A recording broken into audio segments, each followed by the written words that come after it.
Hello, hello everybody. How y'all doing today? Such a pleasure to be here. Good to see you, Ivy Blade, Cicero, Malkavian, Davqua. Cool, thank you so much for the 2 cool months of support. Welcome to Live Baylor, courtesy of Old Baylor. I imagine you're wondering why I've gathered you here. Well, it's for a very important reason, which is some cozy runs of Slay the Spire. How's it going, Moribund? Dead Teddy, hello hello. Spicy Noodle Bucket. Epona. Metlin, hello. All the cuties, hello. Fluffy Mittens making a bold prediction that Busted Crown will be the last relic to be cleared. And I think... Oh, we have to take Inserter off, by the way. That's how our stream yesterday ended. Was with a glorious but very narrow victory against the Corrupt Heart. That 14 health, including the 12 we got from Meat on the Bone. We actually ended this fight at 2 hit points. And only 1 card play away, with Beat of Death being 3, only 1 card play away from death. But we were able to just barely beat the Heart in a really close and difficult battle. Quite frankly, we would not have won this Heart fight if the first attack cycle had been in the different order. If it had gone single hit first and then multi-attack second, we would have definitely died. The Runic Dome making the whole fight extra spicy without being able to see what was going on. That was a clencher of a fight, that's for sure. But that said, Busted Crown being the last one, I think Runic Cube is going to have something to say about that. It's my suspicion. I would have argued that maybe Sozu was going to be a contender too, but I'm thrilled that we nailed Sozu on the first try. I have found our Busted Crown attempts really enjoyable so far, so I welcome many, many more Busted Crown runs, win or lose.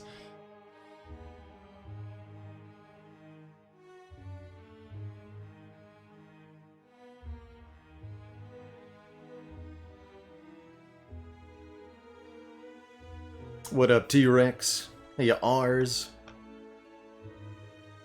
Hey there, Fantasia. Says they got to the second boss for the first time on A20 Defect last night. Given that you have a 2/3 chance of facing Awakened One, do you actively try to avoid doing a Powers build on the Defect? Yes, asterisk.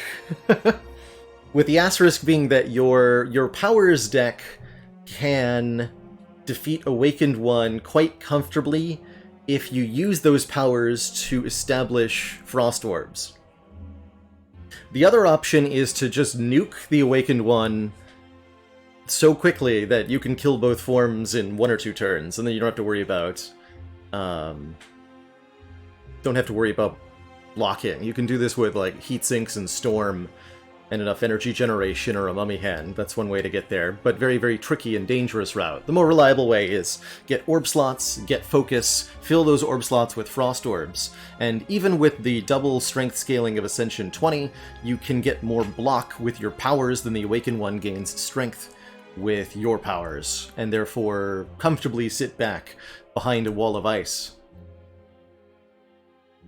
Bonus points if you can get focus or orb slots in a way that doesn't involve playing a power. So the Inserter, the Runic Capacitor, the Data Disc, focus potions, all of that consume as a card, since that's a skill, not a power. These are all great ways to get that orb set up.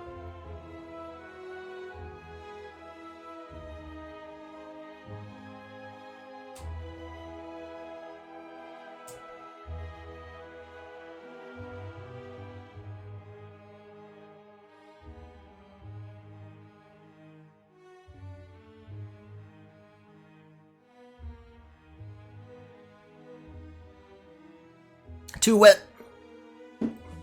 A dad joke for the crowd. I referenced this one like last week, or I made a variation of this joke. I figure I should tell the original. I went to a zoo the other day, but they only had one display with a sad-looking dog in it. It was a Shih Tzu.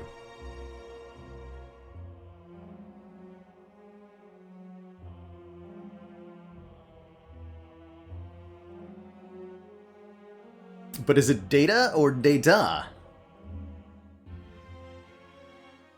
Datum?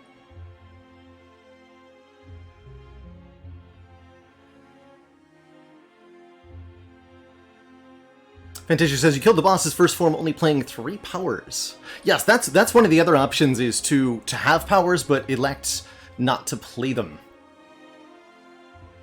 There's a limit to how many powers you can just choose not to play, right? You'll keep drawing them over and over again. And you need to have some way to scale up that doesn't involve playing the powers that you're not playing, since you're not playing them. But if you can choose a select few powers to not play, it can really improve your matchup against the Awakened One. Awakened One really is an endurance test. How... Well, it's a test of a couple things. One, can you quickly dispatch the 2 cultists early in the fight? Doesn't take that much damage, but you do need to have something, some kind of damage plan to kill them. Realistically, if you've reached the Awakened One, you know how to answer this question. And number 2, you need to be able to block very consistently, since the Awakened One attacks for a minimum of 20 per turn, unless you're a Malazing Silent or something, or a Disarming Ironclad. The Awakened One's going to consistently attack for 20 or a High Ascension 22, and then 6x4 or 8x4 on the multi-hits, plus more for every power you play. So can you have that block output every single turn? Because there are no off turns in the Awakened One's attack cycle. And that means either scaling up with Dex and having Retain on Silent, having Frost Orbs or some other form of consistent block on the Defect, maybe some kind of Draw Engine or Barricade on Ironclad. Watcher can do whatever the heck. You can, like, get safeties and protects and whatnot. But yeah, you have to have a very solid, consistent block plan, unless you plan to rush down the fight, which is one of the most difficult fights to rush down. The Awakened One has more effective HP. Add up the 2 cultists and the 2 forms of the Awakened One, plus regen for each turn that the combat takes. And the boss has much, much more health than anything else in the game, even Giant Head and Transient.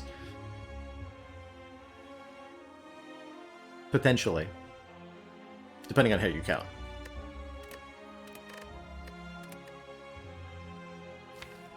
Anyway, who's up to bat here? I think it's Watcher's turn, right? Yeah, we had a defect inserter run. So it's time for the Watcher. So briefly re-explain the rules of the current challenge. We're trying to get a successful Ascension 20 Heart win, starting with each of the different boss relics that you can get from Niao using the boss swap option.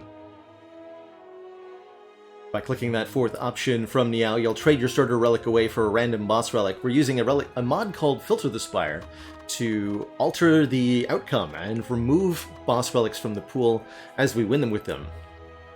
So we're going to be starting a run with the Watcher that randomly starts with Black Star, Busted Crown, Coffee Dripper, Cursed Key, Fusion Hammer. None of these class-specific ones. The Slaver's Collar, the Tiny House, or the Velvet Choker. I'd like to do a Velvet Choker Watcher run. That sounds actually like a fun challenge. Let's see if we can get that one. Dear Spire. Choke me. Close enough. We get the Slaver's Collar. That gives us bonus energy during boss and elite combats only. Which does give us a fair incentive to go for elite combats in Act 1. I quite like this as a boss swap outcome. The downside, so to speak, of it is that it benefits you not at all in the regular combats. These enemy markers, I guess that's what the Spire refers to them as, enemies? Hostile enemies reside in these rooms. Nobody ever calls them that, though. They must have a bad PR department.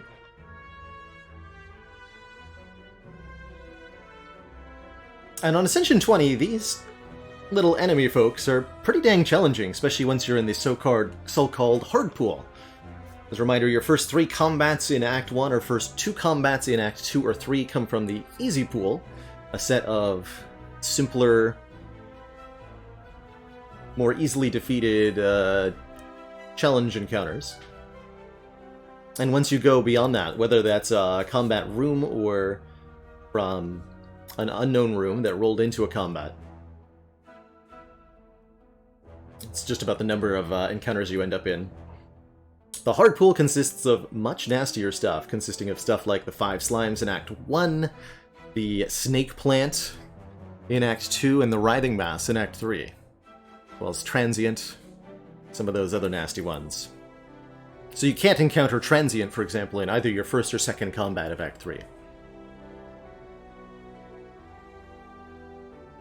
Now, Watcher, I think, has a fair advantage in these regular combats, but not having that starting miracle means that we can't completely walk through enemy rooms. They're not totally free. And the start of this Act 1 looks like it could be a bit of a spicy option. I think what I'd like to do is take our 3 easy pool combats. I really like to get those out of the way immediately, so that I can get my card rewards and potions going.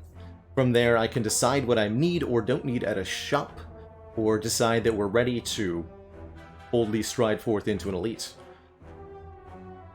I'm committing to fighting either of one of these 2 elites if I choose not to take this shop into the fire, though. And it might be correct to do that so that we can fight this elite and then take out the burning elite in Act 1. Otherwise, we're planning on going elite, elite, and then rest? Question mark? I guess it's a Hexaghost act that can get away with a bit more ambitious pathing, but it certainly seems to me like we might suffer somewhere along that route. In any event, I doubt I can convince myself... I guess it's better to have the option to go this way. Maybe what if we get a store here, right? Yeah, let's start at this node then. I'm never going to start over here. We should start here so that we have the option of the second event. It's truly better than starting at this rightmost node, right? Since we have an option that we wouldn't have otherwise, so we should go here.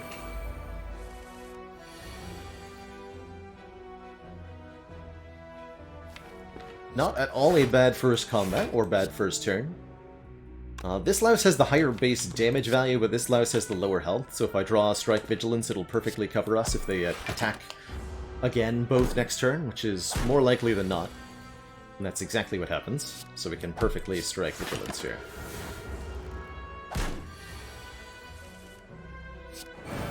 Then you die. That's an interesting first potion drop. Not actually what I would have wanted. However, I love this first card reward. I'm never unhappy with a third eye. I just really appreciate the scry mechanic on Watcher, and third eye is the biggest source of scry for Watchers, when upgraded especially, giving 5. That's an entire turn of draw. Follow-up is also a very excellent first attack pick. Particularly if you have room to upgrade it. It goes from 7 to 11. If you're energy starved on the Watcher, give this a solid consideration. Weave, I think, is much better once you have some scry, so I'd rather take the third eye and then be offered another Weave. I'll grab the third eye. A little bit more defense heavy. Don't have any need for the banana heal. At least not yet. I think it's an unwise choice, generally speaking, to take a relic in this event. Unless you really need a relic or actively want a curse. When you could gain max HP or healing instead of not have, instead and not have the curse. I'll take the 5 max HP combined with the fruit juice. That's a 10 max HP start, which is pretty sweet. That makes me a lot more comfortable going for potentially 2 elites if we just have more HP to lose. Take our second combat. The Cultist with Eruption Strike on turn 1. That's ideal. Pretty easy to block with just the block cards, even if we don't draw the Vigilance. And if we get 3 strikes, that's just a kill.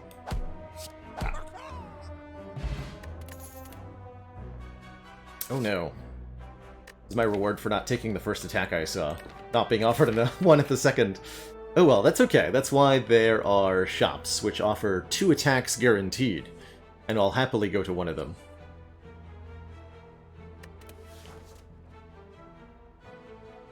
Am I gonna do something weird like take prostrate here?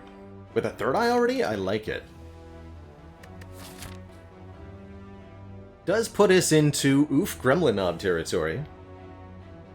Which maybe means we want to avoid just that first elite. And then boldly stride forth into 2 more. Or we could YOLO it a little bit. That would get me, what, 2 more combats, 2 more card rewards before the elite versus... The other option is go this way, but then I don't get to look at a shop. And then we do whatever happens up here. That's a lot of rest sites if I go this way. But I think I value taking the Burning Elite out more. So I think, given all of those fancy words, what I'm going to do is take a prostrate. I actually really do enjoy Mantra as a mechanic. Maybe it's not the best strategy to employ, but I'm going to follow my heart on this one. And we'll opt into this store. Offers me a fasting. Interesting.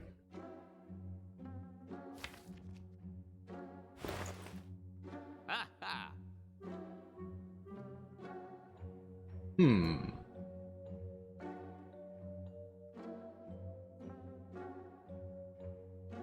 Three energy fasting seems sus, but is it really 3 energy, though? That's the thing. And we already have a 0-cost block, which really goes well with fasting. And, just so conveniently, there is a card on sale that actually pairs really well with fasting. Flying Sleeves has Retain so that it can line up with Divinity or Wrath, and hits multiple times, scaling well with Strength. I think these will pair actually pretty well together. Deceive Reality is also quite nice, but we don't need any more block cards. Reach Heaven's good in a pinch here. And I think the Attack Potion is a very good choice, too, with Elite coming, but I do get 2 more card rewards. I'm going to take the Fasting and the Flying Sleeves, and then I'm going to find, like, 3 copies of Just Lucky. And you're all going to be wondering why you ever doubted the power of fasting. Yep. Let's see here. We block for 11, currently taking 18. Good. No, I can't Eruption, Strike, and then also block. Okay, we're not playing Eruption then. That's just real. What do I want next turn? 1 more strike and 2 defense, actually perfect, considering. So we'll do that. Why take 18 when you could take 36? Exactly. You know what I'm about.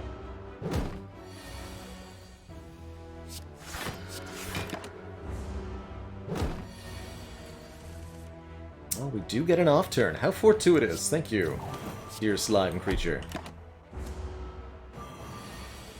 I will play the fasting such that the Flying Sleeves is murderously lethal with the Eruption there. We get an Entropic Brew. That's a excellent second potion to find. And I love these options. Flurry of Blows is a 0-cost attack, pairing with our both the Third Eye and the Fasting. And Cut Through Fate is additional Scry and Draw. They're both incredible here.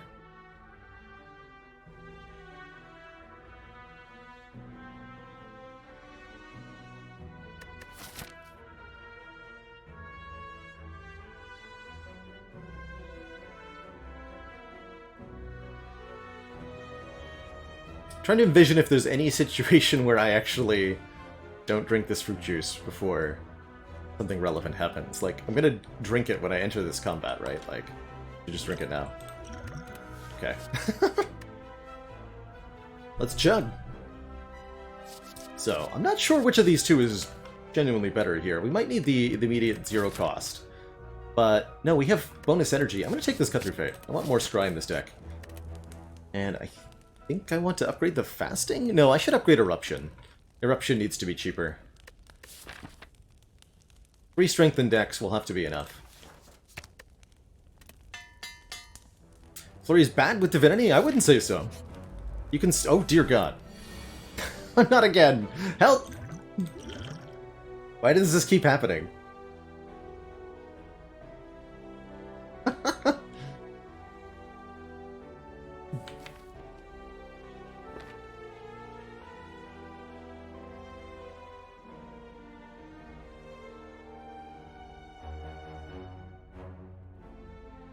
Floor 7, double sneaky gremlin with a wizard.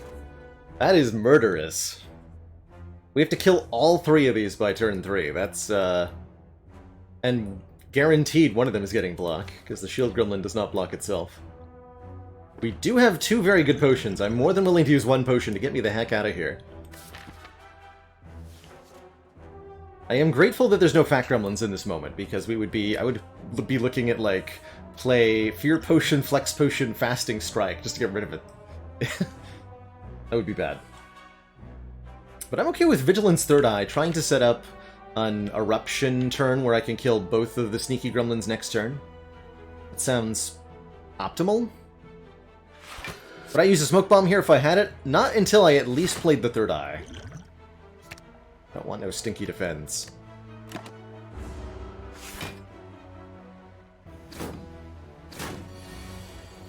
Oh, this looks fine, actually.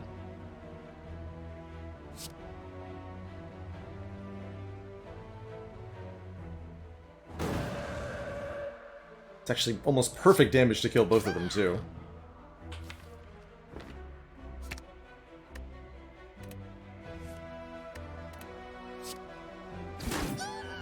I don't even think I need to potion here, but we can potion next turn if we need to.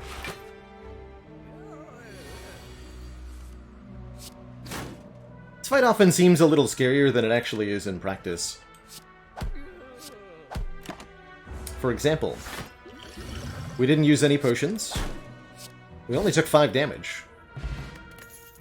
Would we have reacted the same way to 3 Lice, where we take, like, 7 damage on turn 1? And that would have actually been worse. Kind of interesting. Don't really want to protect. Battle Hymn feels a little slow, especially with fasting. Although it is really good source of damage cards. I suspect we're going to be fine, damage-wise, with what we have, especially with the Scry. So I don't feel the need to take a Battle Hymn here.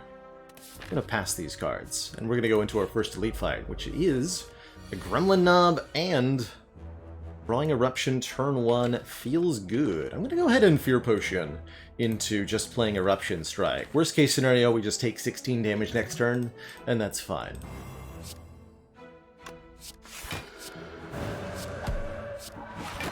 Playing that Vigilance mostly for fun. Let's see, 18 plus 21 plus 18. 36 plus 21, 57?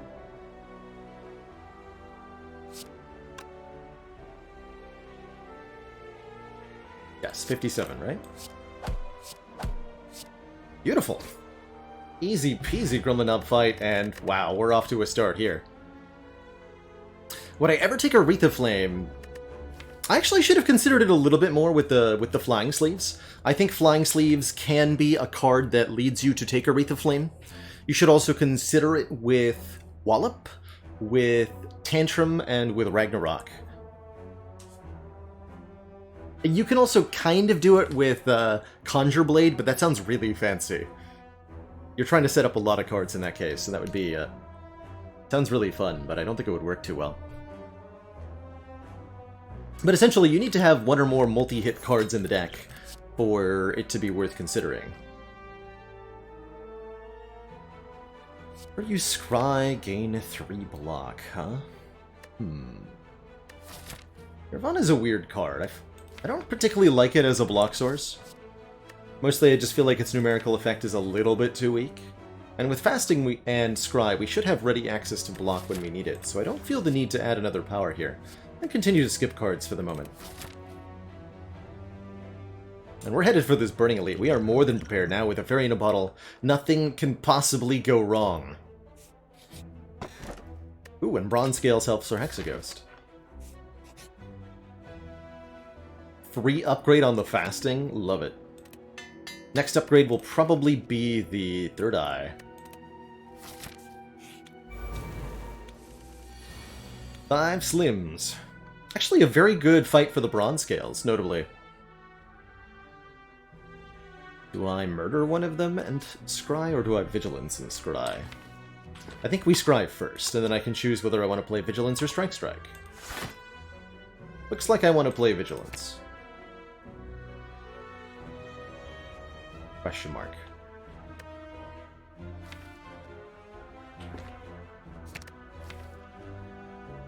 So the draw pile will be... fasting. They'll all be attacking me next turn? Doesn't seem that likely to work out for me.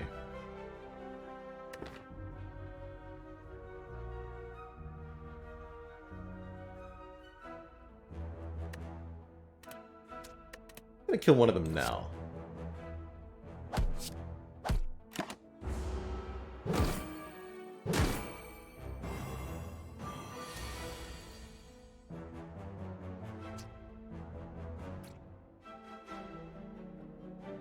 Okay, so what are the options here?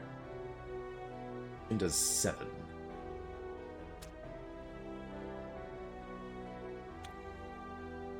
Eruption, strike, kill both of these. Take 16. Seems unlikely to be worth it. Fasting, defend, blocks for 9, and I take 11? Strike, defend, kills this one, we block for 5. I take 11.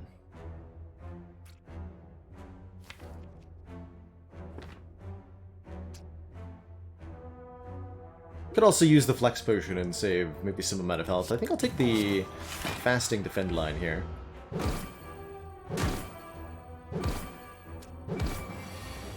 Then we can just kill everything.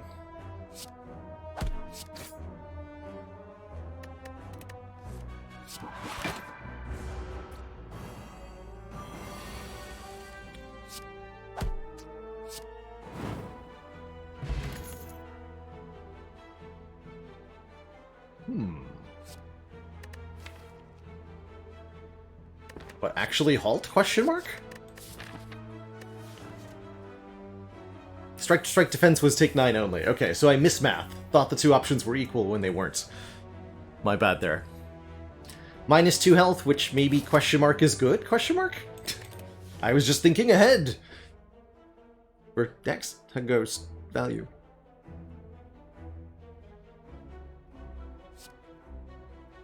It's Ragnarok's genuinely tempting, but very hard to play with the fasting. Still incredibly powerful. This will lead to a lot of, like, one-card kills.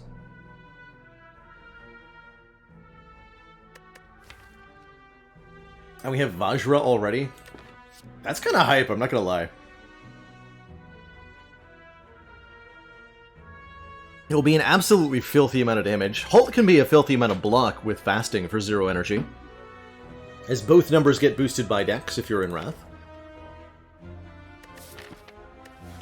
Talk to the Hand's not bad with Flying Sleeves, not bad with the Cutthroat Fate. It's actually, I think, the currently worst of the options, although one that could obviously get immediately better if we add a Tantrum, which we would readily do. Although the Halt would also get better with a Tantrum, notably. Whereas the Ragnarok is the big KO immediately. Nice thing about the Talk to the Hand is that I don't need to draw it at the same time as the other stuff, necessarily.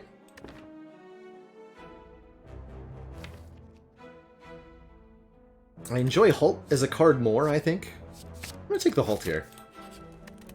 And I believe we just fought a Gremlinob, right?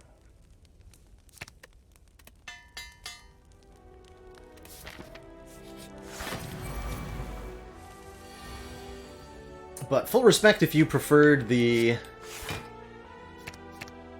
We're not going to get into Divinity, I'm not going to fall for that. Full respect if you prefer the Ragnarok take there. I would also love to see how the run goes from that position. Meanwhile, fasting is going to absolutely destroy Lagavulin.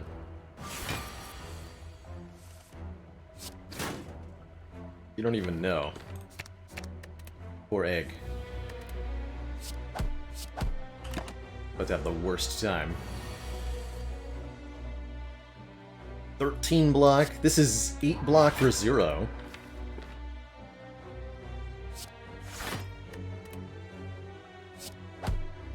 Let's put this back into the draw pile. Not playing that Eruption, unfortunately. But you know what? It doesn't even matter.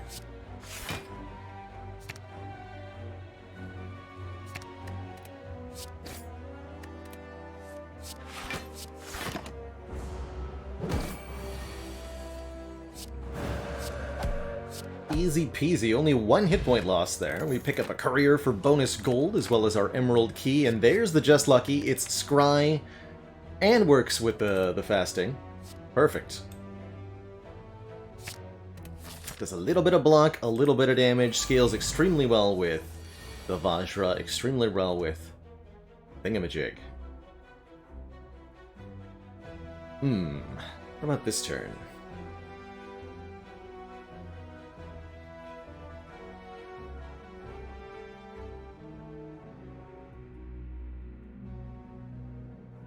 And damage plus, this would be 20, plus 8. I can kill them both with the Flex Potion. Easily.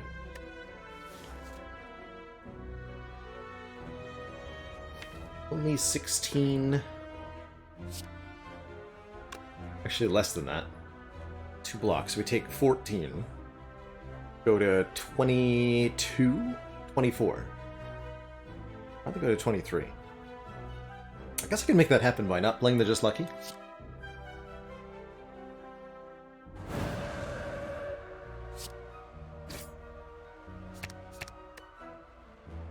Oh no, I do have to play it to get the kill, actually. Or no, I don't. No. So if I take 16, we'll go to 22 HP. Which means the turn 2 attack of Hexaghost will be weaker than it would be otherwise. So I'd rather not get this 2 block. Go to 22 here. We'll keep both potions for the ghost fight. I'm going to pick up the second Prostrate rather than the second Just Lucky. Although I do like the second Just Lucky quite a lot, obviously, with the fasting. I would like to have enough mantra to actually start going into Divinity, which is exactly what we'll have here if I upgrade one of these 2 Prostrates. Then 2 plus 3 is 5 mantra per deck cycle. All we have to do is draw through the deck 2 times, and we're there. Turn 1 fasting. You'd love to see it. Bank 2 energy? I'm going to bank 2 energy.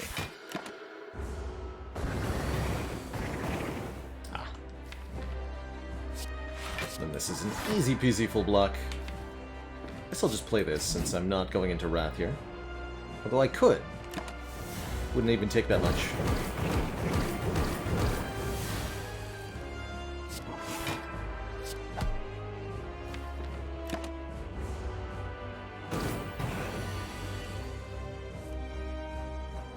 What's the difference between an Act 1 Elite and an ability that lets you delay the final boss's attacks in an RPG? One's a Lagavulin, the other's a laggy villain.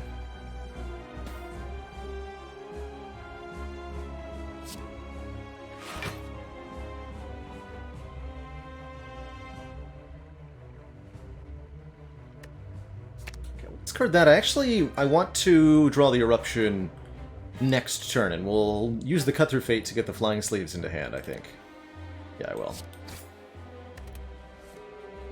So we keep the strike there, so I want to play that next turn. Perfect. And then, actually no, we're going to keep the Flying Sleeves in hand because Divinity is soon. And that'll be even more damage than 18 times 2. Question mark. Not being attacked on this turn, so I felt completely safe to end in Wrath. Doesn't feel like a very good Divinity turn, so I'm gonna wait for a minute here. Although I don't really want to be in Wrath next turn, question mark? Whatever, I have a Fairy Tale bottle, we're fine. Put this back in the draw pile.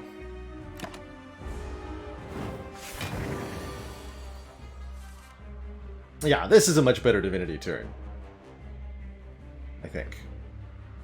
Get to play the Eruption while in Wrath. This will then do 27 damage twice, so we do 28 plus 27 twice,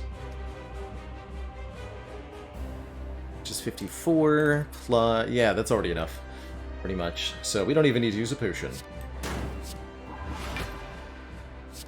Bang, bang, bang. Lawless. Missions Judgment Alpha. Interesting.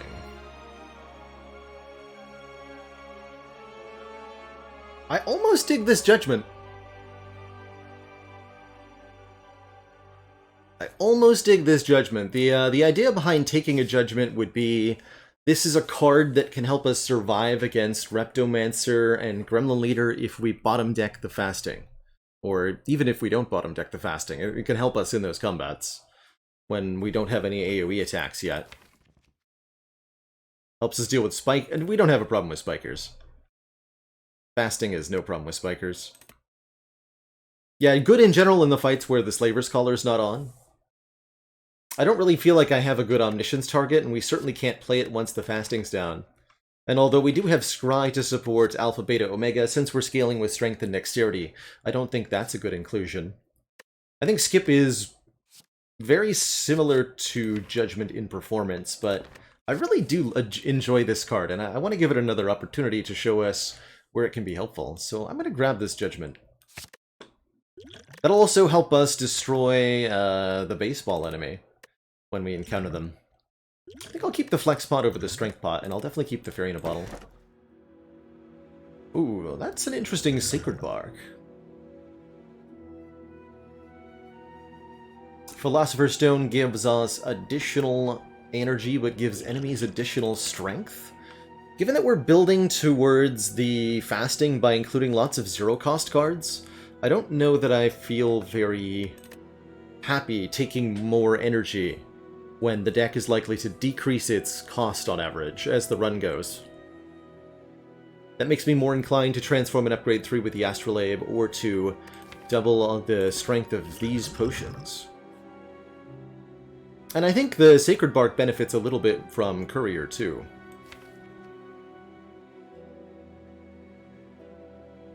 Strikes and Defends are pretty reasonable cards with fasting is the thing.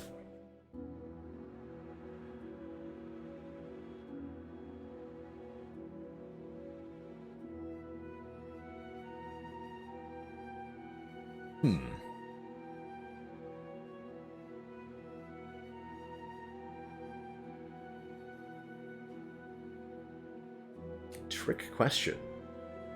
Interesting. I can think of one thing that rounds up. Curious if it's the same answer. Answer may surprise you. It's me. I round up.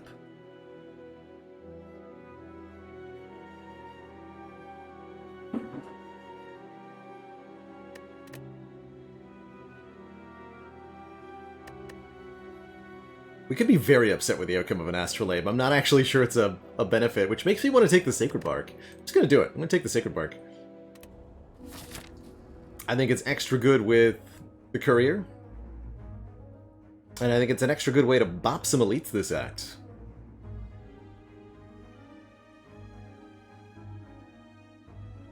Healing rounds down, but specifically Magic Flower rounds up. There you go. Good stuff. I was gonna... My answer would have been healing with Magic Flower, which I guess is a correct answer. 200 gold, I guess with Courier, that's... Take a few combats and then see how I feel? Question mark? Question mark. Hey look! I have a card for you. The real question is, where is it? Here! And what a good time to get it, too. Boop.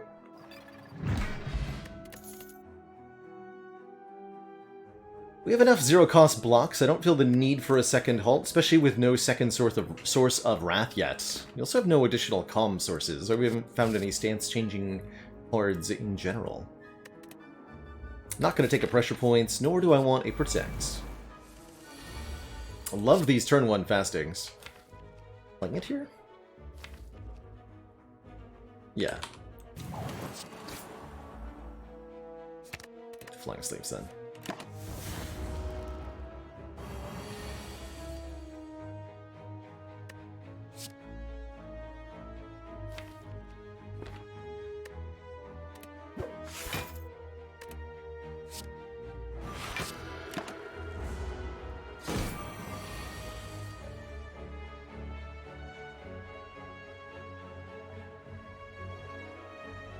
So, 14 plus 18 times 2.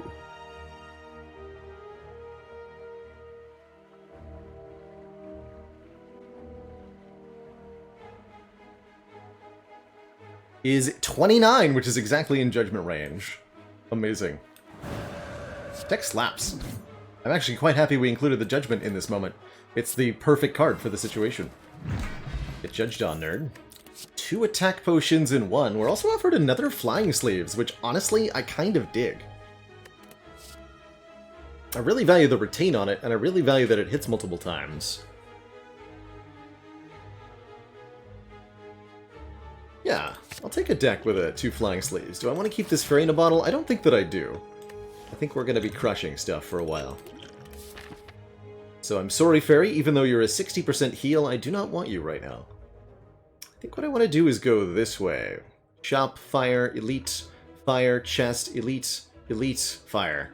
That feels good. I take one more combat? No, I don't want to mess with the hard pool combats, thank you. Let's fight some elites now. Dang it. I see.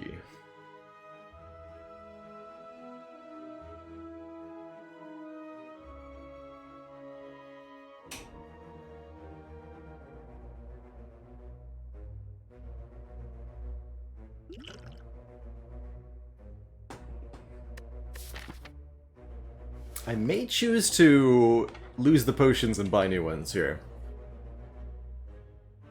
Let's take a look at the math real quick. So if I pop this, we gain 10 strength of the turn. This would do 15 damage twice, and this will do 14 damage.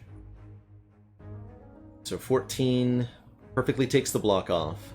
Then we minus 30, which leaves this thing at 43. So we need 13 more damage still. Okay. Let's take the attack potion then. Judging that rat will make us vulnerable. Yes. Yes, it will. Okay, 2 free wheel kicks. That seems nice.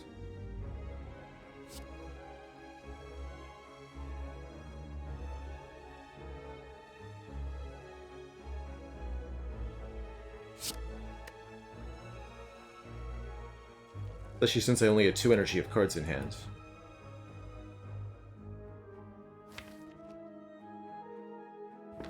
Ideally drawing into Eruption. I might still use the other potion. We can just kill them both if I use both potions.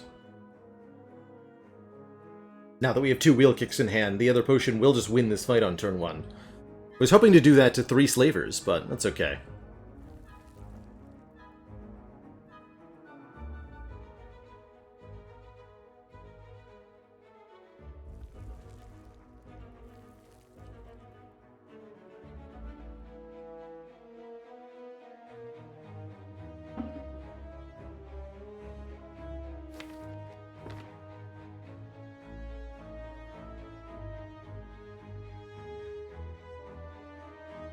Otherwise, we're losing a pretty substantial amount of HP.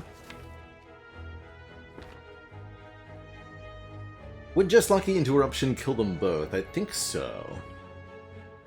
So let's... And then I can still get a kill if I flex pot from there, right? This will be 26, 26 plus 30. Let me double check that.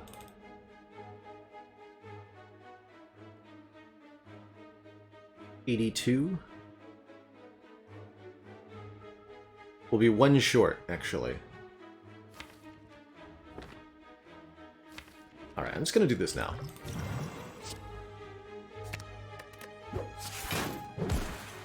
Oh, we did find the eruption, dang. That's okay, we can buy new potions after all.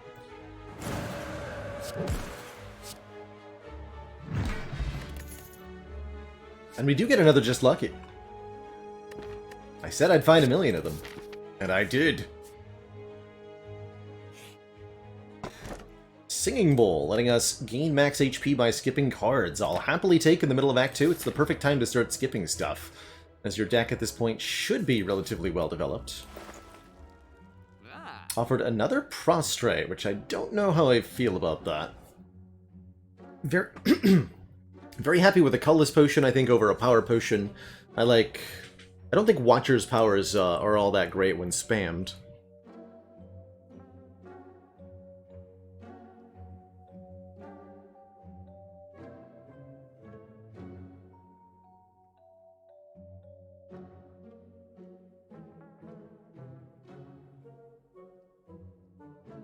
Yeah, actually, in retrospect, that's a playline I actually didn't even consider was, once we'd used the attack potion, what we could have done was just kill the parasite.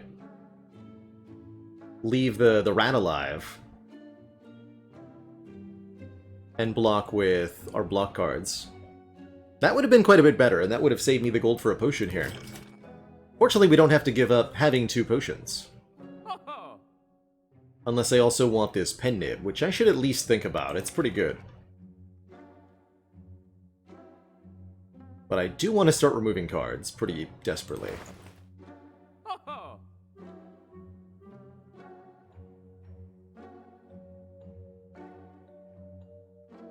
Power colors seem way better than Chaos. Well, consider that the Chaos is playing the top 6 cards of the draw pile.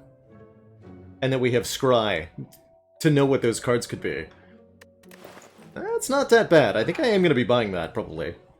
And that does leave me enough for the pen nib, so I could go Distilled Chaos pen nib. That means no card removal, of course.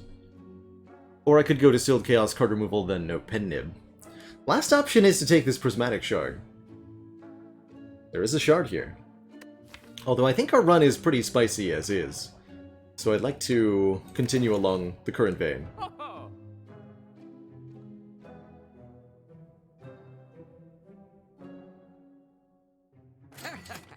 There was a boot thingy. I'm gonna go with the Distilled Chaos. Or the Elites, question mark?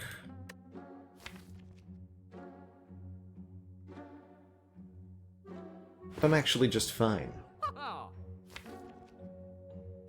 Give me the Distilled Chaos. Onwards!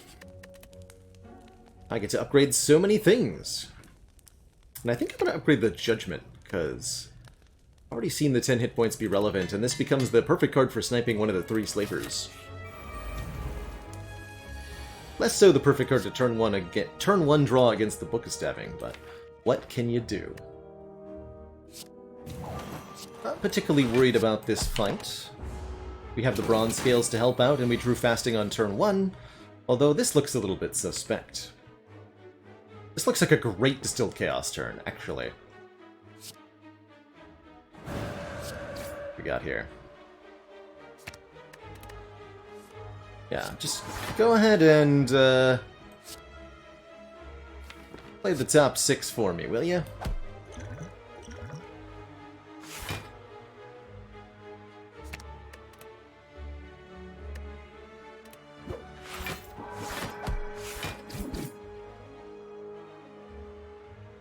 Not too bad.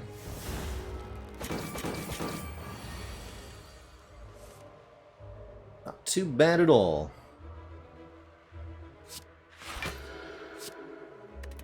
Want to line up the pen nib to the... I think 8's actually the best number, so that I can play Eruption, then double the damage of an attack. So we will just finish with the Judge there. Yes, Demaru!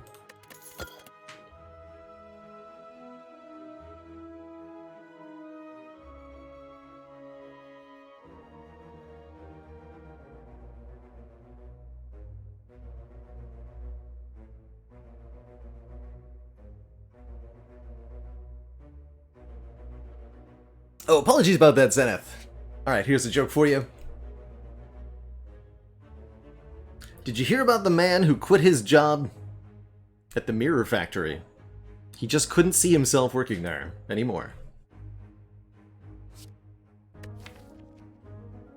Consecrate actually feels like a pretty good addition to this deck. We've got really good strength, we've got a pen nib. It is a nice 0 cost, although it's not upgraded, tragically. So that is pretty good reason to take max HP. I'm very happy with Demaru. 1 mantra per turn. That does make me wish I'd taken that 3rd prostrate. But it is a good reason to upgrade the 2nd one. So let's skip that and upgrade our prostrate. Maximum mantra generation is the name of the game now. And a chest inside a chest. Chestception. How about blue keyception? Tiny chest gives us a new treasure chest if we visit 4 question mark rooms, but that just gives us the relic back that could have had in this chest, you know? Not the world's worst turn 1, but definitely not the world's best. We have 1 more combat coming up. Gremlin Leader's not that bad, surely.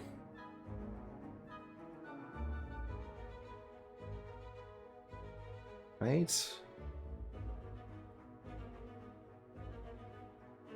This will do 14. Ah, heck, I'll just use it. Double bomb or double apotheosis? Double impatience actually kind of reasonable too.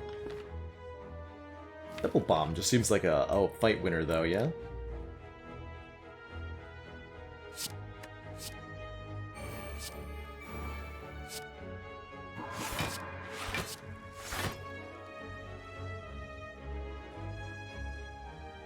Hey, Crazy. Hey, sure, I can answer that question for you. Let me just scroll up here.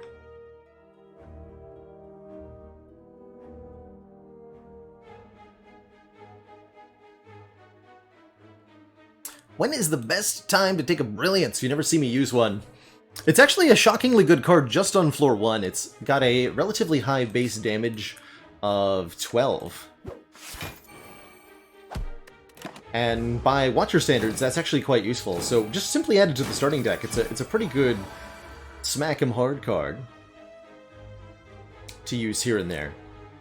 But when it really gets good, of course, is when you've got lots of mantra generation and you can reliably draw it on your divinity turn. So ideally you're having some scry, or you have other cards that retain in your deck, like your block cards. But if you're getting enough mantra to go into divinity, it's definitely going to be a pretty good addition to the deck.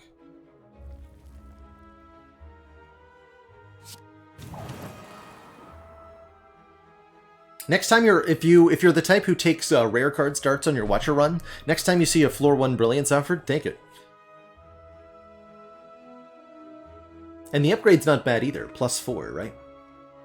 Okay, let's keep one of these gremlins alive. I don't want to get attacked next turn, question mark. Well, I guess I could. It would be... Let's see, can we full block? Because if so, I will. We have 4 dexterity, so this is 12... plus 9 is 21, plus 8. Okay, so we would take like 3 damage, and that's... If I don't discard... Oh, that's all of our 3 energy spoken for, though. We're 1 turn away from Divinity. We go Divinity on the next turn. Okay, I'll discard these 2 then. And we will... I guess we can just kill if we get Divinity, so we still want to kill this gremlin. Although... We'll take damage if I hit you, right? You'll go to... Okay, we'll just... Yeah. This. Alright, I've decided. There we go. Actually, I should have just gone for the kill on this turn, huh? That's okay, we drew the full block, so it works out. Get to feel fancy-like. Get bombed on, nerds.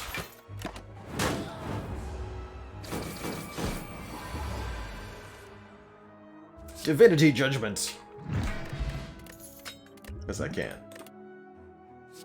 Vault? Not that good with fasting, but heck if I care. It's a vault. Give me the vault. Take an extra turn after this one. Stinky Apparitions, 40 max HP for 3 turns of intangibility. They are pretty good with vaults, but I don't think they're that good with the rest of the stuff that we do. And they do increase the size of the deck. One thing to note when you take Apparitions, you get +3 cards, and that is definitely a reduction in your consistency.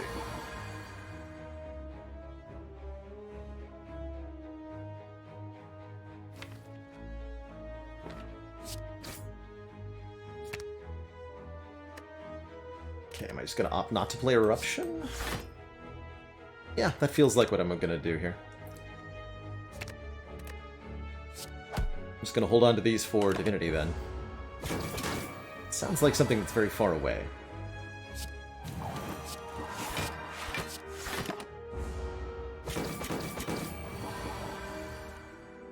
But maybe not so. Oh, because the Vault is +1 mantra! Yes! We're there.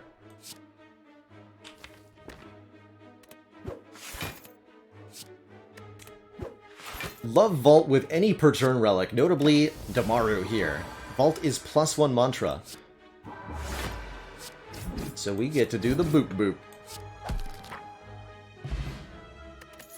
Also love an oddly smooth stone, especially paired with the Vajra. We're just even more strengthened next now. And a Haunt Plus is tempting.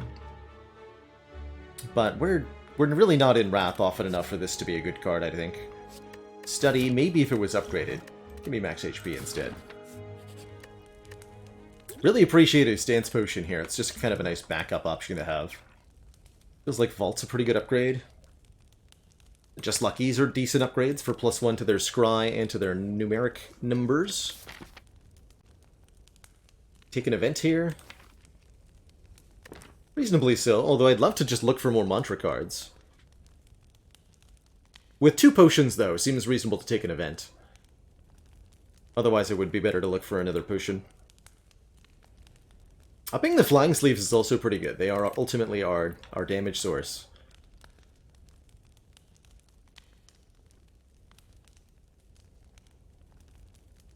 Go for the energy reduction for now. I do feel like I might end up upgrading... Yeah, we get another Fire Before Champ. I will upgrade one of those Flying Sleeves. Oh! And Designer Inspire might be able to help me with that.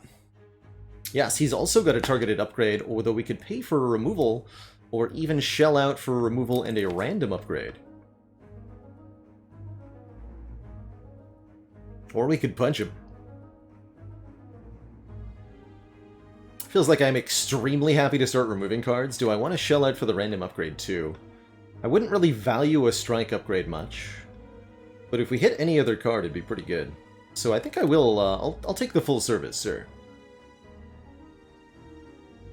Even though I'm bleeding and gross. Defend, that's fine.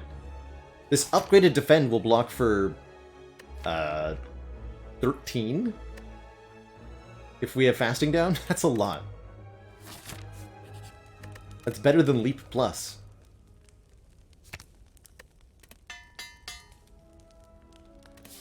Having an upgraded Flying Sleeves, also quite good with this pendant. So, the goal in this combat is to chip Champ's health down and set up a turn where we can Pen Nib Divinity Flying Sleeves Plus for quite a lot of damage. Yes, quite a lot of damage would be an accurate statement.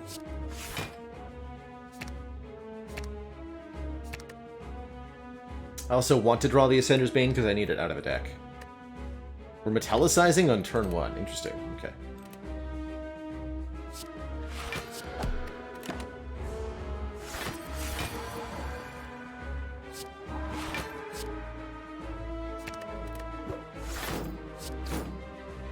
Good. A little bit to get this in play.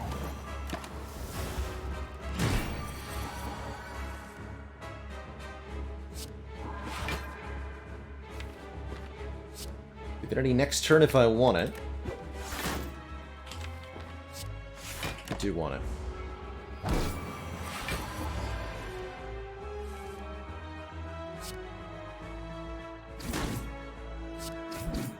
That is a ton of damage. Okay. Now we just want to do that again, basically. Nope. No thank you to this draw.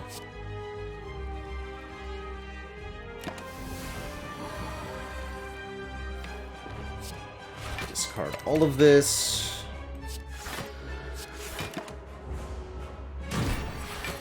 Two turns to draw my Flying Sleeves Plus.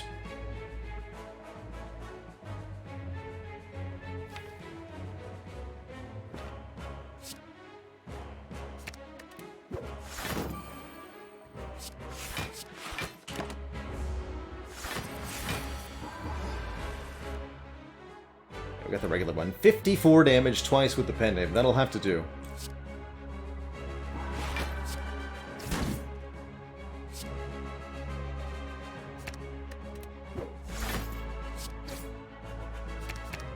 Damage.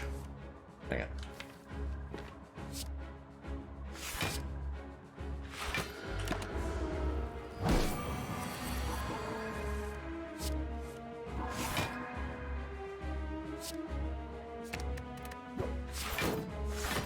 Okay, that'll take me into Divinity again next turn. So we get Strike, Cut Through Fate, finish with the Judgment. We have the Flying Sleeves Plus. We're there.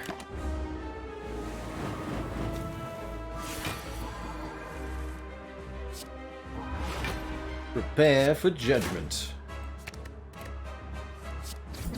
Make it double. GG.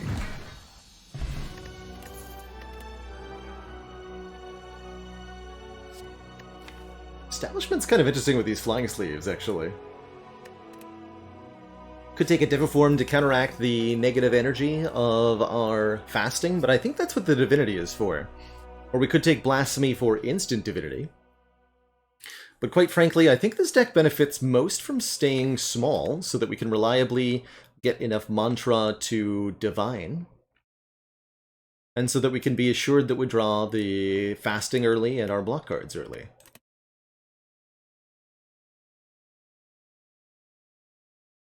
So I think I'm going to just take a little bit of max HP instead of any of these rare cards.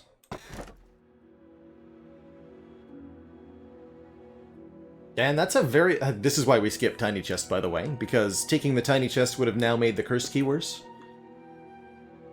I think it's a very reasonable Curse Key. Basically free energy, although we don't need energy that much, truthfully. To that end, we definitely don't take Violet Lotus. We only have Vigilance to get into Calm Stance. So, Tiny House? Question mark? Gives me a potion, some money with the Courier, some relatively valuable max HP, and the card reward and random upgrade are both valuable, especially with the Singing Bowl. We can skip that card reward so that it's 7 max HP from the Tiny House. But I think I'd rather just take the energy and skip one relic from one of our chests. Although it could be 2, right? If we take too many events, we might get a second chest.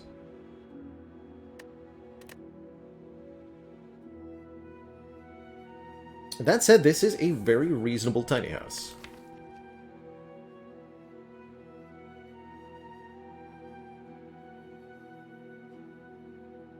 Yeah, Curse Key enables card draw options, enables us to take Sanctities and be really happy with it. It's going to make our hallway fights a lot more reasonable. I'll take the Curse Key. Main Barbu, thank you so much for the 9 months. Yikes. Do I want to store? Not really. Just go for elites, question mark? Get relics? Or is that what gets me killed to Reptomancer? That's what happened to our Dead Branch.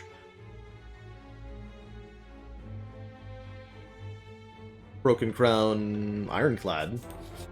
Took too many elites.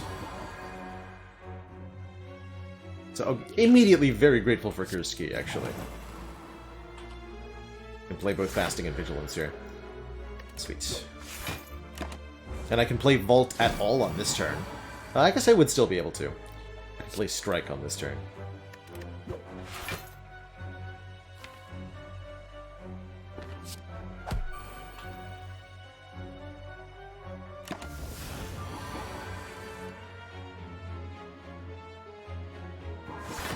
Just set up Pennib, Divinity, Flying Sleeves next turn.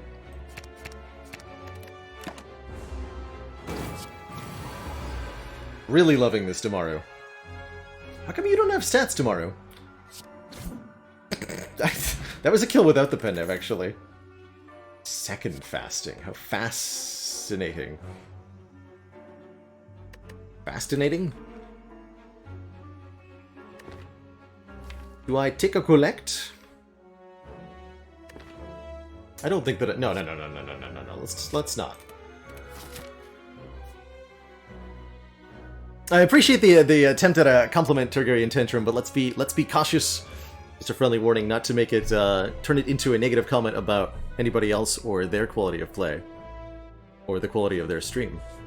We're all here to have a good time.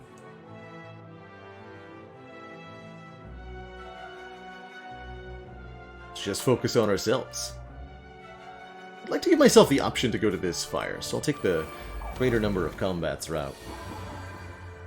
Thank you for being here, Volt. I appreciate you.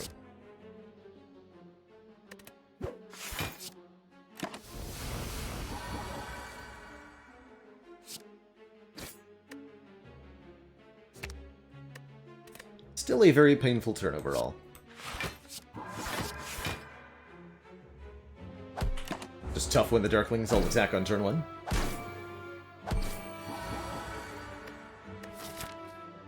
That means I did want to go to a shop, huh? It's okay. That's why we took the option for the fire.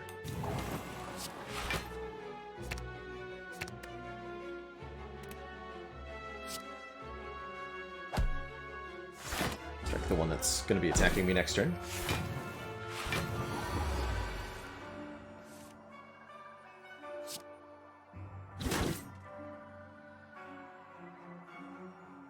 "27 twice is 54. You have 59 HP, effectively.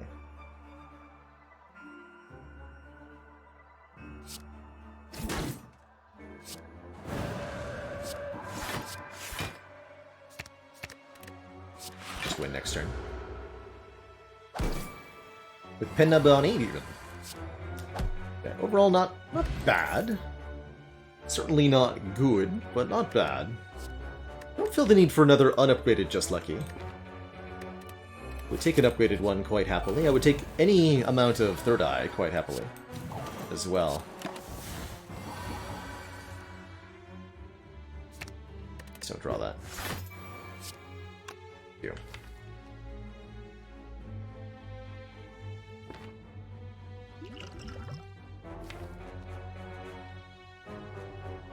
I'm gonna play it.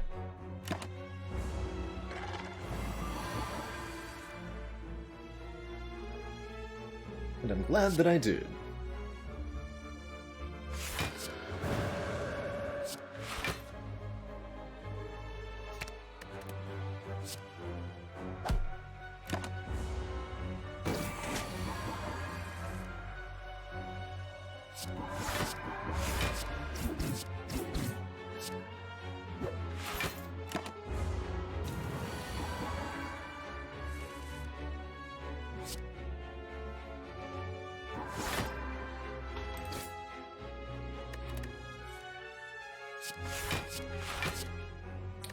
Little bit of an ouchie here.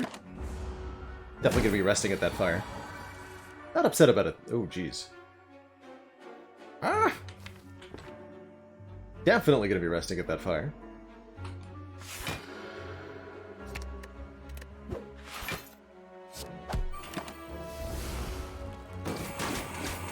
This was a mean customer overall.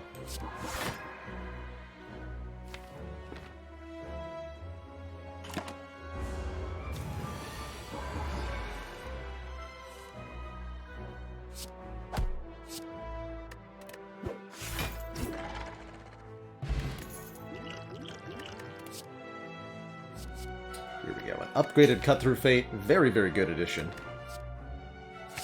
Definitely want more of those, especially since we grabbed the Curse Key.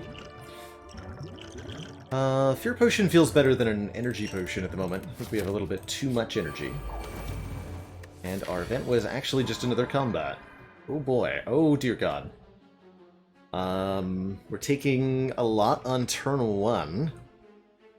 And there's not much I can do about it. Because we don't want to play this Eruption. So we block for 15, take 25? Yikes. Judgment definitely penalizing us for its inclusion in this moment. We could Eruption and then go back into Calm with a Stance Potion to block for 10. That potion saves 10 right now, which is pretty reasonable considering that we're going to be at, like what, 20... Not very many hit points. I could then additionally save some more with the Fear Potion, although that feels like it's going to be unnecessary. least it better be.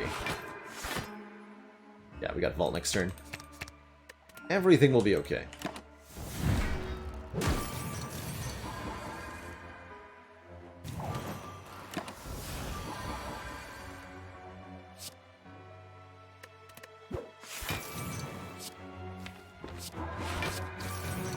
Okay, Divine for the first time next turn.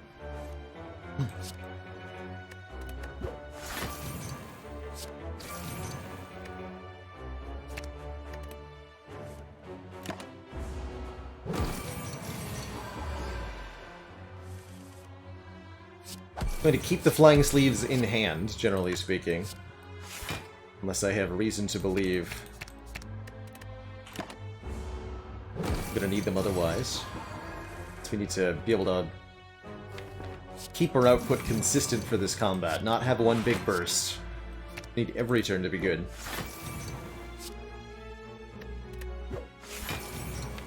Let's actually discard that. More mantra. Up the Pendib.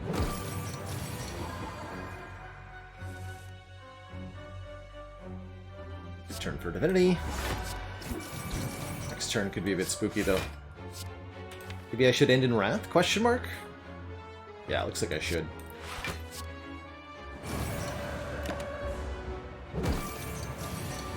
Oh, we can double this damage.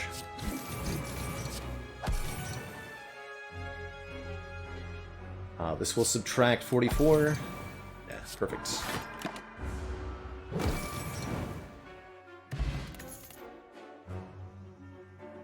Third prostrate.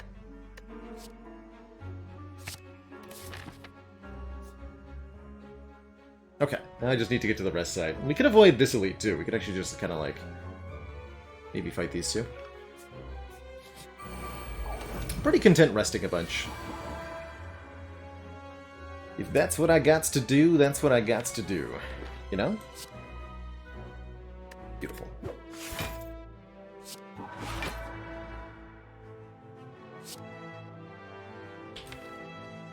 Block. Next turn will be the same, though, anyway.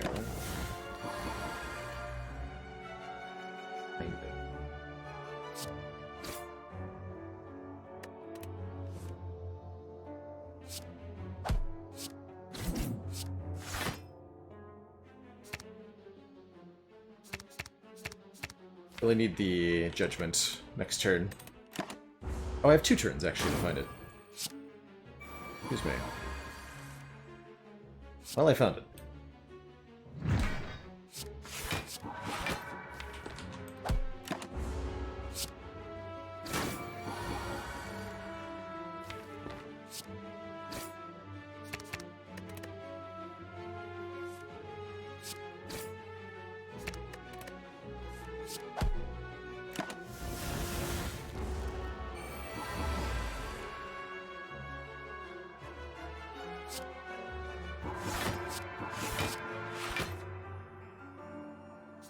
We need that fasting in play. I don't think I can... Let's see, we would take... Yeah, we would take damage. If I played either of those.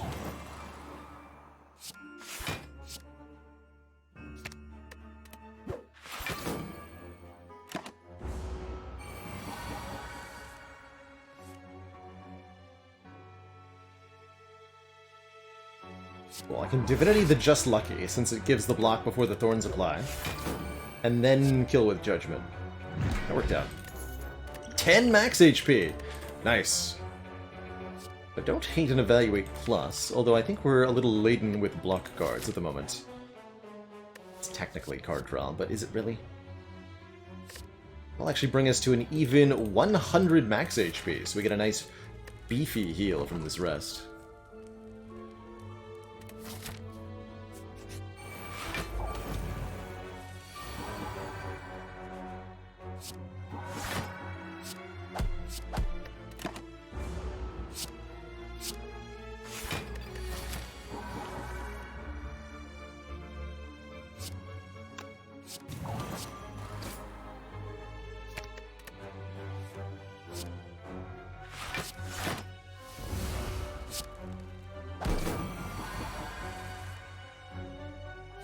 messing with my draw. Good.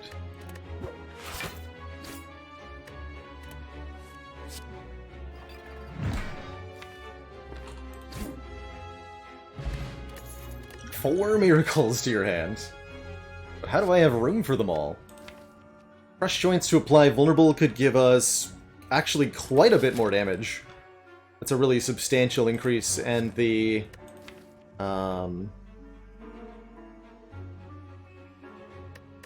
requirement of a skill is pretty easy to meet with all these prostrates in the deck. Is that our first stance-changing card? I don't need it. We've got Divinity now.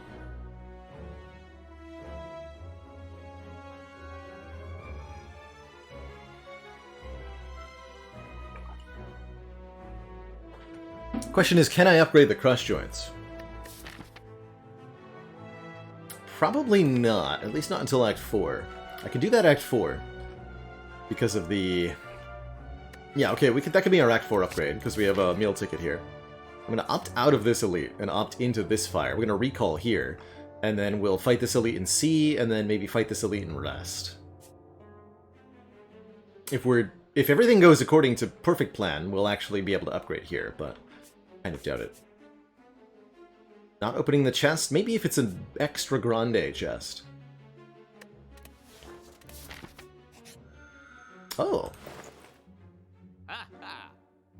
Oh. Tantrum, huh?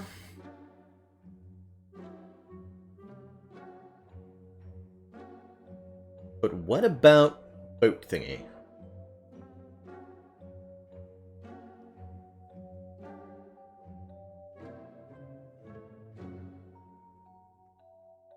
What about Prey, actually?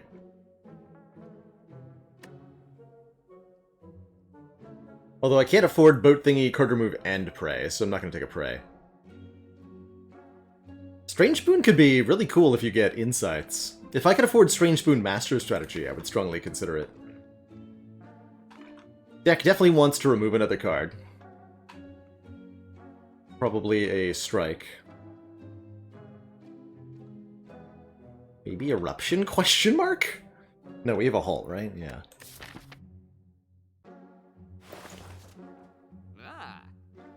Is Vault a good enough reason to take Spoon? It's certainly a reason to take the Spoon.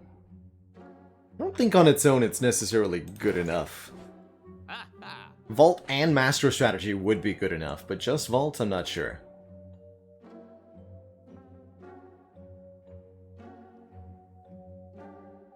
Deck definitely wants to get smaller.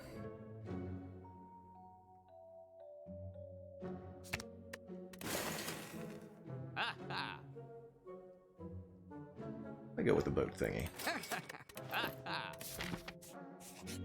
Small chest means no thanks.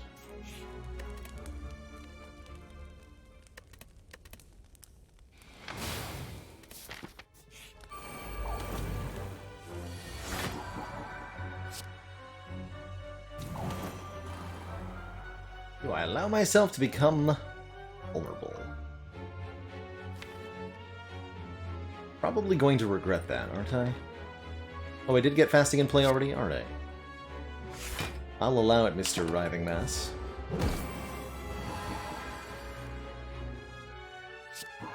This enemy changes their attack intent whenever they take unblocked attack damage.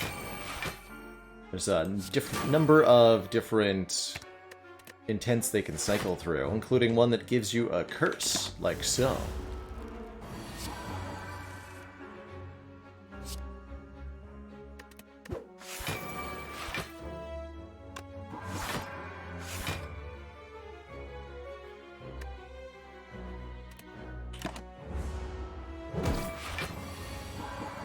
It's either that or take a bunch of damage, unfortunately. Chose to take the curse. Not sure if I made the right choice. There's the Sanctity. Yes, more card draw. Especially given that we just added a curse. We're going to want some card draw. Simmering Fury was an interesting option, too. Hey, here's that Judgment doing exactly what I wanted it to do. Deal with Reptomancer while we set up. That's exactly what I wanted that for.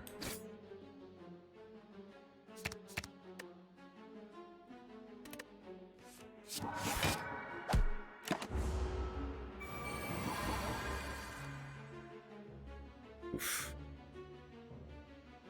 Bummer. Instantly punished by that cursed inclusion, too. Dang. Do I Fear Pot to kill a dagger here? Save 9 and don't have to deal with it next turn? I think I'm going to go with yes, right? This will be 13 twice. Let's go with yes. Take some damage, but not an excessive amount.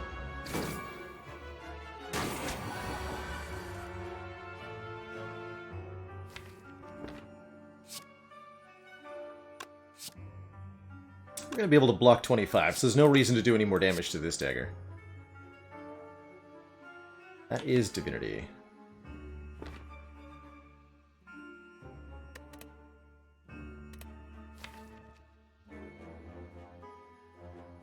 So is the Vault. So is the Vault.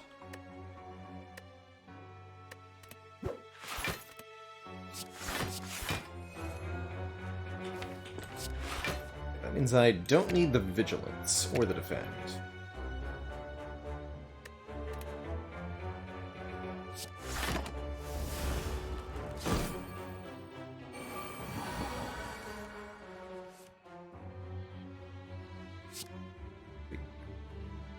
Brush joints on the Repto.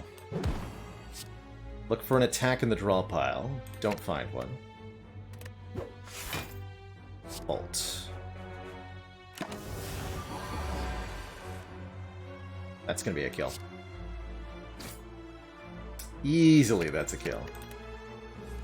It's actually a kill without even using the Bend-Nib. Beauteous.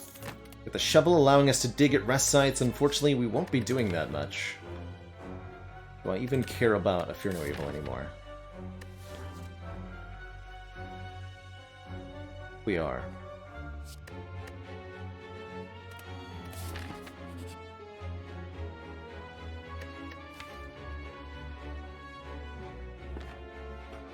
That's almost a tempting upgrade all. I'll fight the boss, get the Rare Relic.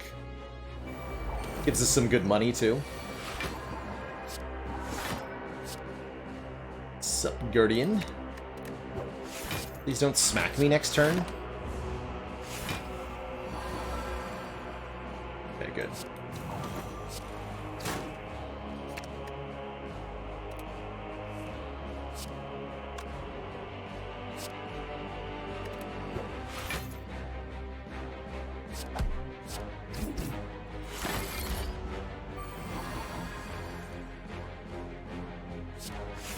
I was only slightly worried.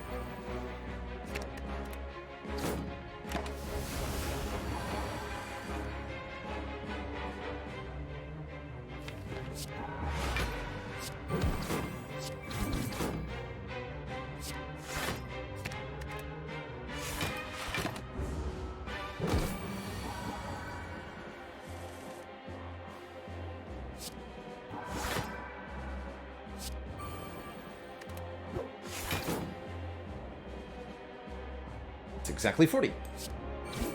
Oh, it's more than that, actually. Sweet. Incense Burner, there we go. Intangibility every 6th turn is excellent. Deceive Reality is also quite good at improving our block consistency just a little bit, which I think we're going to want for Time Eater here. One last Elite Combat, and then I'll probably rest. Knowing that this is not Reptomancer, I'm not particularly afraid. We're okay at... Nemesis could give me a hard time, but with the retain of the Flying Sleeves, I think we'll be fine. And Giant Head is definitely going to get dunked by this deck.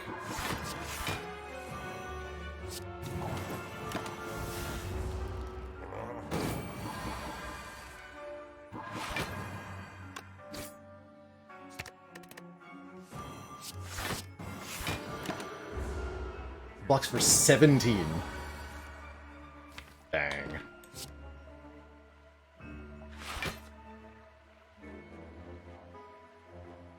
We're automatically in Divinity at the start of the next turn. I'll be weakened.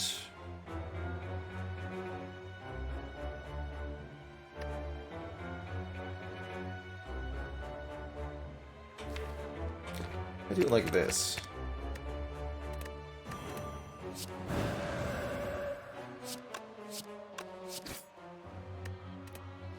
this seems right. And this opens with Divinity into Crush Joints, Flying Sleeves Plus for 79 damage twice, although we should play other cards first for maximum slow value. 94 damage twice.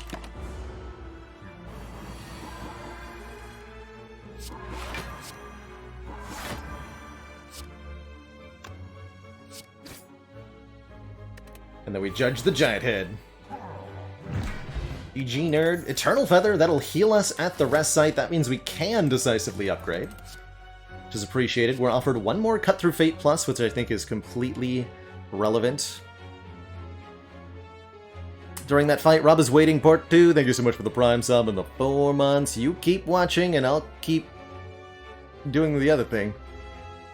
And Skyfish, thank you so much for a full year, 1.2 times around the metric sun.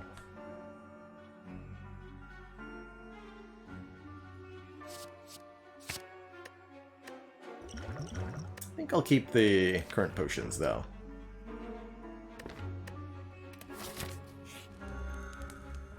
I could also dig up a relic. Oh, no, we're upgrading Crush Joints. What am I doing?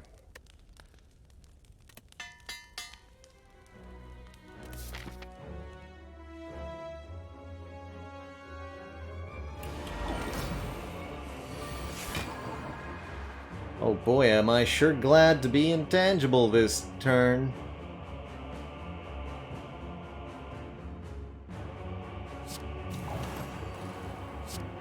Let's do this damage while I can. I'm not going to wait around all the way till Divinity. We've got Cut Through Fates I've got to play, so yeah, let's just do this now. Before we're weakened next turn. This turn could hurt a lot, but maybe I'll... Depending on how bad it is, I may block Potion. Oh, that's pretty bad.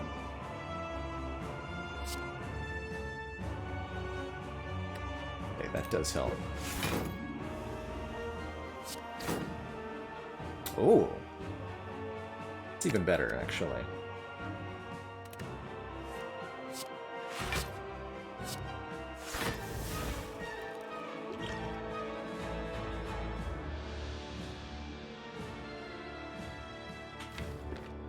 I'm gonna hold off on this block potion. Not getting full value, and I think we'll have better opportunities later. That or I'm dying, of course. The options.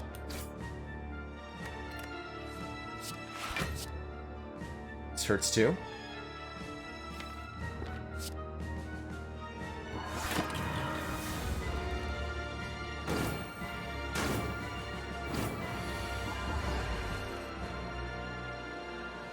You stinky slug. Oh boy.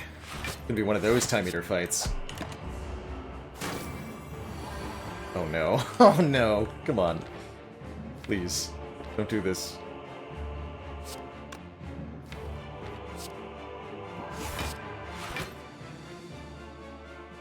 Slug, man.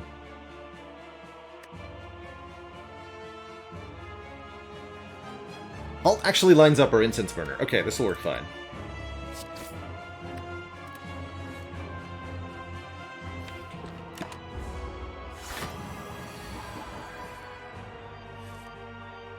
For finally doing a multi-hit.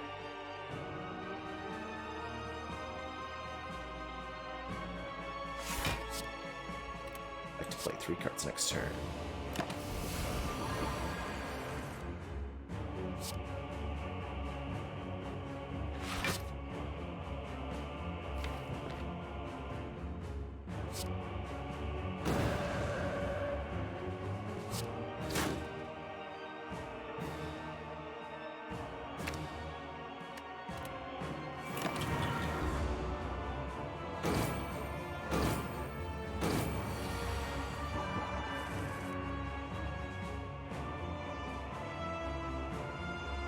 Wait a minute.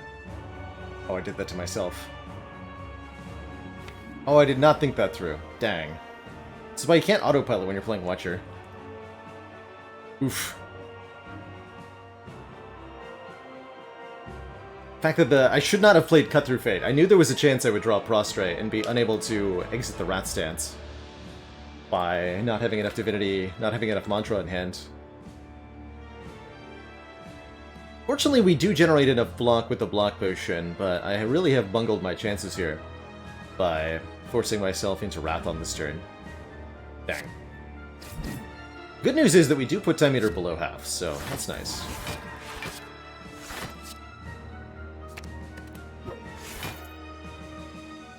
Actually, we're less than 20 blocks short.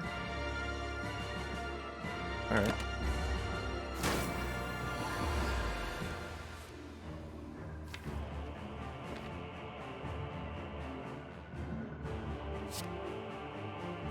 Okay, yes, actually.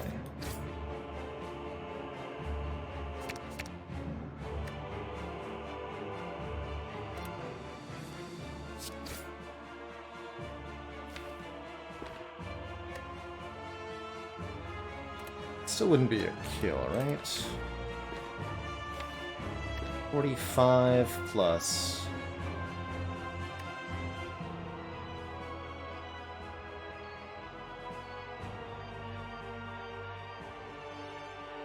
would be enough.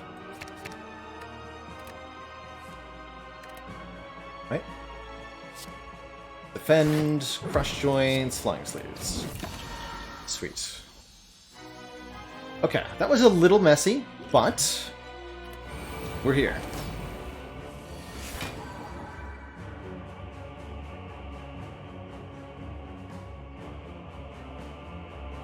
We're here. And we only have one power in this deck, so this should be a pretty easy fight. We've also been adding lots of that block consistency we talked about. Deceive Reality is a big part of that for this combat. Make sure we kill the birds. Thankfully, Judgment is here to help with that. Block Potion is also here to help with that.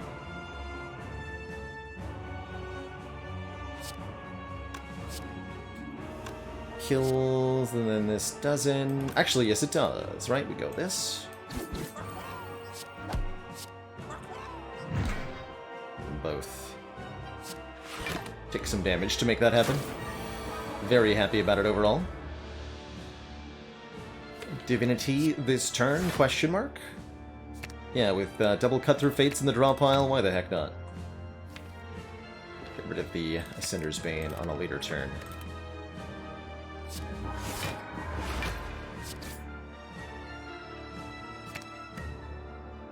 We're intangible next turn. Could be intangible this turn had I vaulted, but absolutely no need for that. Something I really should do is try to set up the Incense Burner for Spire Spear and Spire Shield. Although Vault can mess with that. Kind of weird. I'm gonna learn my lesson from the Time Eater fight and absolutely do not play Eruption. Under any circumstances, unless I see that the other Prostrate is about to be drawn, in which case, actually, I am allowed to play it now. Hooray!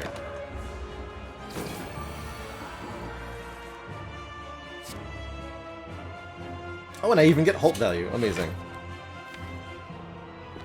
I don't feel like I want a Wrath stance yet. Or Divinity stance again yet.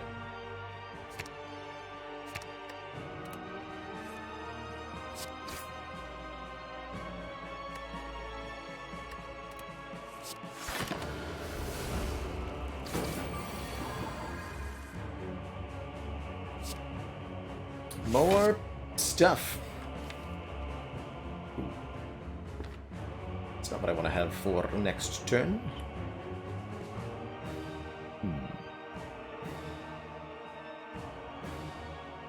Ultimate or just using a safety? I think just using a safety. Those both in hand. Yeah, okay.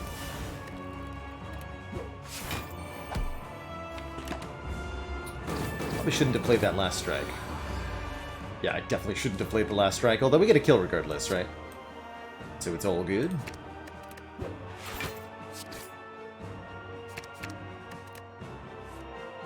Judged.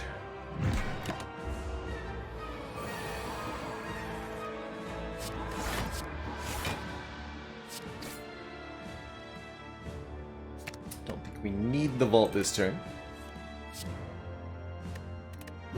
Again, reminder to myself to set up the Incense Burner, which should be pretty doable for this deck.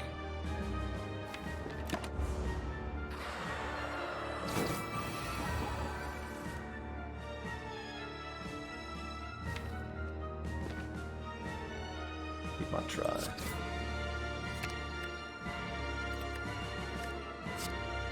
Just want the extra energy this turn.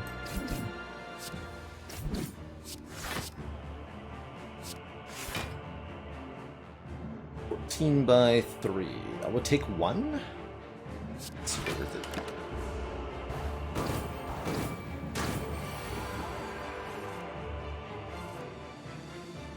Don't fall for the trap of playing Eruption on an intangible turn, me. There is a next turn I have to worry about.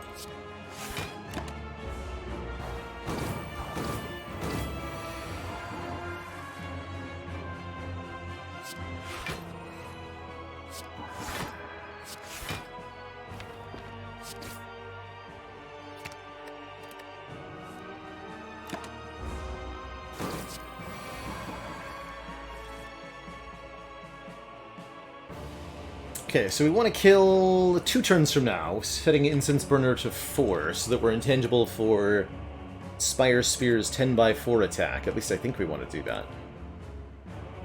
Yeah, that seems more likely for us to want to do.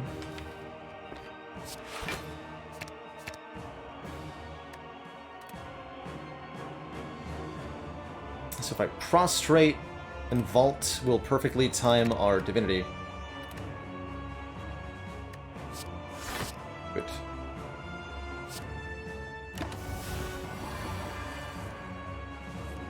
So next turn.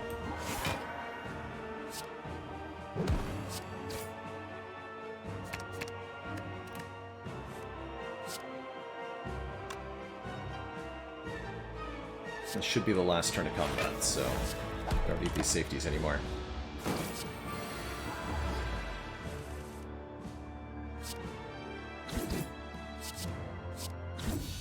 GG. On to Act 4, we've got tons of health, and we're going to full health thanks to Eternal Feather and the meal ticket. I think we're actually missing enough hit points that one on their own wouldn't be enough here. We actually do need both for the full heal. Yeah, 82 out of 102, missing a full 20 HP. We only get 15 from the Feather and 15 from the meal ticket.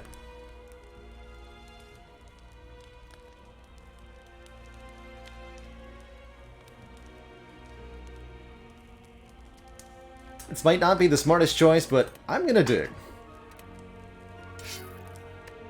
I think it was the smartest choice. We now have a kunai, gaining us dexterity if we play 3 attacks in 1 turn.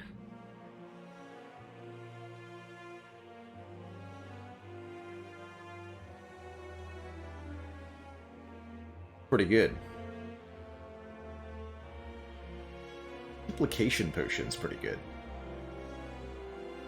Regen Potion is a lot of HP with the Sacred Bark, giving us lots more regen. We could simply remove a card from the deck, although I think probably my preference is to take Foresight here, giving us 3 scry at the start of each turn to help us redraw into the cards that we want: the Deceive Reality, the Sanctity, the Prostrates, skipping past Defends and Strike, skipping past Eruption, skipping past Parasite and Judgment, skipping past Heart Curses, all that.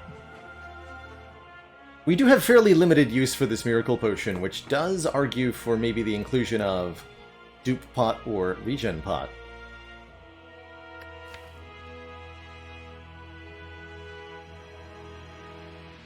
Could dupe the Fasting and Divinity card or something. There's definitely a lot of creative uses for this. Go with the first copy of Foresight. Don't want this empty body.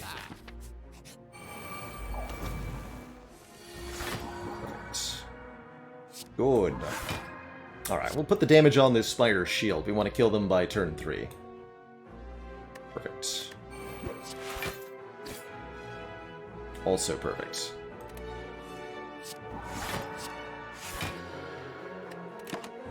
We don't care about not facing this enemy because we'll be intangible for its attack here.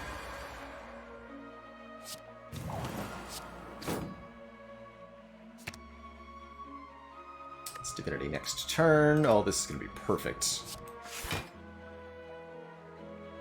Actually going to keep that around.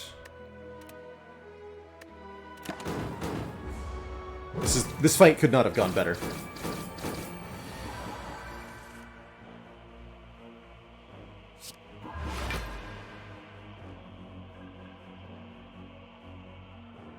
Oh, maybe I didn't need judgment because... Let's do... Let's see.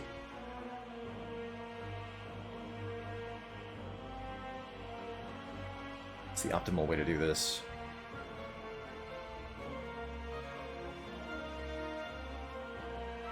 Leaves it at some amount of HP.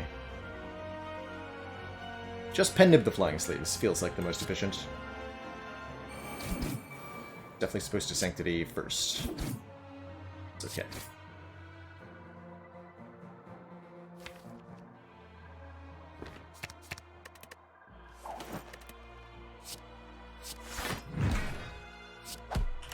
Okay, I bungled that last little bit, but it was mostly for flourish points anyway.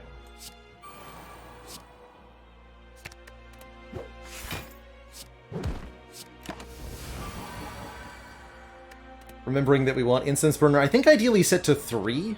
That way it blocks one attack from the first cycle, regardless of whether we vault or not on turn 1, 2, or 3. So I'm going to go ahead and kill this enemy right now.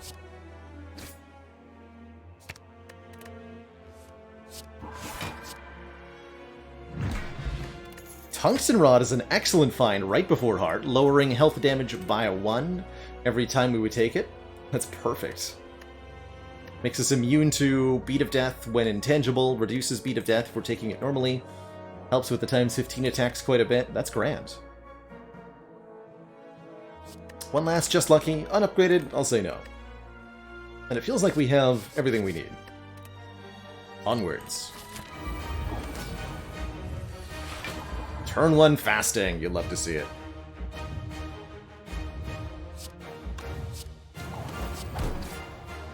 And there's the vault. Also perfect. Also, you'd love to see it. Okay, I'm gonna just do that. Get a head start on this combat.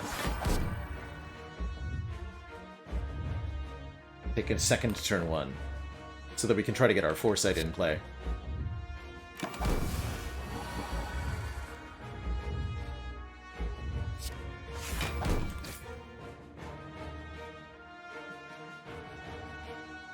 Except drawing that, I don't want to draw this over and over and over again, so I'm going to deliberately draw it now.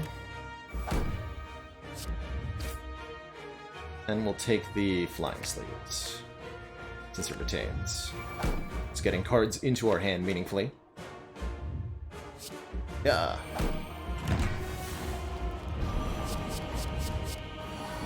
Okay, we're immune to damage this turn. Pretty good turn to be intangible, I think. Just looking at the numbers here.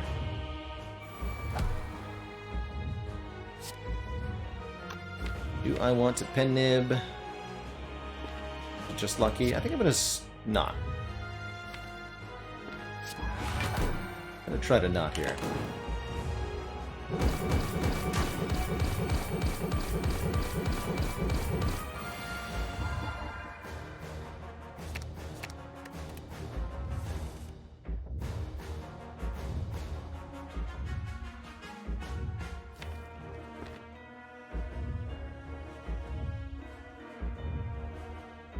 Ouch. That's okay, that's what the block potion's for, is for this turn, I think. Unfortunately, we're 1 attack short of a kunai proc. We have not managed to proc kunai yet this combat. Although we had the statuses in the draw piles, so we're gonna fix that a little bit here. Now, at least do some pretty good damage this turn, too. Actually, almost capping there.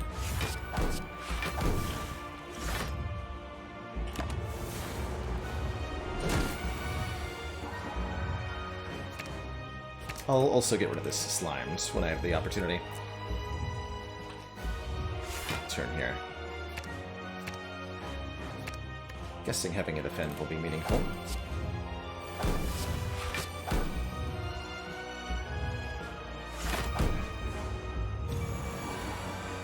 Simple hit for 47.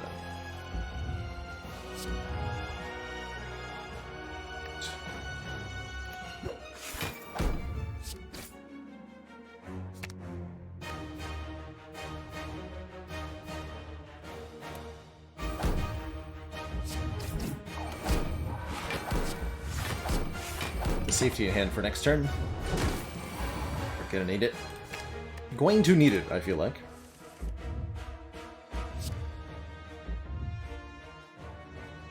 That puts me in Divinity. Let's get more energy this turn then.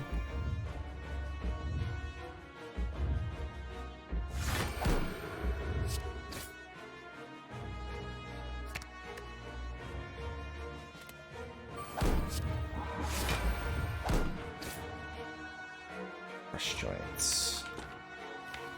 This is in the draw pile. Fresh Joints is good damage, and it's going to move an artifact layer. Okay.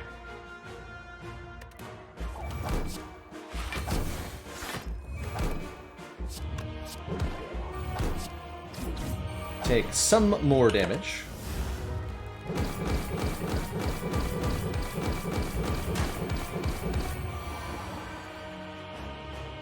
Oh, that was the other reason to set Incense Burner to 3. Had we set it to 4 and then vaulted at any point during the fight, this would have been our intangible turn during this buff turn. And that would have been the big sad.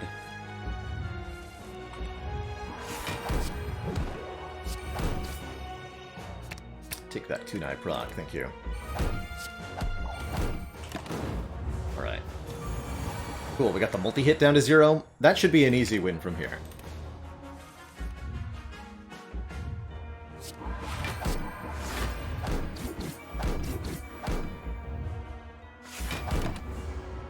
Get hacked, Mr. Hart.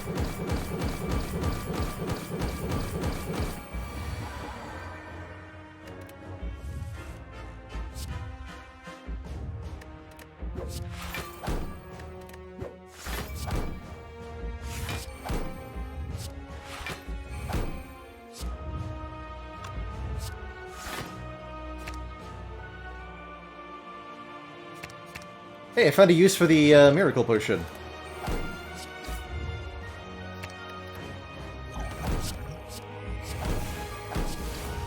Success, I think.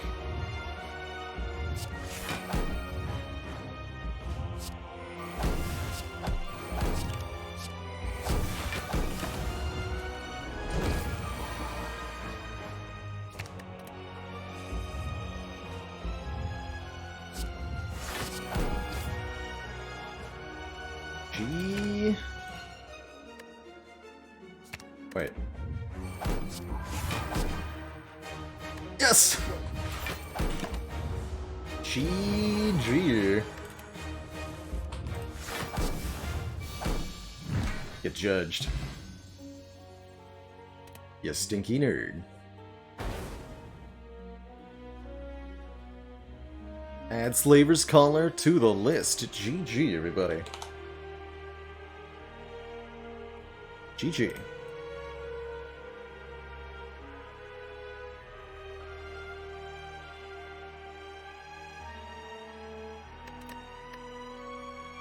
I judge this card worthy of being included in the deck. I don't think it did a whole lot for us this run. It did help. I do remember it being good on Reptomancer turn 1. I remember it being good at some point in Act 2. Overall, it was okay. I feel like I will continue to take judgments here and there.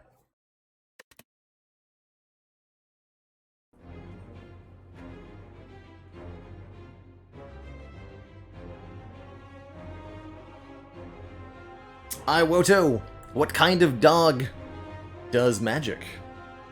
An abracadabrador. GG.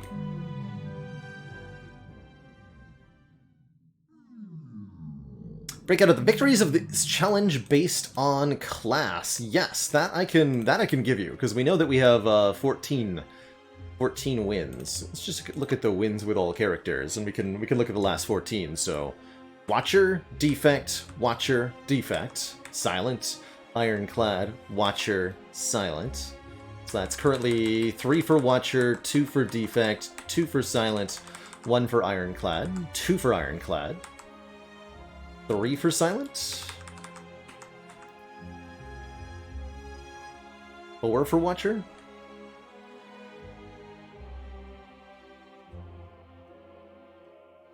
3 3 for Ironclad, 3 for Defect. Heck, I lost count. And then this was a different run, starting at the Pandora's Box. So it looks like it's a very, very even. Looks like 3, 3, 3, 4, 4 currently for the different characters.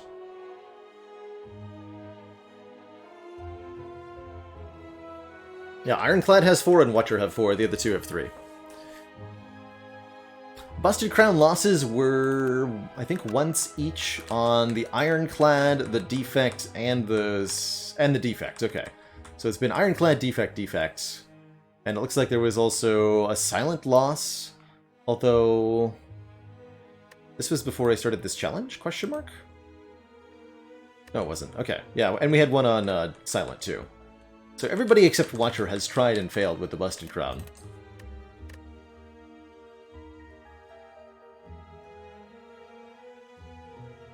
Happy to have you here, kind of fun guy. Welcome, welcome. We slay a lot of Spires here, and not too shabbily, if I do say so myself. I do tend to play on the faster side when it comes to Spire. But don't let that fool ya. Alright, well, it's Ironclad's chance to break ahead in the score here. If this is a win, then Ironclad will have more wins than any other character, making him by default overpowered. I'm pretty sure that's how that works. Before we jump on into this run, I am going to take our first break of the stream, quickly get some more water, stretch my legs, etc. When I return, I'll be back.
Alrighty, folks, we are back. Thank you for the reminder about not Mod the Spire, Filth of the Spire. Thank you for the mod reminder there. Let's see, is the title updated correctly too? Yes, good. Good! Mark Slaver's Collar off the list. Only 11 to go. Wait. Yes, 11. I'm hoping this will be Runic Cube. Or another Busticron attempt. Cool with that too. Oh, the Black Star. Black Star makes elites drop an additional relic when they're killed.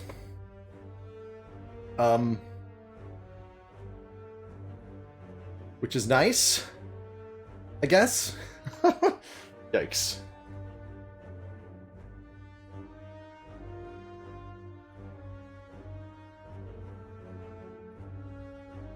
The option to bank into the store. So we'll go up this way, start here, take the event. Depending on what we get, we can go to the shop, or we can opt for more combats.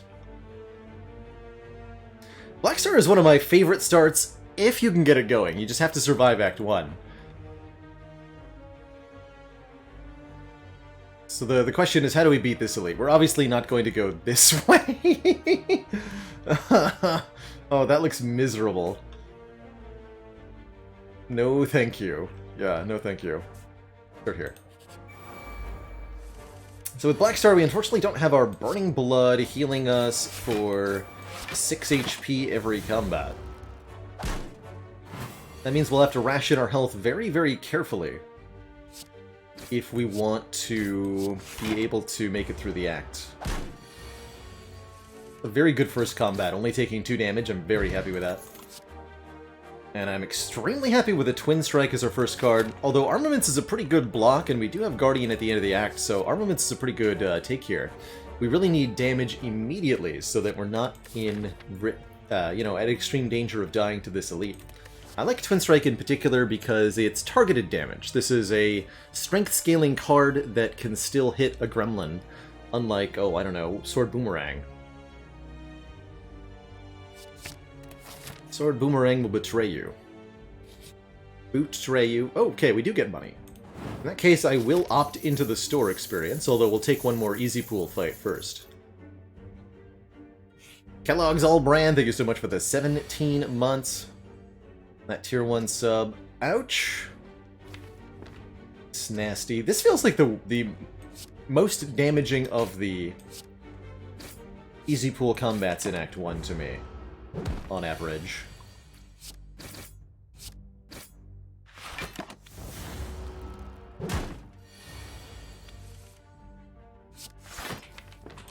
Should be lethal pretty easily. Good. Okay, a little bit of healing goes a long way here. And I love Spot Weakness to give us some strength. Notably, it can whiff against Gremlinob and Lagavulin, but overall it's a really efficient strength scaling card, and perfect for scaling this Twin Strike up. We'll just kind of have to trust that we'll draw it on the correct turns. A Warcry could help with that, or a Headbutt. Very, very happy with a heal, especially since it's cheaper. Yeah, heal gives us by far the highest chance to survive this upcoming elite fight, and leaves us with enough money to afford something good at the store. No! Well, not the membership card, unfortunately. Nor the bomb. We've been duped! But there is a Feel No Pain, which is relatively tempting. I think a card removal would do us well, also. Strike remove is quite good here.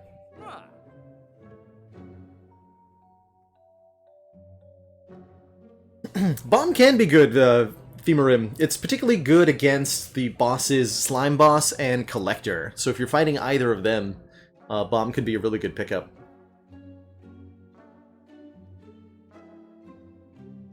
Was the Wild Strike under consideration there? Yes, Scaredy Sharks. If there was like two, let's say 2 block cards and Wild Strike, then I think I would take the Wild Strike out of necessity for the damage.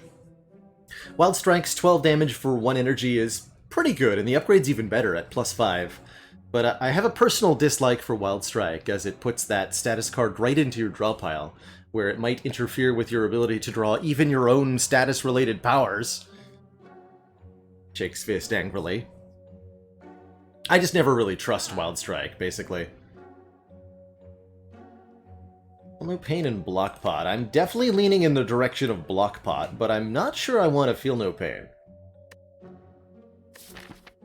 I think we're good enough against sentries that we don't need to further spec in that direction. Although it's, of course, a great late game card. Love a Feel No Pain in general. But I'm not going to blindly add one to the deck here. So I think what I'd rather do is card remove in Block Pot. And I will remove one strike. Hopefully I don't regret that. Let's see if we're up against an Ob first. I really appreciate buying a potion here because this blood potion we can drink at any time. So even if we get through this fight without any mess, which seems pretty unlikely. If I awake now, I can guarantee that Spot Weakness works. That might be worth doing. Otherwise, I risk whiffing it. Although then I get a Bash the Sender's Bane opening. Okay, I'll actually wait one turn. Okay, we do draw the Spot Weakness. Interesting.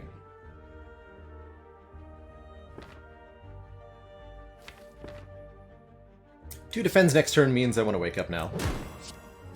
This could lead to weaving the Spot Weakness, though, right?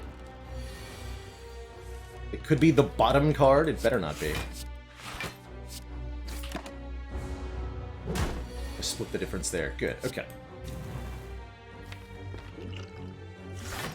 And we draw Bash on the debuff turn, which is good. Have to choose to take some damage to deal a bunch here. We can't afford to be slow in this combat. Might even have to take one more turn here, because I played one too many defends. I did. Although it only would have done, what, 6 strike? No, I could have done 9. Yeah. Mistakes were made. That's okay.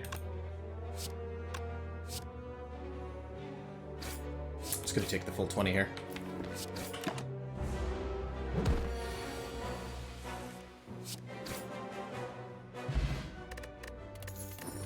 Beautiful. A red skull. And a Feel No Pain for free. If I want it. Which I probably do. The red skull gives us 3 strength when we're below half HP, which is currently now, and with a blood potion, we can comfortably stay that way. That puts us in great shape for a Gremlin Knob. I do like the Warcry's ability to mess with Spot Weakness, but I guess I'll grab our Feel No Pain. And we're gonna go to this. Is there a real reason to go event first? Yes, I guess so. Because what if, like, Shining Light or something?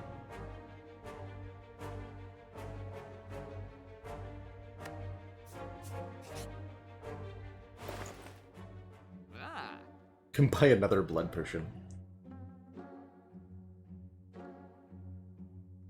And a third Feel No Pain. Shame about the medical kit. And shame about the strike dummy, actually.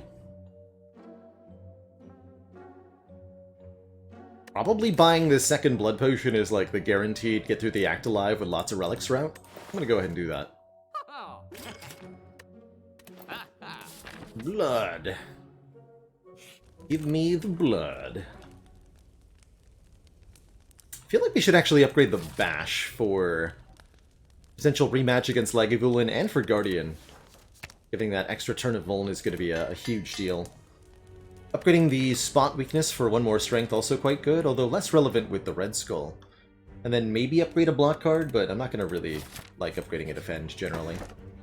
Love Tori going into Guardian. That reduces the 5x4 Whirlwind all the way down to 1x4. And it also means we can block against a sentry by only playing one defend. Good.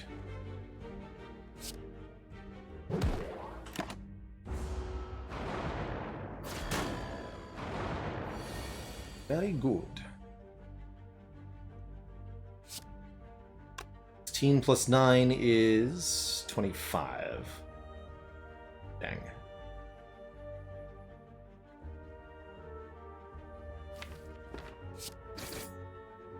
Dang it.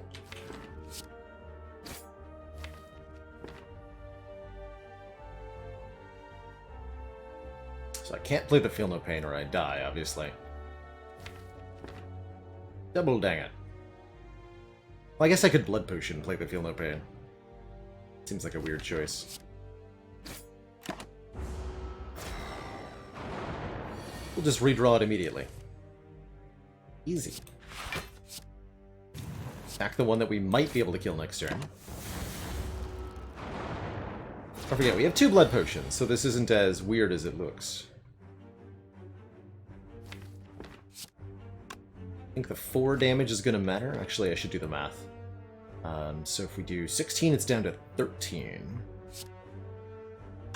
Versus doing 12 brings it to 17. This does... That's a kill either way. Okay.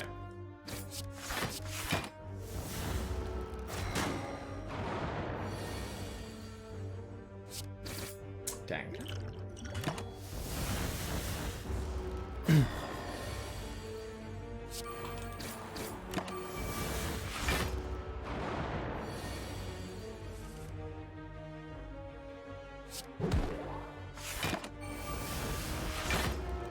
We do get 2 more relics here, though. And what relics they are. Blood Vial will heal us 2 hit points per combat, and the Eternal Feather will heal us based on the number of cards in deck at rest sites, so we instantly get a lot of health back. As well as a choice of Perfected Strike, Double Tap, Fire Breathing. Double Tap is okay at the moment. It's not particularly good. Double Tap Bash is okay. Double Tap Twin Strike is okay. Better with an upgrade on it.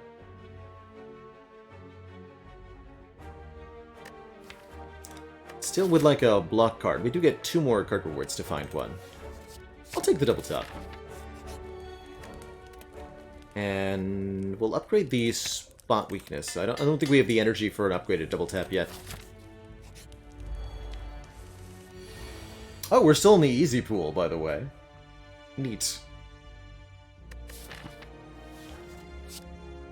Haven't looked at a lot of cards.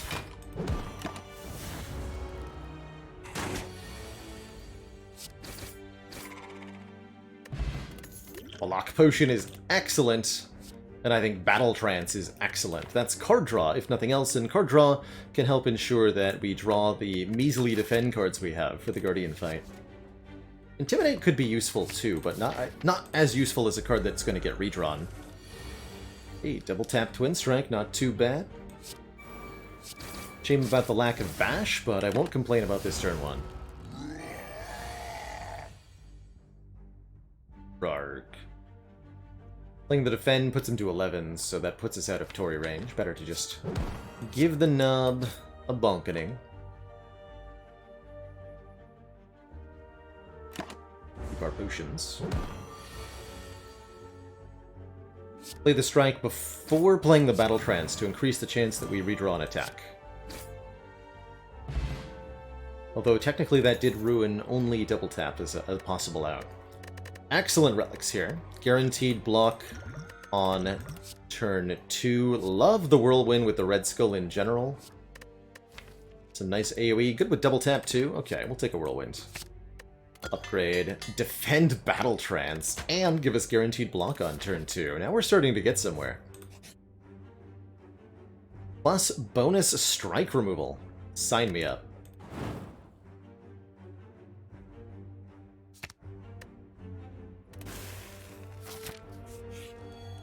And with 27 health going into Guardian, and a block potion, and a boat thingy, we're not going to die to the turn 2 hit. I would like to upgrade this Whirlwind for Act 2. And then we get into this fight with Red Skull active. So there's quite a bit of bonus strength in it for us. Make sure I don't draw that Feel No Pain again. Spot weakness works on most turns of this fight, meaning we should have a pretty easy time clobbering the Guardian. We'll have to take a hit here and there to the face, but whatever. Way to do it here is bash first, so that we take the 4 return damage, then play the defend, so that we can take exactly 5 attack damage with the Torii.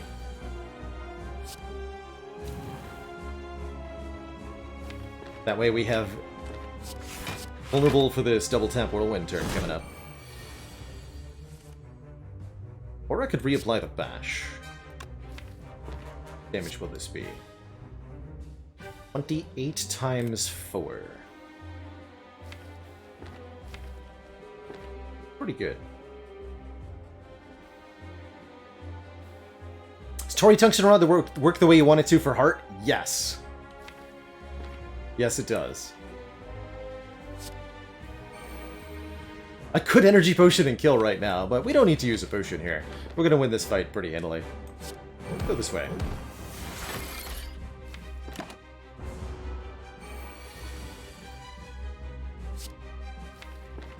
We'll take this hit, though.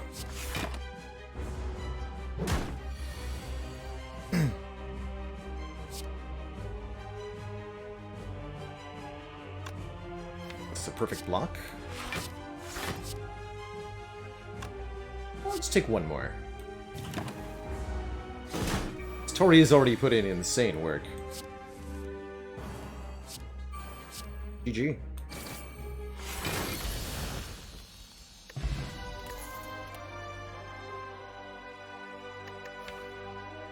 Deck has a Feel No Pain. That makes Corruption an easy pick. Especially on base 3 energy. Makes a Runic Pyramid amazing. Makes a Snecko amazing. We don't have... Well, I guess we could take Berserk, genuinely. We'd have to upgrade it, but the extra energy would be nice with the Whirlwind. Of course, Corruption is also kind of extra energy. Is this too small a deck for Corruption? Kind of, yes. But we only have to do regular combats for a little bit. And small deck, like this deck, will exhaust all its skills very quickly, but in the short combats of early Act 2, that won't be a problem. Won't really be a problem until the Book of Stabbing or really the Act 2 boss, so we have quite a long time to add more skills. Exactly, we take the Corruption and we make it better. I think that's exactly the play here. Alright, well there is Coffee Dripper, paired with Eternal Feather Blood Vial. Feels like a pretty easy way to get some additional energy in here. Certainly I don't like it as much, or I don't like Philosopher's Stone as much when we're giving all the enemies bonus strength, and it's going to make me need to rest. And I don't think this is a particularly good tiny house, not compared to what should be relatively free energy. That means we do want to upgrade the double tap with Prejudice so that we can be double tap whirlwinding or double tap bashing and then twin striking all our way to the bank. This... Oh, no, there is a 3 elite route. Okay, but that route hits no fire. Well, maybe late fires?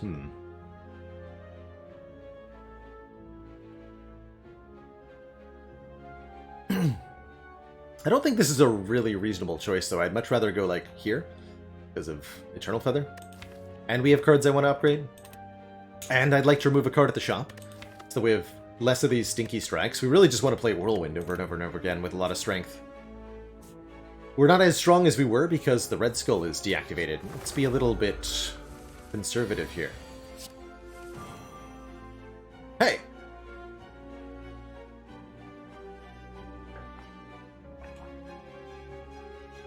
What gives, Birdmans?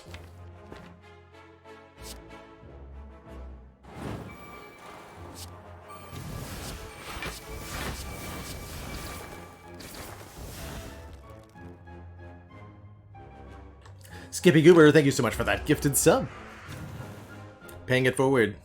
Good stuff. Hello? Whirlwind? Are you there?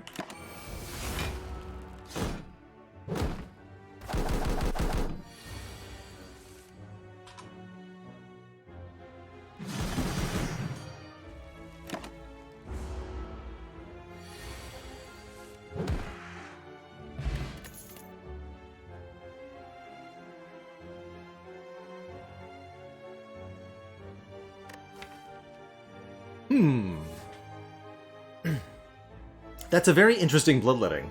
Especially with Double Tap and Whirlwind. This could lead to really insane turns, if we can get them all together. And we have the sustain for it. I think it's going to be awkward, but I have to try this. I have to see if this works the way that I want it to. Come on, come on, come on. Dang it. A pretty good block pot then. Kill one? Double tap, twin strike would be 9x4. 36, 46, no. No. 17, 22, currently only taking a little bit though, so... Whirlwind would do exactly 48? Okay. Hit you then.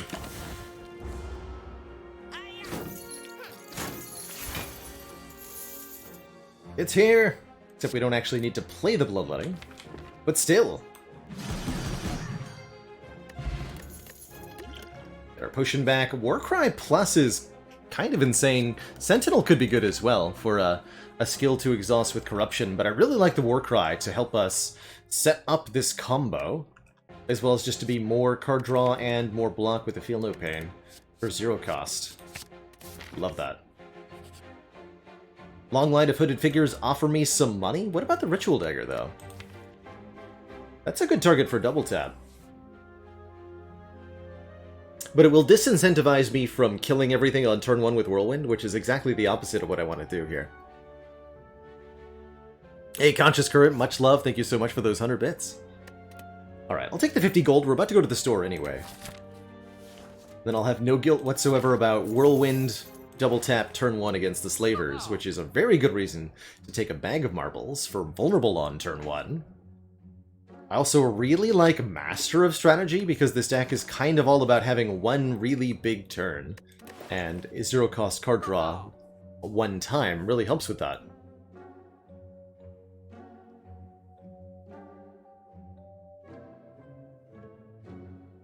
Removing a card also helps with that.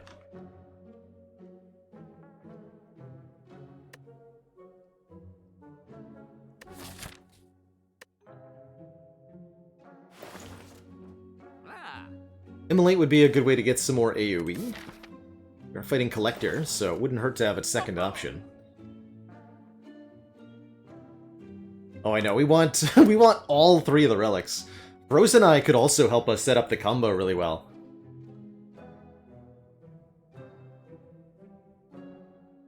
Actually, Frozen Eye, hold on.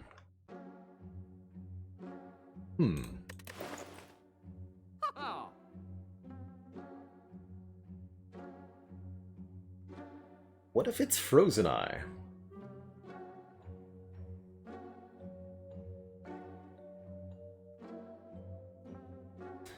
Let's see the draw pile in order, and that allows me to know what Battle Trance is drawing, what Warcry is drawing, where our Corruption is. I actually quite like that. Do it. And if I'm going to do that, I'm also going to take this Pommel Strike on sale, since we have the option to draw or not draw.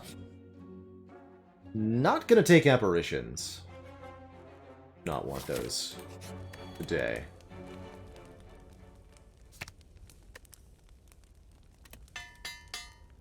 But I want more relics.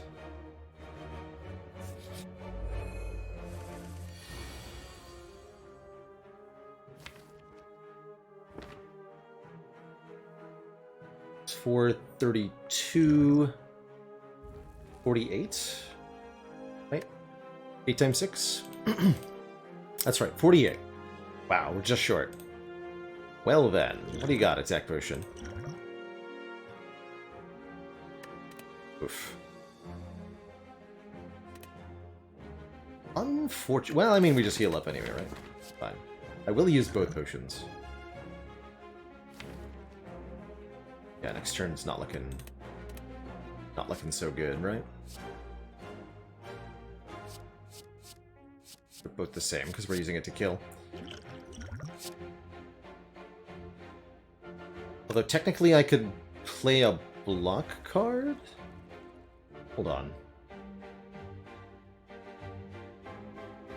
Let's see, if I clothesline Whirlwind for 5, that'd be 40 plus 12, then I can play the Feel No Pain. Take 1 plus 14, take 15 versus taking 20. Yeah, that's the play.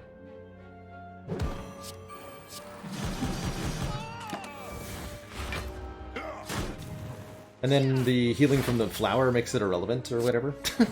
But it's fine. Feather? Flower? Same thing. Potion Belt after using 2 potions is kind of cruel, but you know what's not? Havoc with a Frozen Eye! Let's go. Play the top card of your deck for free, which we now have the ability to control, and exhaust it. I really like that. And best of all, if you play Whirlwind with Havoc, you don't spend any energy. Actually, the healing did matter. We perfected the fight, kind of, essentially. Well, good. Yeah, and we can Work Ride it to deliberately put the thingy on top. I'll take a Smiling Mask. This probably saves us quite a bit of cash. Although I didn't buy removal at that last store, did I? No, I bought Frozen Eye. So current removal cost is 100. This will save us 50 gold and then 75 gold for the next one. So maybe 125 gold for the Sapphire Key, assuming I visit 2 stores and want 2 removals. Sounds like the Sapphire Key is actually better on average and would let me take a Cursed Key. Do I dare go for this Burning Elite with no potions? Probably not, but I will at least strive in the direction of that one. We know it can't be Slavers. Ouch. Here's an example of where the Bloodletting not so helpful.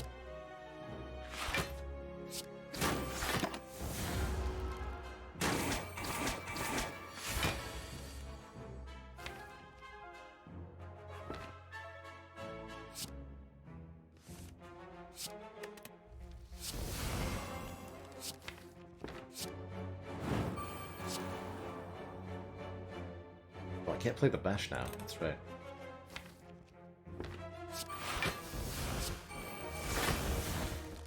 Oh well.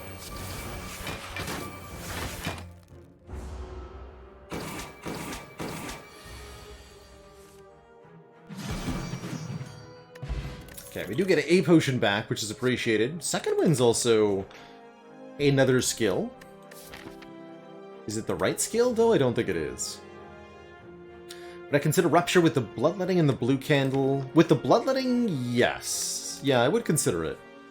This deck does appreciate strength quite a bit. How bad is Clash? Very, very bad. In this deck in particular. Forces us to play Havoc if it's in hand. Forces us to Battle Trance when we might not want to because of Frozen Eye. It's going to be unplayable most of the time. Rampage could be kind of hilarious. I think I'm just going to opt for this Elite. Get 2 more relics here. Another example of Bloodletting doing absolutely nothing for us. This definitely needs a skill potion. Havoc.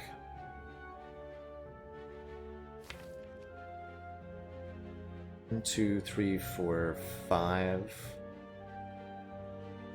Draw 2. 1 back. Havoc the Pommel Strike, get to the Battle Trance, draw Bash. Strike, defend, Whirlwind. Okay.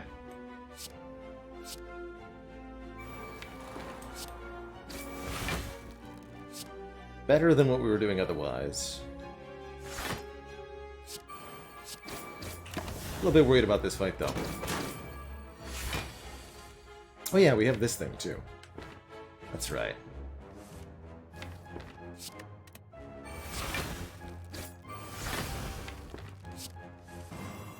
I can comfortably play Bash. I don't have to block here. That's good.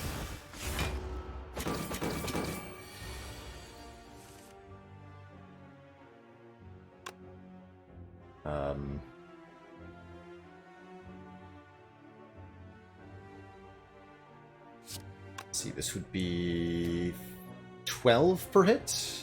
Base 18 per hit. So 18 times 4 is less than 90, right? Yeah. So we cannot kill it this turn, unfortunately.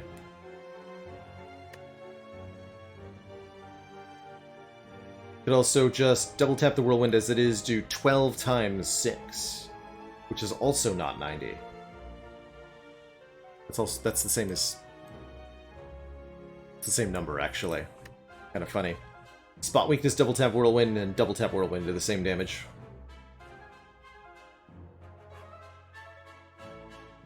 So, in that case, we play the Corruption, of course, because it blocks for a bit.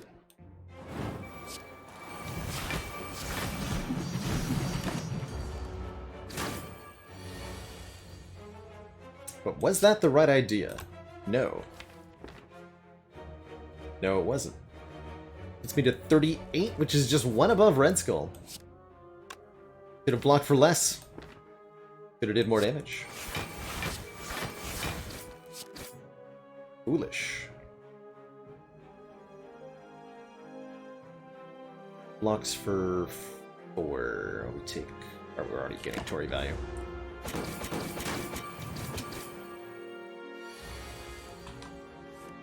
And I could have actually known that I was drawing that, so that was entirely on me. I have Frozen Eye. Ooh, and Frozen Eye just got more complicated with an ink bottle. Yeah, I should have... I forgot to use my Frozen Eye, and it cost me health there. That's absolutely what happened. Ink bottle will draw us a card every 10 cards we play. We know what we'll be drawing, and so we can play around that, or plan around that. And we have to be very careful, because it might adjust what Havoc is trying to play, right? It's alright, we can get a heal here. Oh, it's not that big a heal. Our deck isn't big enough for this Eternal Feather to be a big heal. Noted. And slightly worrisome.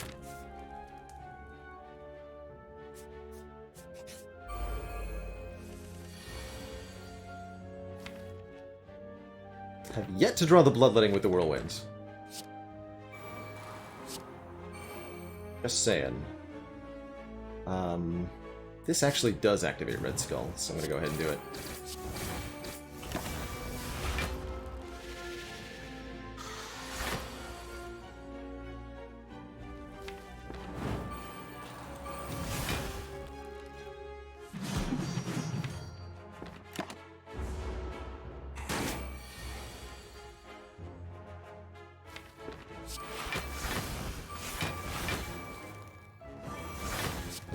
Can't forget how to use Frozen Eye if you don't take it in the first place.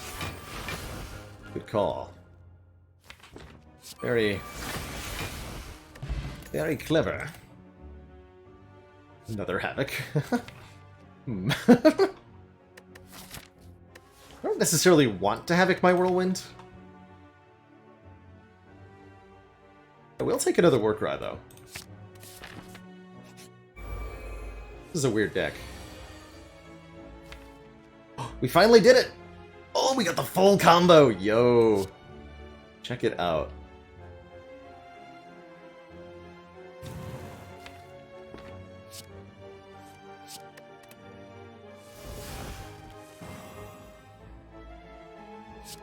Warcry Whirlwind on top of the deck. Play it with Havoc. Didn't cost any energy.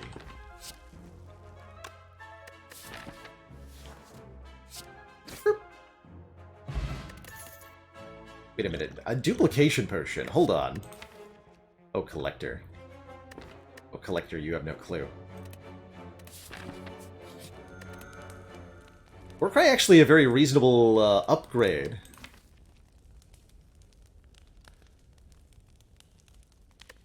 Let's upgrade the Corruption first, though.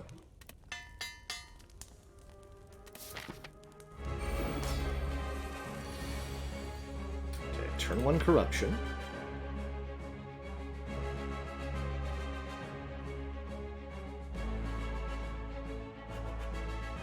Oh, I can do something really funny.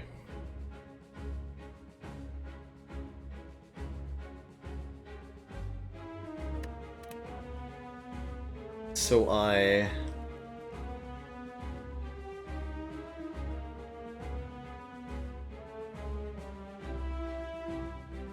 going to use Warcry to make my own Runic Pyramid. Basically. Oh, I don't want this Pummel Strike, though.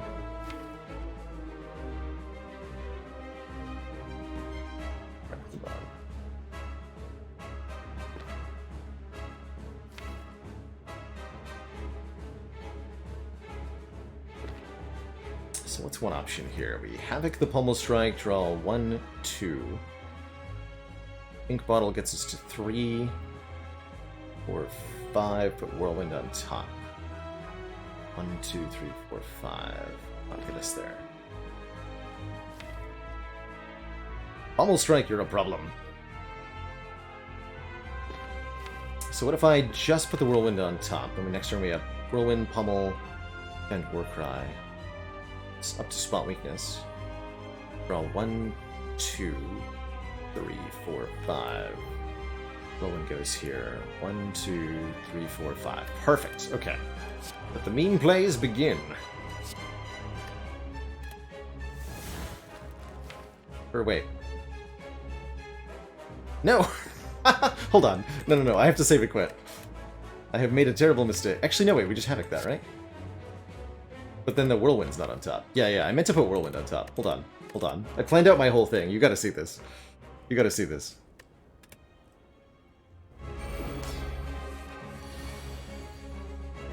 Let me try that again. Whirlwind, and I click on... Havoc, and I click on the Whirlwind properly this time. There we go. Did I play any other cards? Yes, I play the Strike. Okay.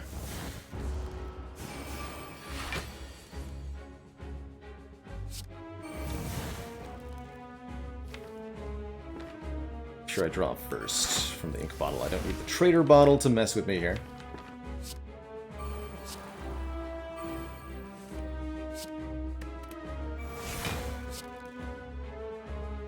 Block. Vulnerable. Should have played the Strike. If you wanted to short the block for more strength there, too, doesn't matter. Here's what we do. Bloodletting. Battle Trance. Double Tap. Duplication Potion. Whirlwind.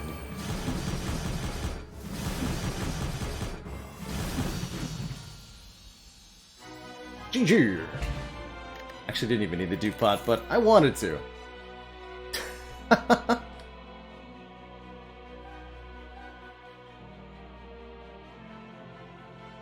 I wanted to. Pretty good demon form, but is it a better offering? I'm gonna go with it is a better offering.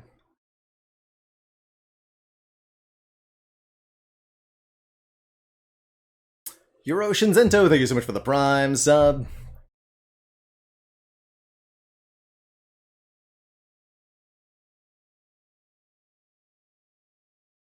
Animator fake, Whirlwind, more like Whirlwinning.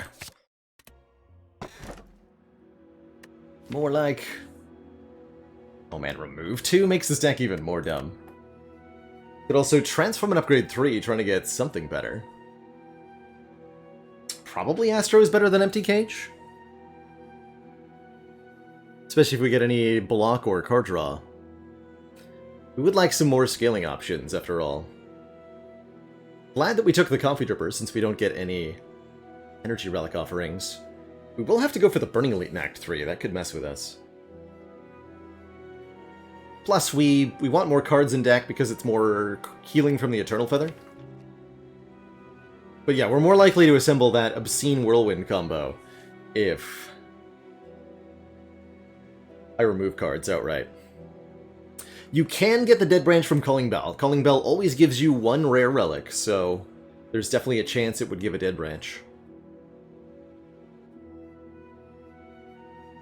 The fact that it adds a curse is a little stinky, but it does... we can exhaust it with a blue candle.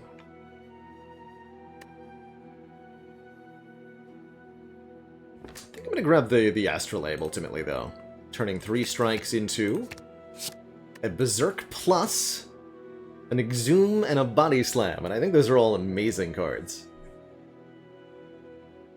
Exhume in particular is amazing with Corruption, letting us get back the spot weakness or get back the double tap.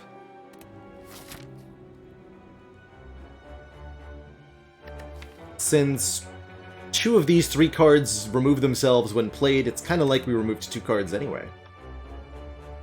Oh good, and the Burning Elite is not in a stinky path. It's great news. Do I want to go? I'll go to that store, maybe, if we want to go to 2 shops. Let's start with a couple of events. I don't really like the hard pool fights.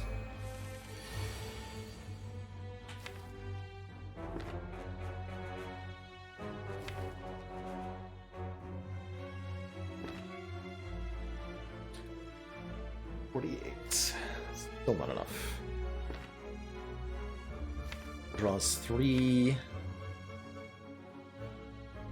That's draws 1, 2, 3, 4. I can get to the field note? I don't think I can get further than that.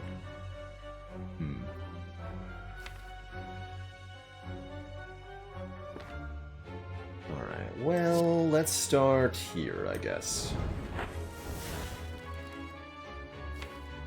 Oh, we can exhume the offering and play that again, and then we're out of here? Is there a better way? Surely there's a better way.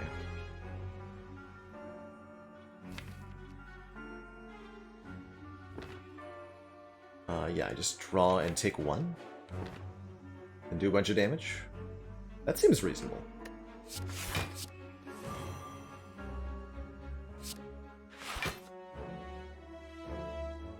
$32 plus 13.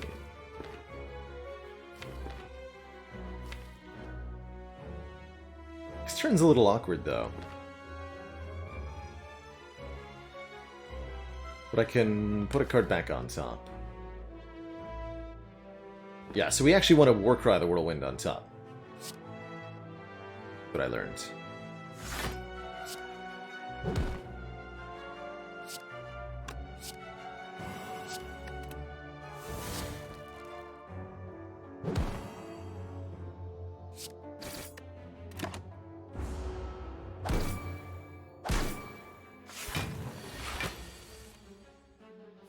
And then spot weakness, Warcry, putting Whirlwind on top, double tap, then Havoc the Whirlwind. You died at Thorns.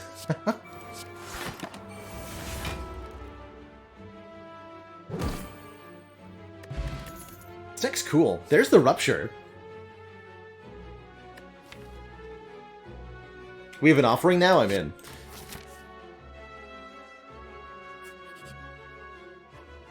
And a card removal. Beautiful. What do I want to get rid of at this point? Defend? No, we need the block cards. I guess I'll get rid of a Twin Strike. Even though it's one of my better strength scaling cards. Just really not a lot in this deck, huh?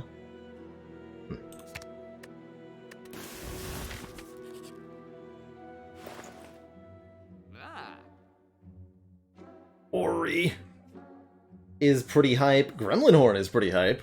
Panic Button is interesting. There's a block solution for this deck. Love it with Frozen Eye in particular. Could take Combust for more strength scaling with the Rupture, although I think that's a little odd. Ancient Tea-Set is kind of actually tempting. This could lead to some hilarious turn 1 kills with 2 bonus energy on turn 1. For, say, Spire Spear and Spire Shield for Donu and Deka. Sounds fun. Is Combust really good? Combust is very, very solid damage per turn, especially in the early to mid-game. So consider it as an answer for those stinky fights like the 4 Gremlins or the 5 Slimes, the 3 Slavers, Gremlin Leader, the Lice.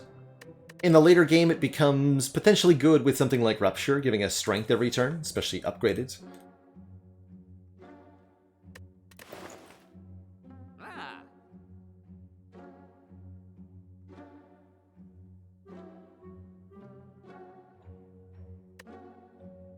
Maybe I should just buy a potion.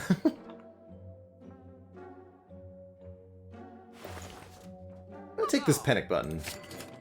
Don't think I'm going to take the Tea-Set. Okay. Let's save my money. We are going to at least one more shop. I guess I could opt out now. Take one more event. Ori is somewhat tempting. We do probably want to add more cards to this. We would be looking for stuff like Shrug It Off, Burning Pact, True Grit, more offerings. Definitely want Shrugs. Actually, that does seem like a pretty reasonable idea. Flame Barriers. There's Shrug. Sentinel. Power through is okay. Limit break. Another Havoc plus. Flex. Flex. Limit break. How about now?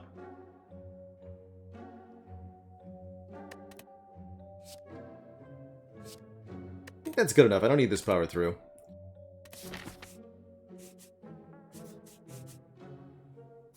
Probably take a combat because of potion chance or something.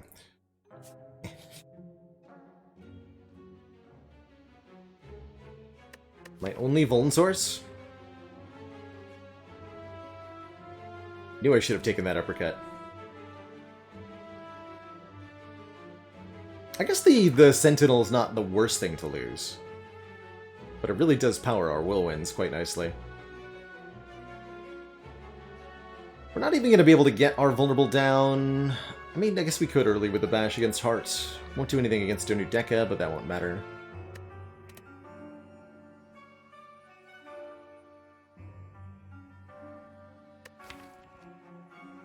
Actually, just going to lose the Bash.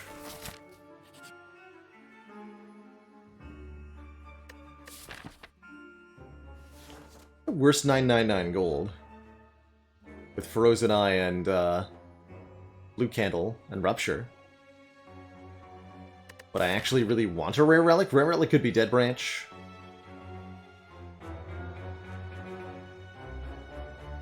Won't get to cash into the shops for a while. And it gets me a card reward. Better to take the boss fight here.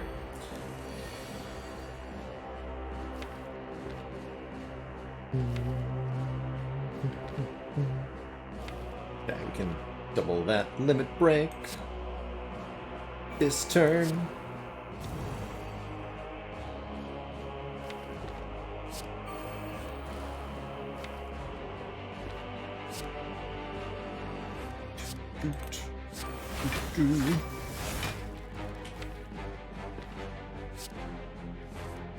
Put that on top.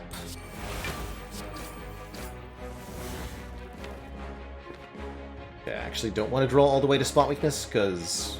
I mean, I guess we should, because there's no reason not to. Like that for the strength, even though it damages me.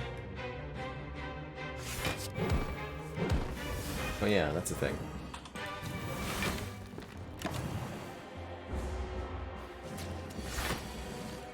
Ooh.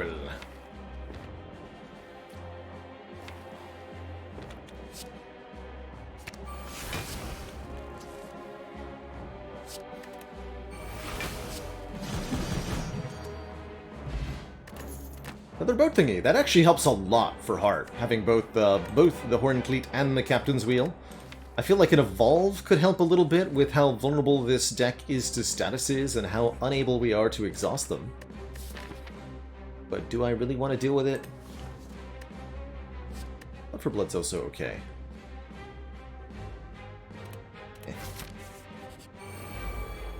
Maybe take an upgraded Evolve or something.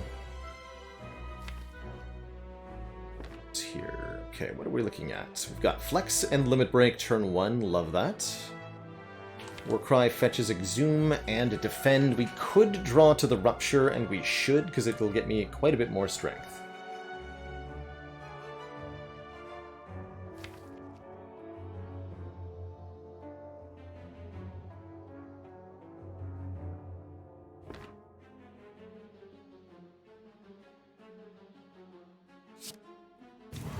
Can I, though?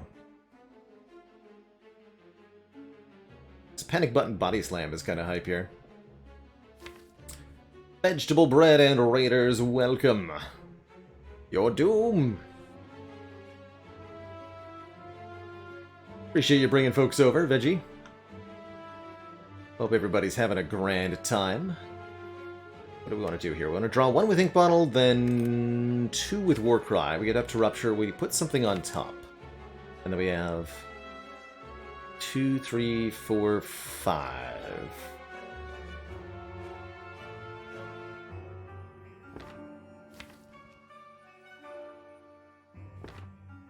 I can Exhume that Limit Break this turn, though.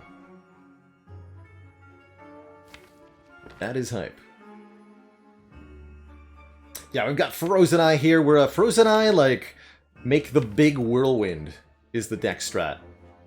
Works out shockingly well.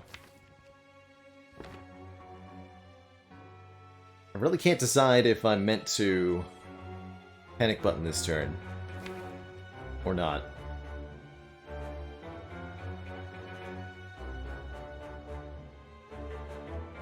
Two, three, four. Oh, the battle trance really gets me good, unfortunately. Alright, we'll just take the damage from Repto. Lets me get more strength. Quite a bit more strength. Notably. Not sure if this works the way that I want it to. Let's science. Ah, yeah, it does not work the way that I wanted it to. It's fine.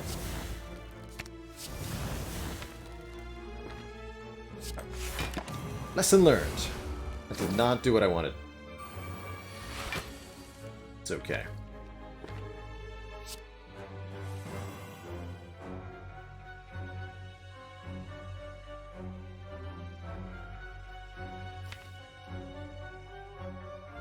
It's not a good turn next turn. Well, it's actually not that bad with the Captain's Wheel. Although we draw uselessness. We should put the offering on top then.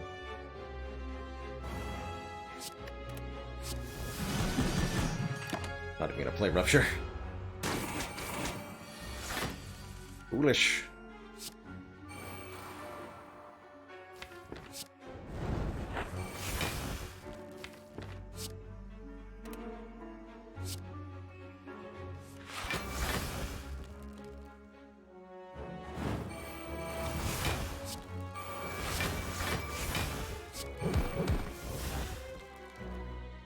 $34 goes to $51. I would take 1 if I played Berserk. I will not play Berserk.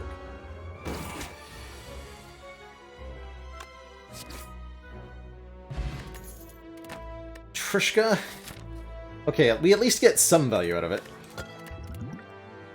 Second Offering. Pummel's also very good as a one-time attack with strength. We're getting enough healing. I'm going to take a Second Offering. We can afford it. Third Offering? Question mark? It's either a second Limit Break or a second Feel No Pain, I'm thinking. Second Feel No Pain sounds very good.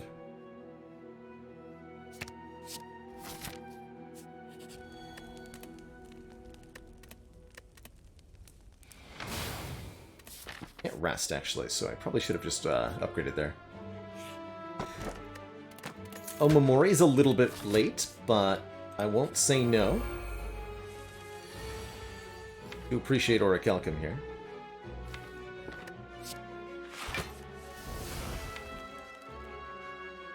Oh my, do I just... Get this turn 1. Good, hey. That looks pretty good.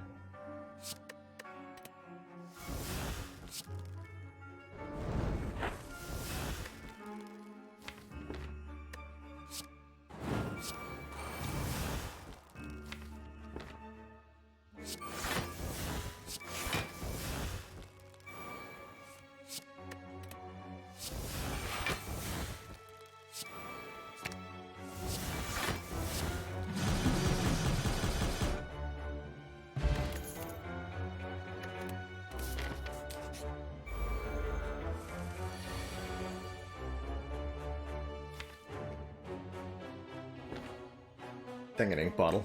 Fair enough.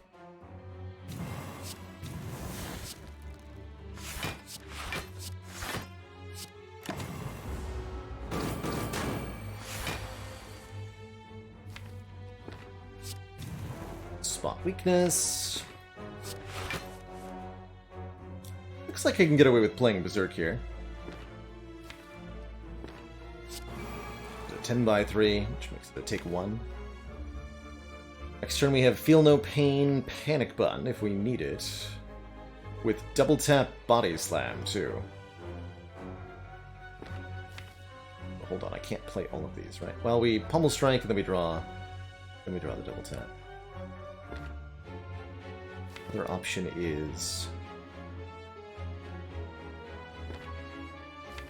Havoc the Pummel Strike now. That's another option.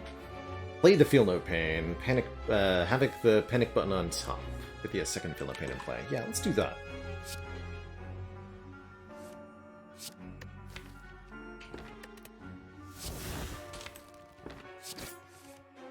That differently than I said I was going to, but it works out. It doesn't put Panic button, that put Bloodletting. Cool! Alright, well let's play this then. And then next turn is still fine. Okay. Yeah, these turns are really complicated. Really complicated. It's frying my brain. Trying to think of the correct line most of the time.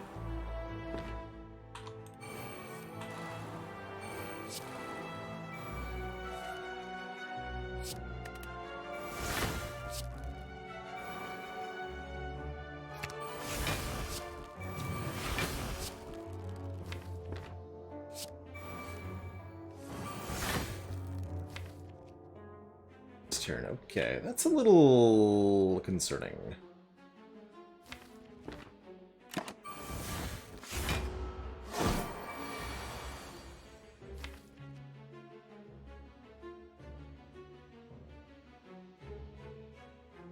That'll be a decent turn with the body slam at least.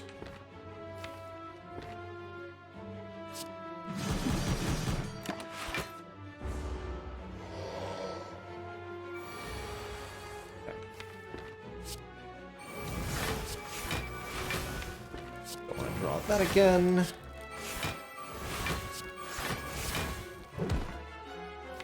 Next turn could be pretty nasty. But we do have the elixir, worst case scenario. I think it's pretty good. Need to draw that whirlwind on the correct turn. What's the way to do that? I have to draw 5 cards, ideally. Almost Strike and Offering gets there.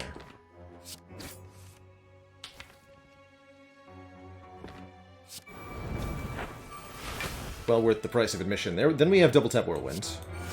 And that should be a kill with this much strength. Better be. Yeah, it definitely will be.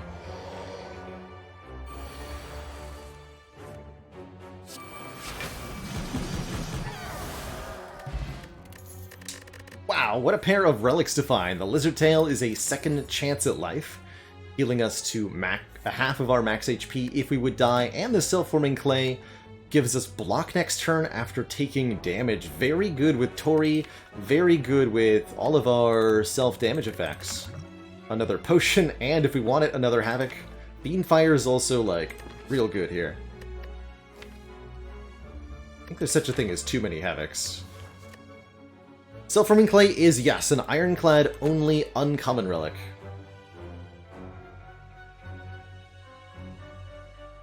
Ghostly Armor is a skill. Fiendfire is an attack. Actually, there's like no attacks you want to exhaust.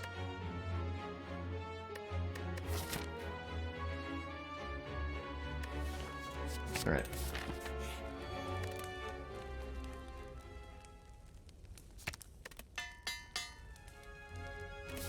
And this shop is unnecessary, so let's go here. Take one more event. Haven't seen double orb blockers yet. The best class-specific relic, my personal favorite, is the emotion chip on the defect, letting you essentially double your orbs if you can continually take damage. Tough Bandages and Tingsha are also exceptional. And Brimstone, also a personal favorite. Let's see, I can double tap. Almost Strike to go. 1, 2, 3, 4. Okay, yeah. It's gonna be a hell of a turn. I think we have lethal on turn 1, by the way.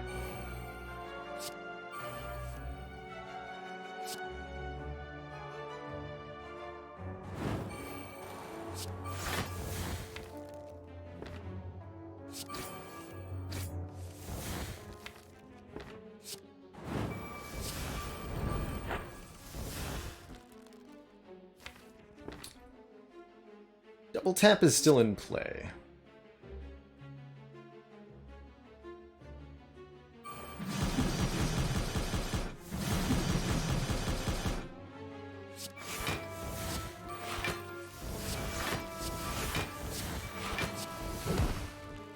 Nice. More block from the Oddly Smooth Stone, as well as 10 more HP, which will be another 5 with the Lizard Tail as well, and a 4th potion for the potions. Do we take a Hemokinesis with our Self-Forming Clay and our Rupture? Maybe. It is upgraded, too.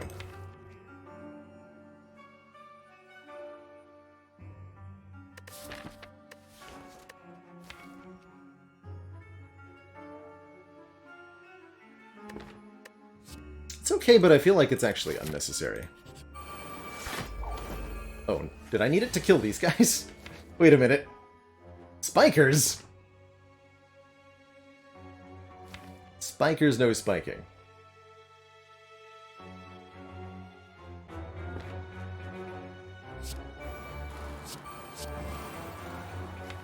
Guess we just play the corruption? Yeah, this feels right.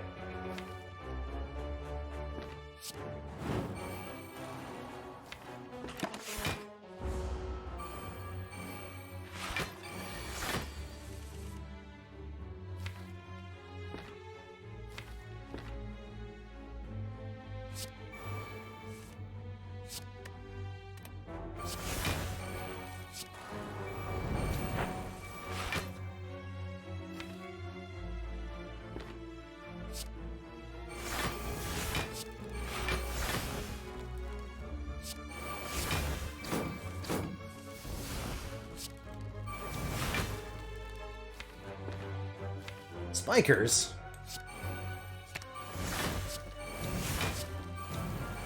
How will this deck ever deal with spikers?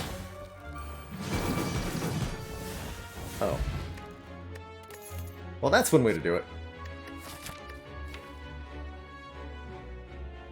Take another skill that is also strength gain. Sounds grand. No point in upgrading Limit Break, because we have a corruption.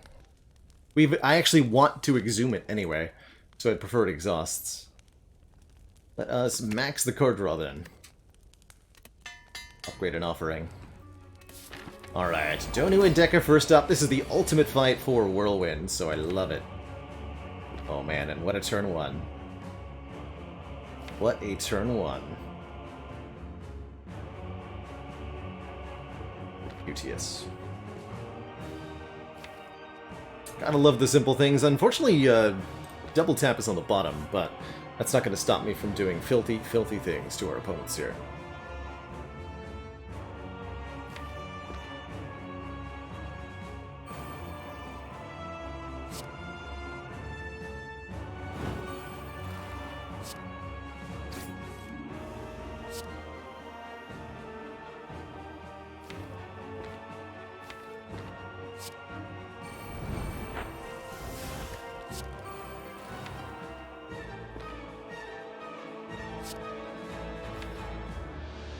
Draws 5 more cards.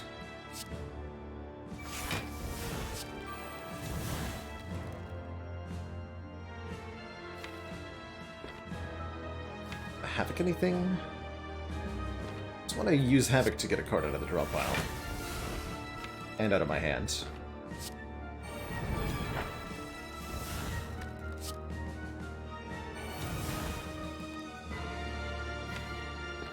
Times whatever.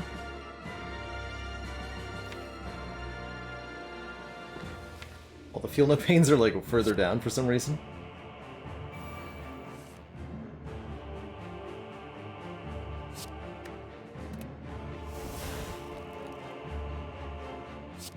Thanks. Limit Break, Exhume, Limit Break. Whirlwind. Nice turn one, nerds. Who's next? Alright, Tim Eater. A dear friend. Good old Tim, they call him.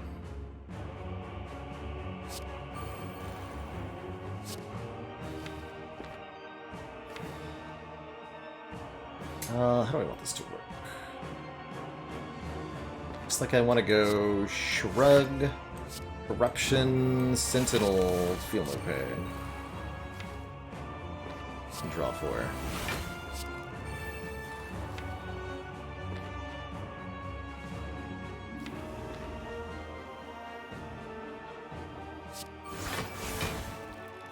Four cards next turn. I'm only going to draw these 4 because this applies draw reduction, so I get Ghostly, Warcry, Body Slam, Ascender's Bane. Stinky. It's enough block, though, so... I'm down, Mr. Tim.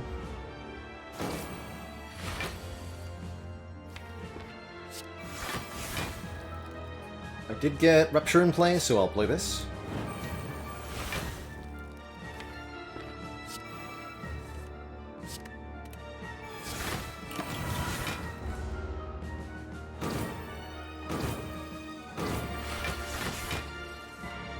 So much strength gain.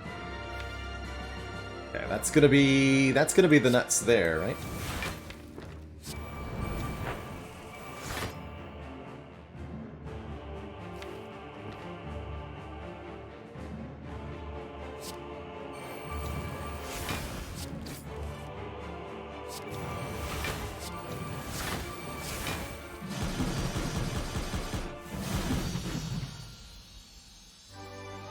Probably should have set that up a little bit better, but GG. Two thump, a deep pulsing dread can be felt throughout the room. Is this the heart of the Spire, the source of all these one-turn kills? Feeling 22-34. The Whirl Master, they call him.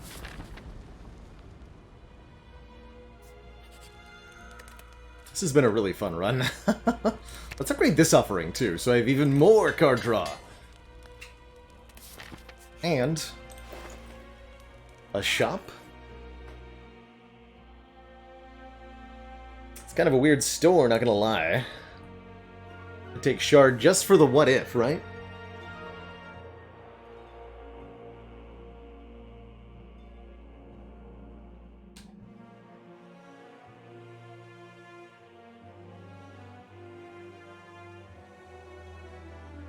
Combust does work with Rupture here, that's certainly an option.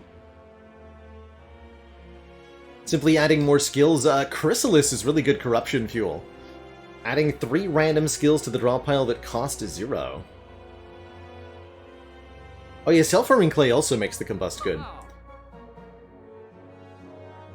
I actually like that Chrysalis more than I like the Prismatic Shard, in terms of, like, interestingness value. How often do I get to deliberately use this card? I'm gonna take it.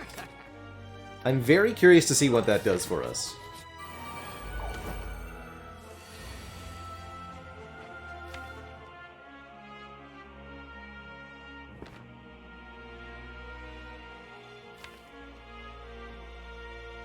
Corruption is on the bottom of the deck, unfortunately.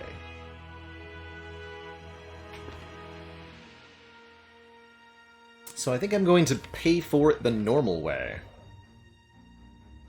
Let's play it. What do we get? Intimidate, Sentinel, Trooprint. All at 0 cost. All towards the bottom. I don't think that helped me, necessarily. Good to know, though.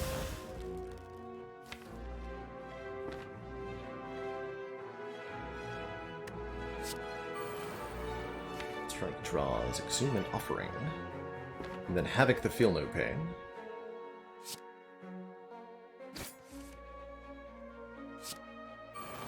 Yeah, both Feel No Pains in play.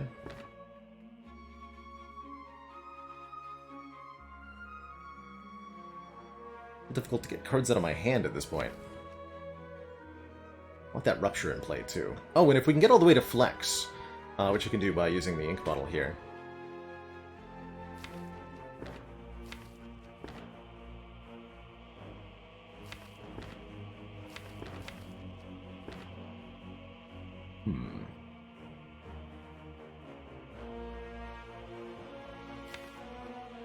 We could have a really good turn.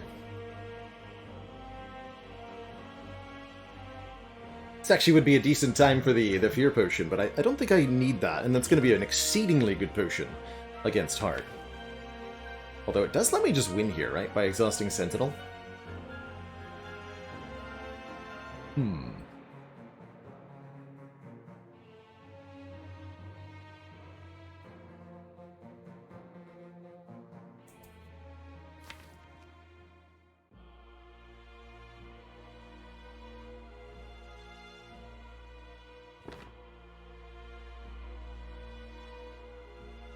Okay. My brain is breaking trying to think of other better routes through the fight, so I'm gonna take this one. Because I like it.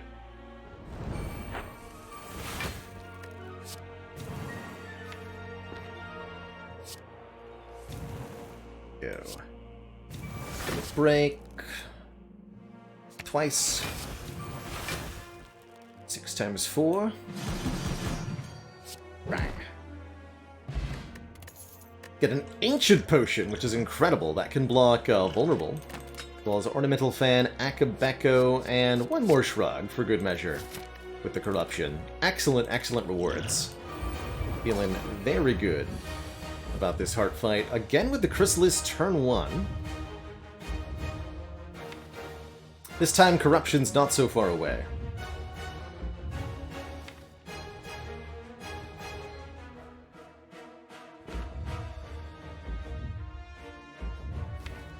Shrug, Shrug, Battle Trance. Gets us to the Corruption and to the Limit Break. Can't block Vulnerable from Heart if I do that.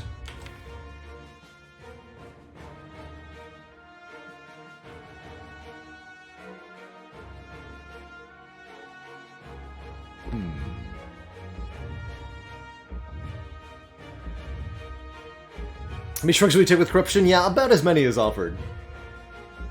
Approximately that many.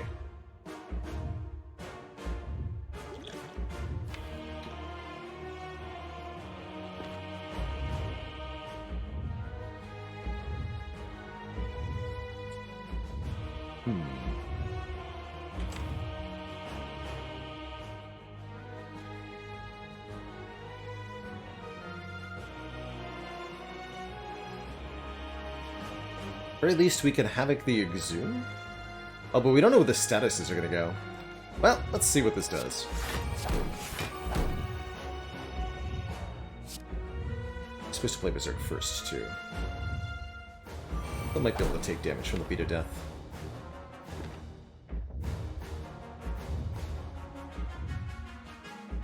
Ooh. It's countered a card.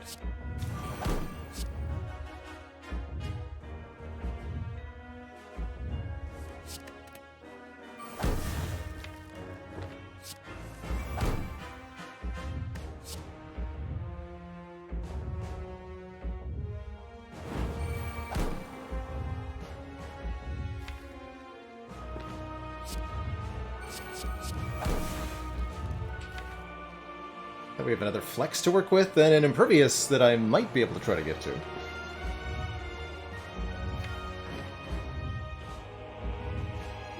Save this for next turn.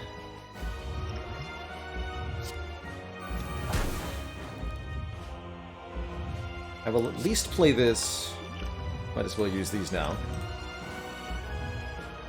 Ancient Potion is going to keep the strength rather than blocking the Vuln. I might regret that.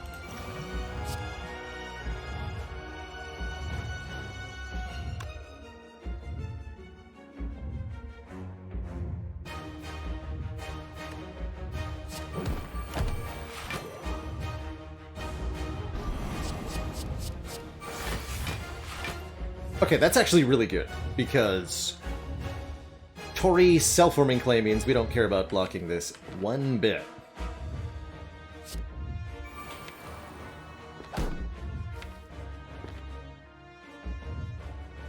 Bottle is on 6.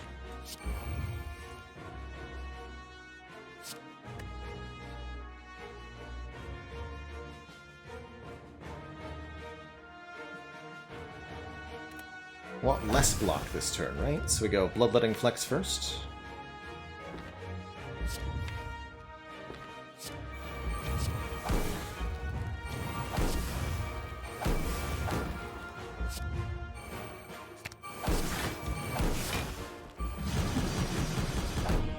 tap damage.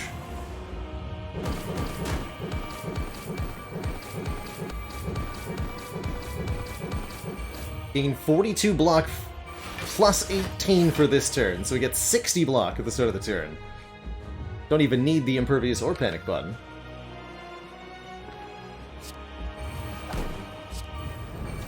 Give me the card draw. Thanks.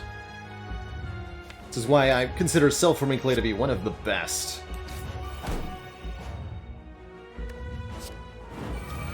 Relics that are out there.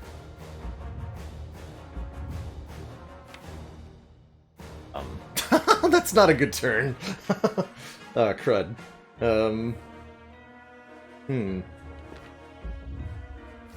I guess I want Offerings so that I can spot weakness. Alright. Alright.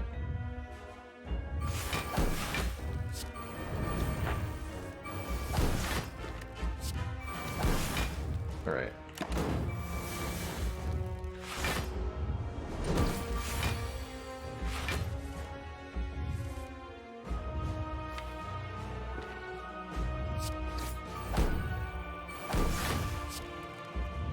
This is already a cap, so there's no need to play the Sentinel.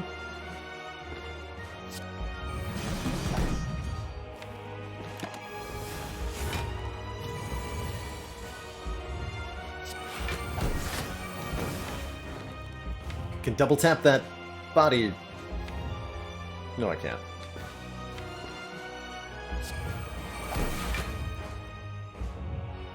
I can get rid of the burn by playing everything. You know what? I'm actually cool with that.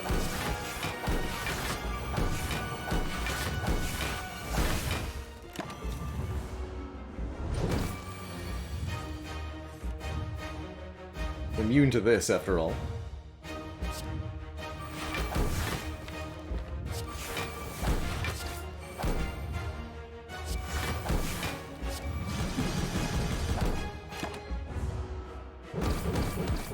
GG.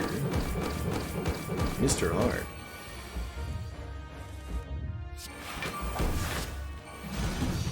GG.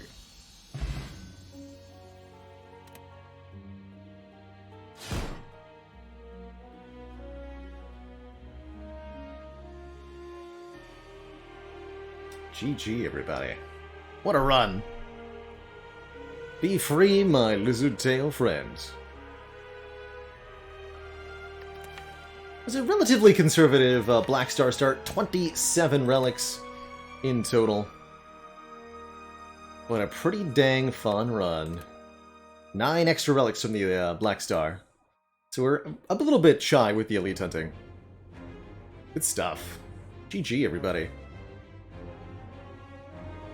Update that title.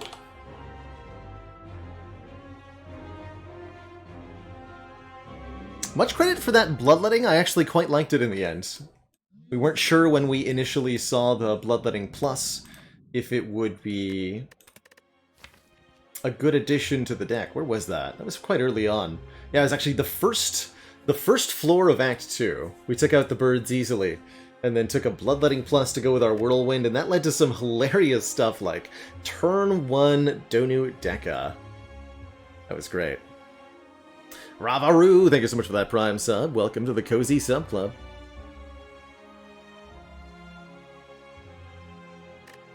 Ten to go.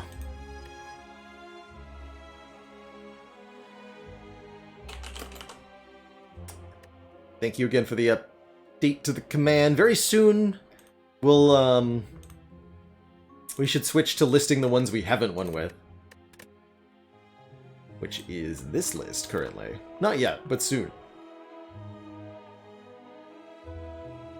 The Crown, the Dripper, the Key, the Mark of Pain, the Runic Cube, both Ironclad class-exclusive relics are on the list, which makes it extremely likely that one of them is the last to be beaten at this point. I figured one of the class-specific relics would, just because they're less likely to get rolled, generally.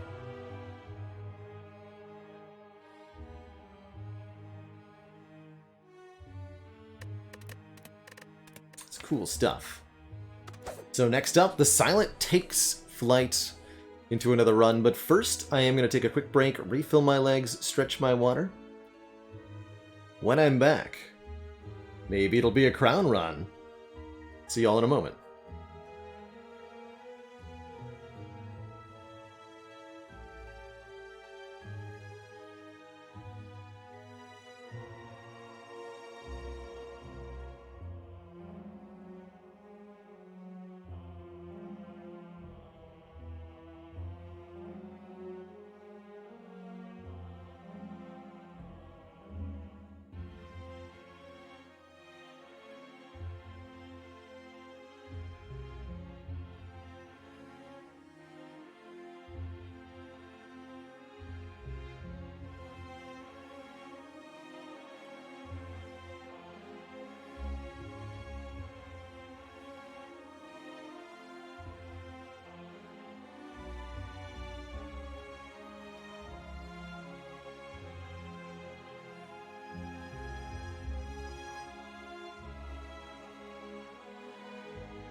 Alright.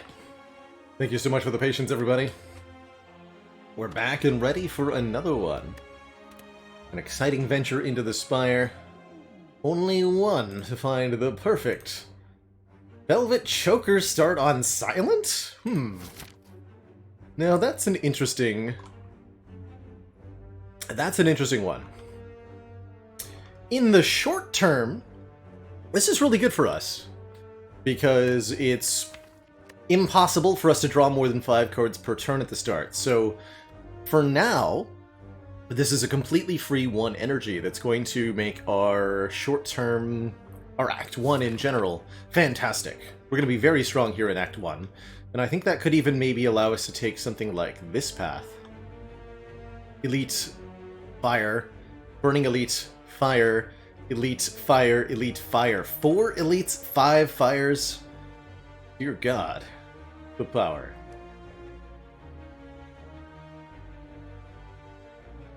Could also opt out of that very, very first Elite, just go into a rest site, 1 more card reward, then to the Burning Elite. With the option to not fight the Burning Elite, I think I like that the most.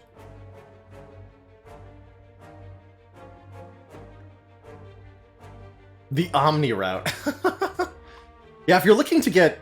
You go for fast A20 hard kills, right? This is exactly the sort of path you should take if you're looking to do that. Because you're either going to be gloriously successful or you're going to die and you start a new run. The Dragon Donk. Thank you so much for the Prime sub. Welcome to the Cozy Club. Cozy Sub Club. Let's get some potions, and I can actually have a decision point here. Let's do that. I like decisions. I like thinking. Of course, the X energy doesn't actually help us on this turn. Would have rather drawn the Survivor.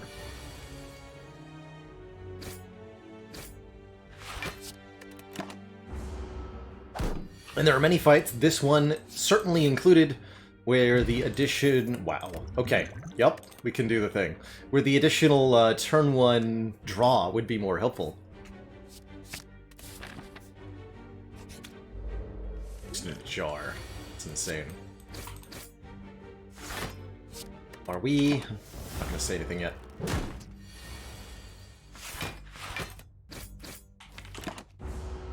Are we actually getting through the 2 slimes easy pool fight without any damage? No any damage, that's right. And a dupe pot 2. Blade Dance, incredible? Question mark? Bullet time, maybe? Expertise, perhaps, though. Actually half-decent card draw.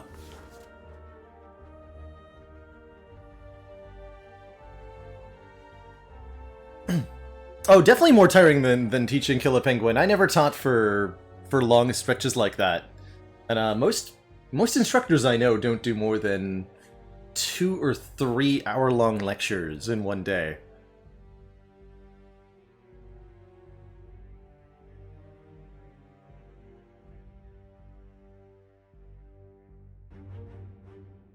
Although if you're just referring to like the general like full-long workday, yeah, I think it's less tiring to stream than to teach.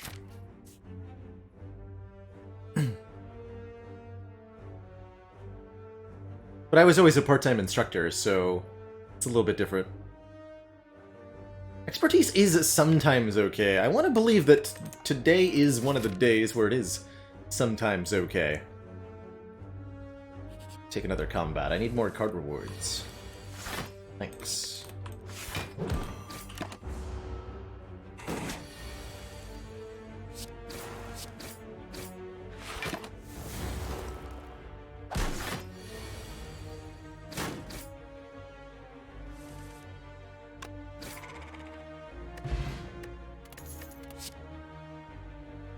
Fumes is a very good card to go with Choker. Applies poison every turn, kind of a steady, slow, scaling, inevitable doom sort of card. It's perfect.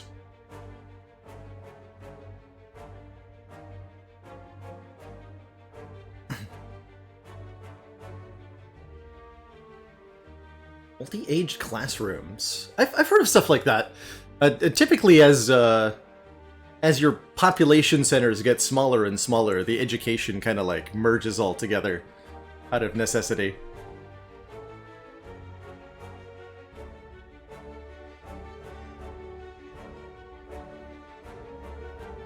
Yeah, exactly. So either expertise or skip in limited, and skipping is always a valid option. Keeping the deck small means you're more likely to draw the cards that are already there, which may include more upgrades. Keeping the deck small also means that when you do upgrade a card, you get to draw that card more frequently. This is a nasty fight for floor 4. I think we'll be okay though, thanks to the 4 energy of the Velvet Choker.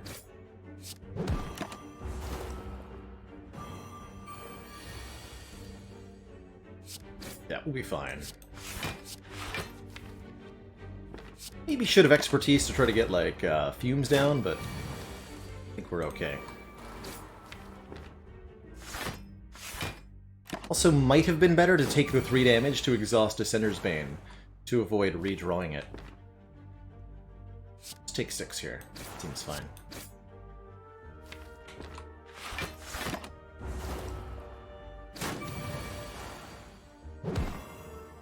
Perfect. Okay, not a bad fight at all. Velvet Choker making that quite comfortable. Riddle with Holes is not exactly what I had in mind as far as a damage card goes, but if we want to do 4 elites, it might just be the sort of thing that we need.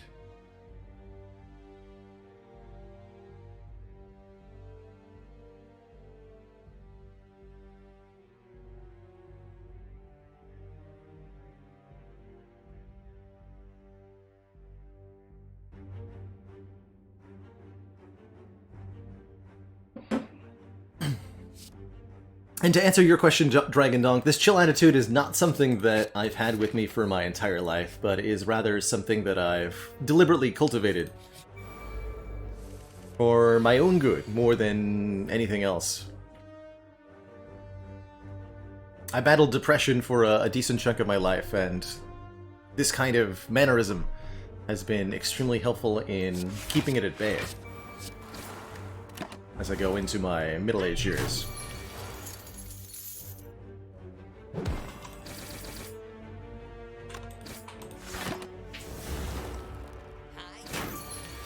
Another pretty comfy fight.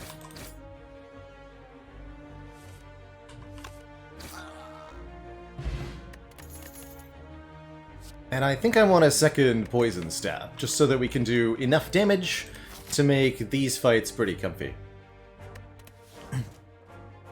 I am 31 this year. On the lower side of middle age, but I'm gonna accept that as a label.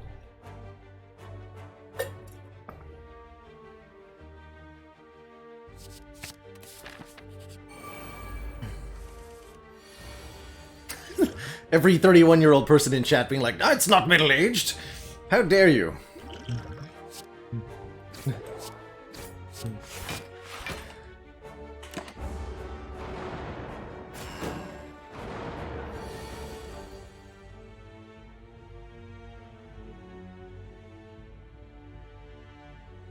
Okay, this looks like a good time for the dupe pot. We can double Riddle with Holes, take this one out, start working on the next one. We do take 10, but 10 for this elite fight is an easy-peasy deal in my book.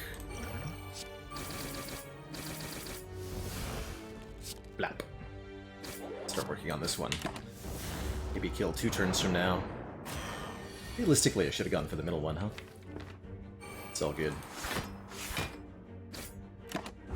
So far, a lot of the time I've been choosing not to play Expertise, but that's mostly because we have so many...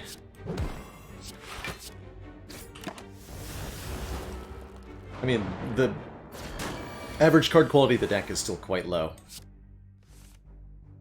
Okay,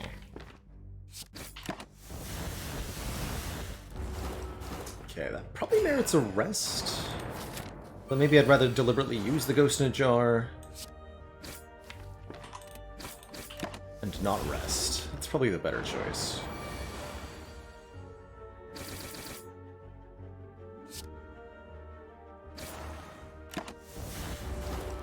Also depends on the relic here. Art of War is not that helpful, giving us extra energy the turn after playing no attack cards. Whereas a Deadly Poison does help a little bit, stacking the poison more. We're fighting either Lagavulin or Gremlin Knob. In both cases, the Deadly Poison is one of the best upgrades. The Riddle with Holes is pretty good too, for +5 on this. But increasing our poison output is pretty good too.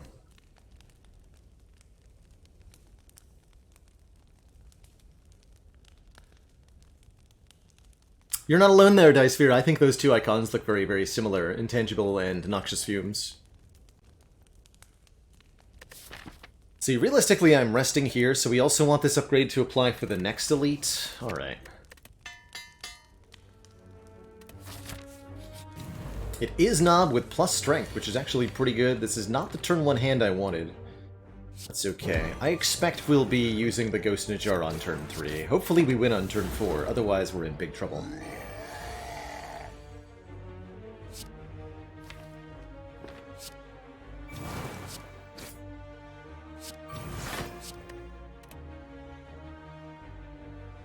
Maybe should have used the Speed Potion this turn.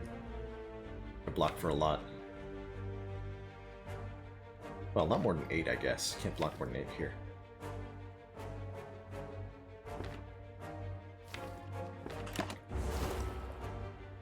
Please don't kill me, Mr. Knob. Let's see here. Let's do some math. If I riddle with holes, strike, strike. You are at 46. Minus 9, minus 8 next turn from poison, minus 15 equals 14, so yes, we can just kill that way. Okay, good. We win!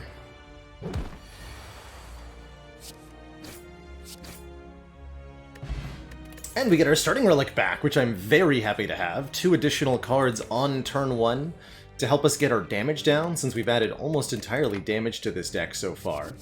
It's actually a really good Bane, but I'd like to stop adding damage now, please. I need, like, block for Guardian, question mark? Help?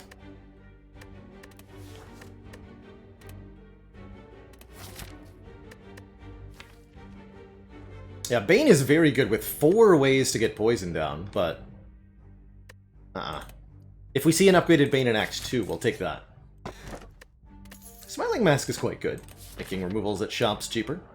I'm sure we'll go to a shop eventually, smiley face. I am going to continue to go this way. It might actually be better to go to the shop here, but... How can I resist the opportunity? Actually, it does feel correct at this point to do that. But I took all this damage. I'd better damn use it. We beat Knob? We're not fighting Knob again, right? Yeah, we just killed Knob, so... This can't be a Gremlin Knob. Okay. I think it's probably better to go this way, but we're gonna go headlong into the nonsense.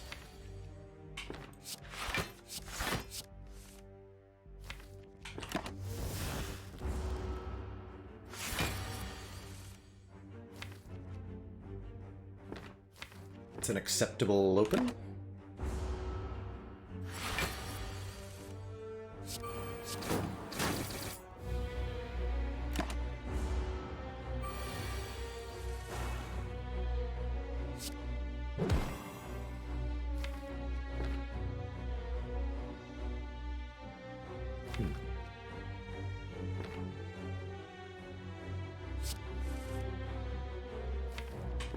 Worked out. And just accumulating poison will work pretty well for us here.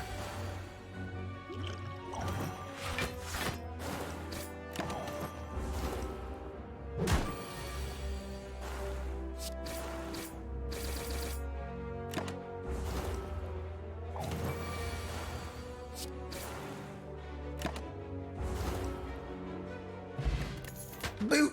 Actually, kind of awesome. Very glad I did not upgrade Riddle with Holes. Riddle with Holes is now Riddle with Boots, doing 5 times 5 instead of 3 by 5. Not often that you're excited for the boot, but we certainly are now, and a Velvet Choker deck loves a leg sweep as a block answer. Perfect answer to Guardian. Now I feel like we did take the correct path. Although Knob is still an issue here. I'd better upgrade Deadly Poison.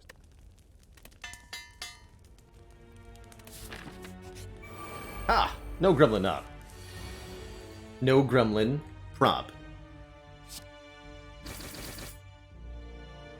Get boot destroyed. Could actually outright kill that one, but I think I'm going to blonk instead. Damage is relevant enough. Strip your artifact too.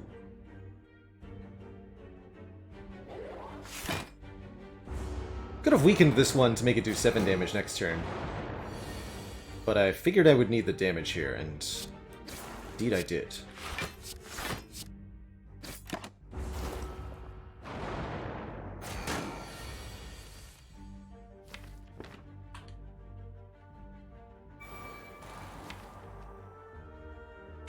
Actually cool keeping those cards for next turn and taking 5 on this turn.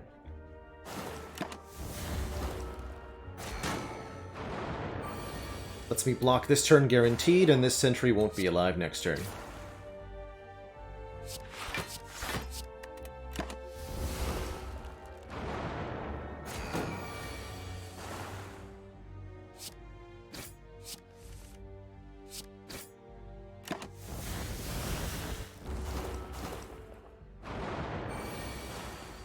Nice.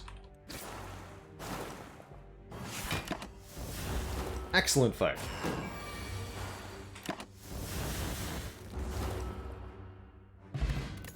Snecko Skull, oh my.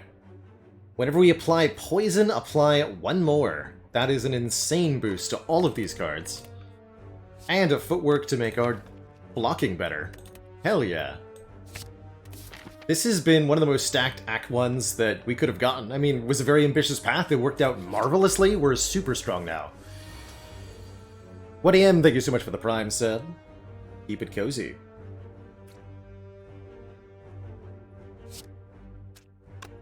Right, just do this.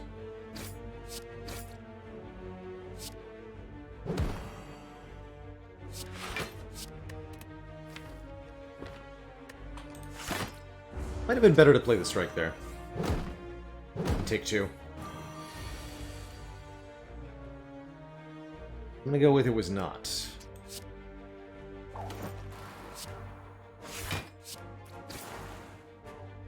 This hurts a bit.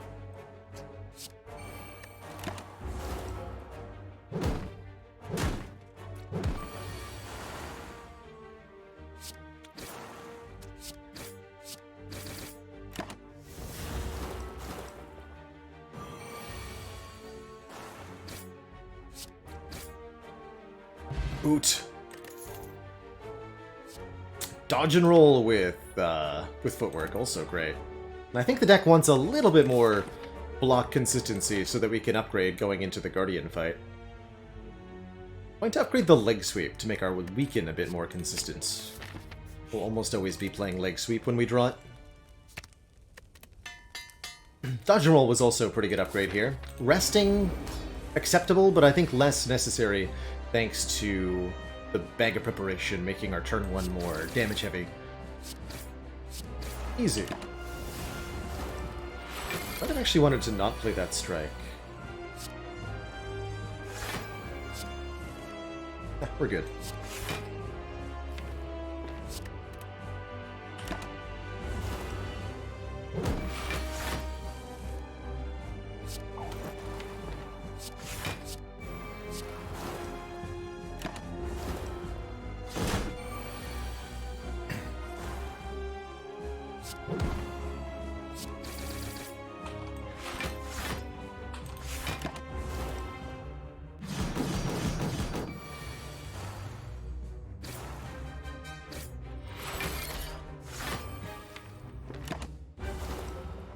And with the poison building every turn, it's only a matter of time.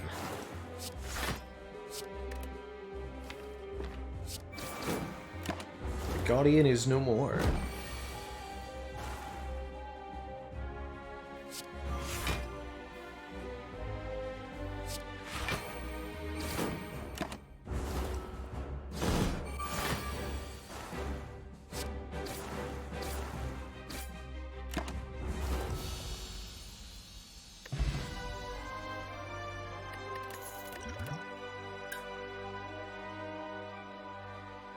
GG.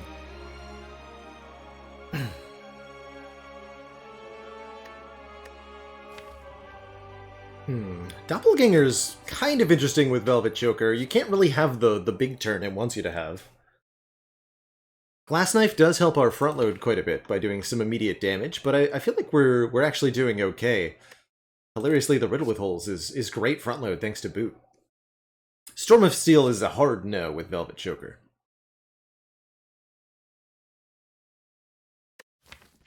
I don't really want to spend an upgrade on this Glass Knife, so I think I'm going to opt out and skip all of these. We're offered a Hovering Kite, giving us energy on discard. We don't have any of that. Wristblade, giving us bonus damage on zero-cost attacks. We don't have any of that. So this is the only thing that really does anything, and we don't really need what it does. But we'll take it.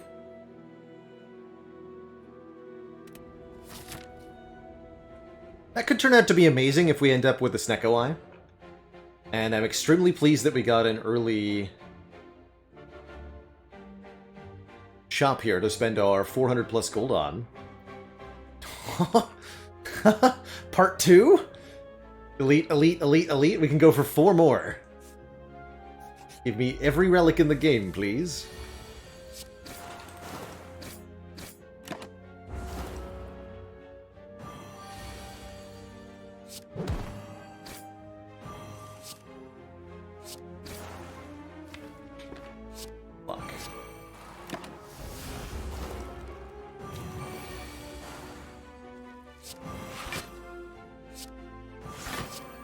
That next turn.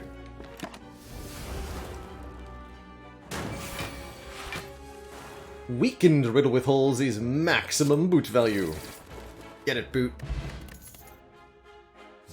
Backflip feels really good. We do appreciate blocks and we do appreciate card draw. We'd prefer if it was upgraded, but we'll take it. I said I'd take an upgraded Bane. That one's not upgraded. I don't want it. In an abandoned boot, you find a giant boot riddled with cryptic writings. As you try to interpret the elaborate footwear, it begins to shift and morph into shoes you are familiar with. This pair of sneakers seems to be about an ancient named Niao. This piques your interest, but you have a general feeling of flip-flops. The ancient of footwear, Niao, was exiled to the bottom of the Spire. You feel compelled to try on another pair, but your feet are starting to ache. Seeking vengeance, Niao blesses outsiders with fancy footwear, using them for her own dark foot purposes. Your feet are starting to blister and crack. You need to moisturize immediately. Obtain the book!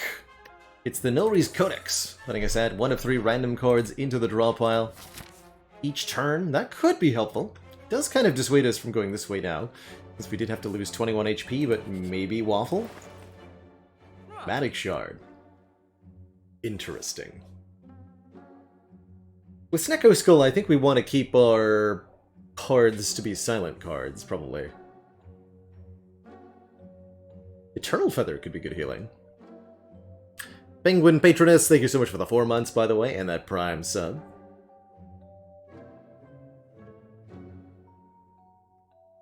More card draw with the Centennial Puzzle could be nice, too. We definitely want to remove a strike here.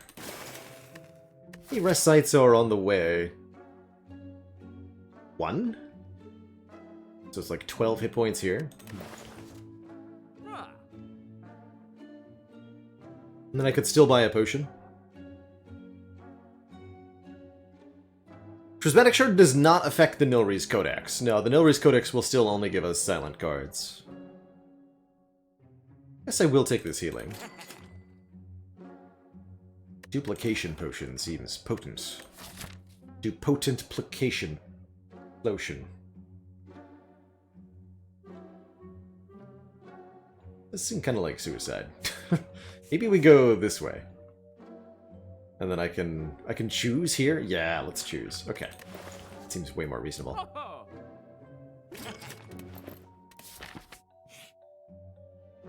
Ooh, upgrade all the defense. That makes them way better. Removing a strike also pretty valuable, but 5 upgraded defense I think is incredibly good on Silent. Especially if you've got footwork. Don't have enough money to buy a relic. Oof. I'm not gonna take a shame though, you stinky vagrant man. Give me the heal.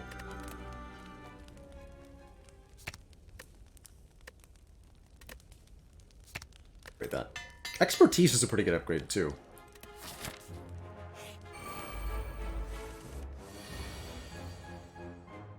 Love it when Grim Leader attacks on turn 1. Almost always goes well. For the player.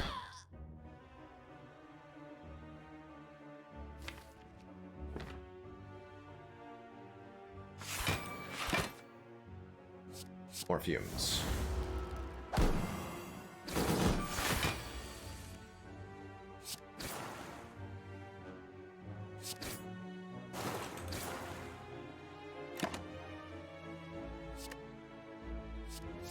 No. Attacked again. Actually quite helpful.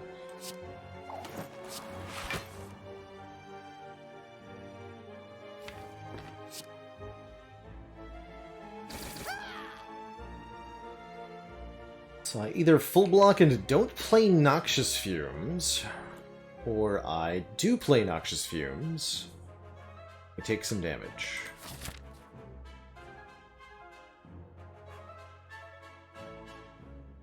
Gonna end up going this way.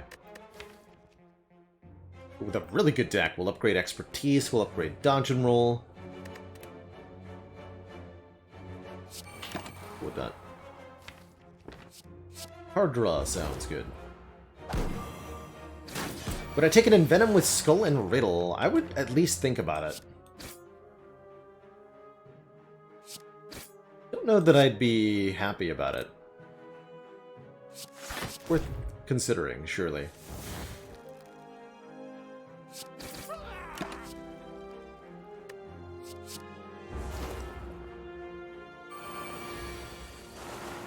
World's aggroest gremlin leader, apparently. This dude is not buffed one time.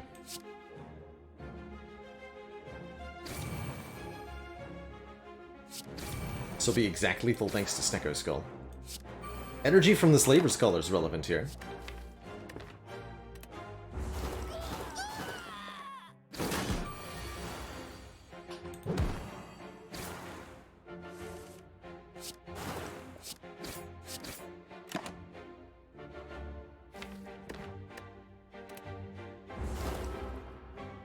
GG. Wow. And the parting shot, too. What a champion. Good on you, mate.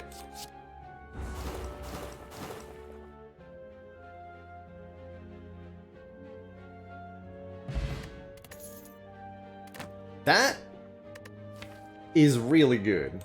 Paper Crane makes enemies... and a second leg sweep to go with it. Good lord. Paper Crane makes enemies into tiny baby enemies whenever you apply Weaken to them. Because they cannot do anything. 11? How about 6? You tiny baby enemy.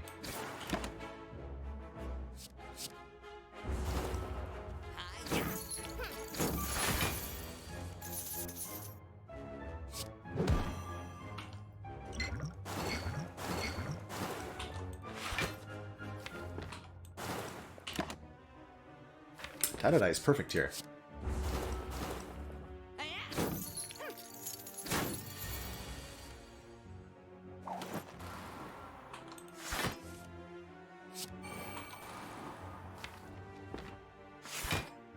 It's actually maybe better to play the strike. I think we got it though.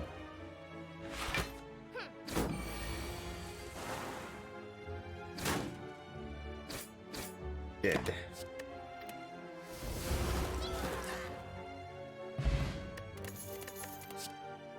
What, real Bouncing Flask to go with our Snecko Skull. Each bounce gets +1 to the poison count. making that a very deadly offensive card. We'll happily take that. Yeah, I'm not foolish enough to ruin this run by taking another elite here. We're going to head this way with our healing and arrive at Champ with a heavily upgraded quality deck of cards. And upgraded powers being offered to us, so that we can get an upgraded well-lead plans, which I think is one of the best things this deck could find now.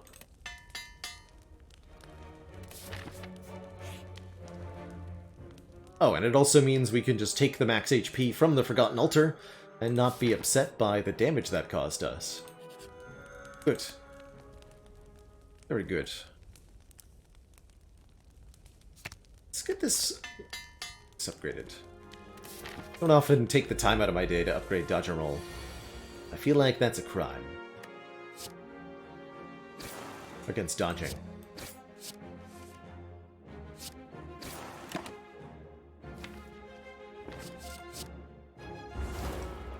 One adrenaline is fine with the 4 energy that we have. And boy am I glad we did.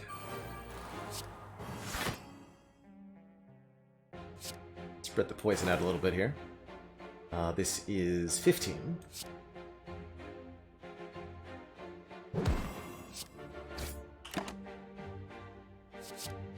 Boot spray.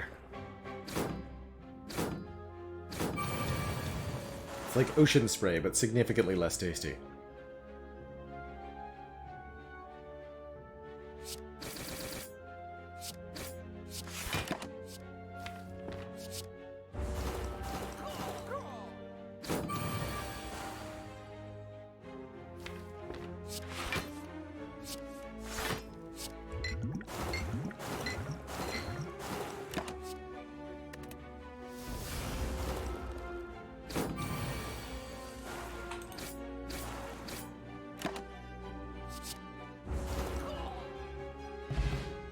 Ooh.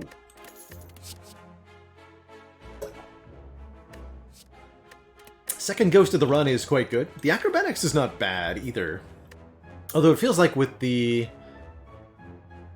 I guess if we could maybe get one or two more strike removals, we'd feel a lot more comfortable. For the most part, I feel like we're quite good in terms of being consistently able to draw block cards. 46 should be plenty of health for Champ, especially with the Ghost and Jar. So let's get that expertise upgraded for the +1 draw. Instead of taking the Acrobatics, let's just upgrade the draw card that we already have. Plan of the Champ fight is simply stack as much poison as we can, as quickly as we can. I guess we could look for catalysts and such with the Nilri's Codex, but shouldn't be necessary.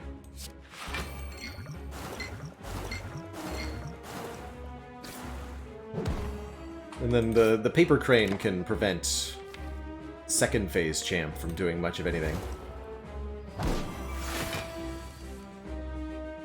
What I don't want to do is direct health damage with my attacks unnecessarily. We'd like to set up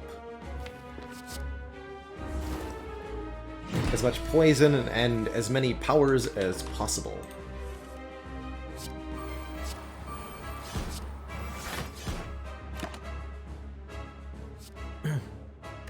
Yes, Champ does clear poison right before the execute, which could be a bit of a problem for us.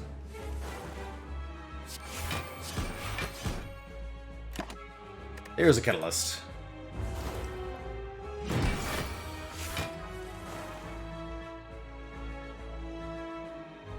You're at 35, half health is 220.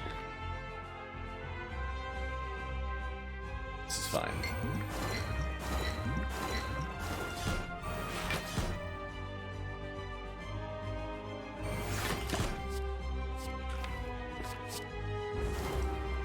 Shouldn't have actually added that. I shouldn't have reduced the chance that I draw Catalyst, but we did draw Catalyst. Good.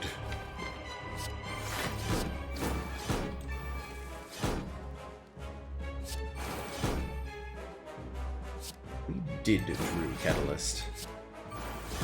GG, Mr. Champ.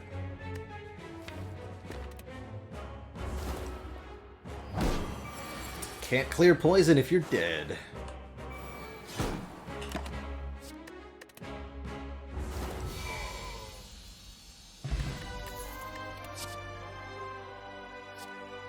Real copy of Nightmare here. Nightmare can copy Footwork, it can copy Fumes, it can copy Leg Sweep, and the 3 cost of it's not so bad. I actually quite like that as a scaling option for this deck. And it's of course insane if we find a Nightmare. Neither the Phantasmal Killer nor the Finale are particularly good. You can also Nightmare things from the Nilries. Ideally getting a Runic Pyramid here, but Snecko Eye would also be very, very good. And then any non-energy relic would be also great. Astrolabe, Empty Cage, Sacred Bark.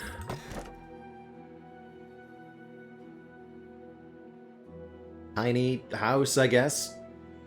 Because I'm like... Actually, no, this is... I mean, we don't really benefit from the energy, do we? I guess we do sometimes.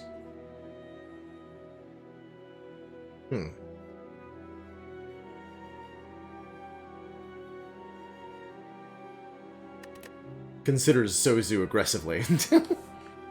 With the Bagger Prep, and some really, really good late game potions, and the Paper Crane, I actually think we can get away with the Sozu here. And this deck does have uses for 6 energy with the expensive cards we've got. Plus, we haven't had a 6 energy run yet. Let's do it. Let's take the Sozu here. Tiny House wasn't awful either. The 50 gold, 5 max HP, and random upgrade are all very appreciated, noting that random upgrade cannot hit, strike, or defend. It would have been Survivor, Neutralize. The worst would be Riddle with Holes, of course, but everything else is pretty good, upgrade-wise.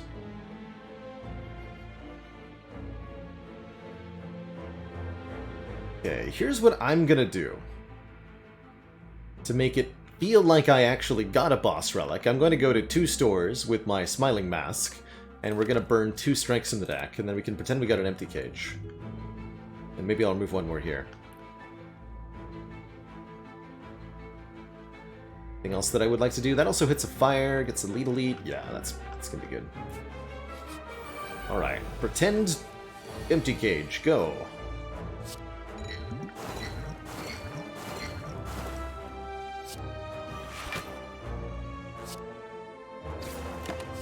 Kill the one we're not weakening. Card draw.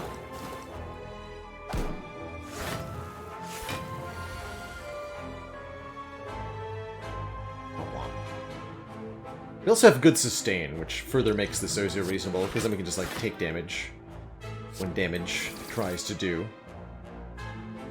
So close to a kill. Would have killed one this turn had I concentrated my fire? Mark? Oh well.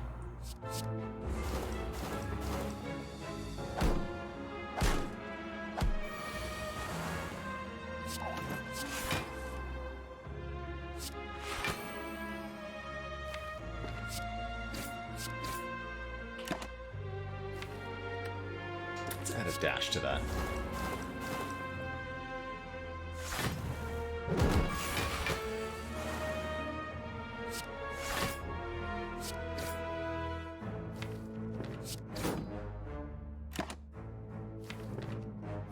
Alright, if this fight's gonna take forever, I'm just gonna add an Envenom to the mix. Why not? We can pretend and we have the cool thing.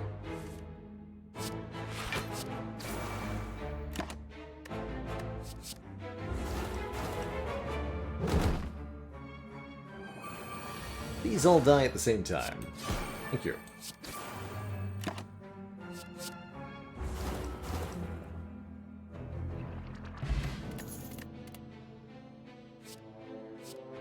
That Bane Plus I talked about. We still want it?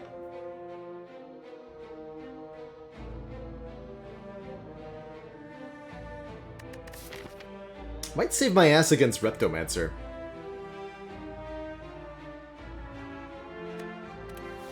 I'm gonna grab it. It's a little late, but we are also cutting out 2 strikes in the deck here. I'm gonna pick it up.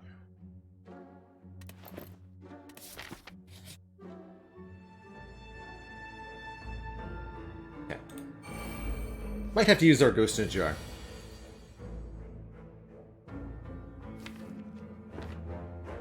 Yeah, I shouldn't have done that. That's the case. Also, not an elite fight, notably.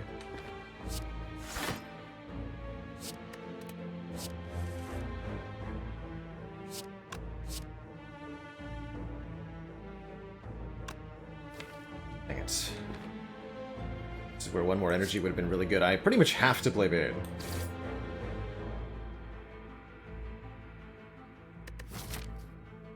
Can rest at the fire? I can rest at the fire. Okay. Be super careful here. Getting 2 burns added to the draw pile is very no bueno.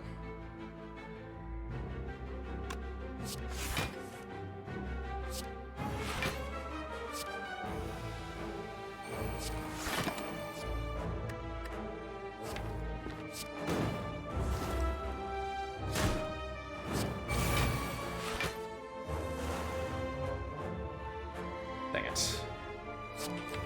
Okay, yeah, there's my Ghost in a Jar. Foolish. Hopefully the rare relic will be worth it.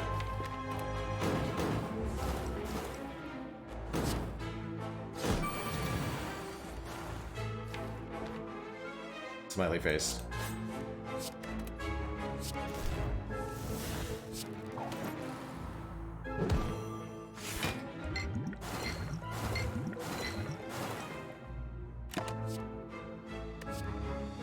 Sweet. Dead? Dang. Didn't think it would cost me both. Better be a very good rare relic. Yeah, actually it is. And a Warp Tongs right before the store, upgrading a random card in hand each turn. Very few unupgraded cards in this deck. I'll take it. Actually, will I? No. We should take the targeted upgrade and have one less card in the deck. Yeah, let's do it that way. Yeah, it's not worth it. Even though it does upgrade the Dead Branch cards. Still not worth it.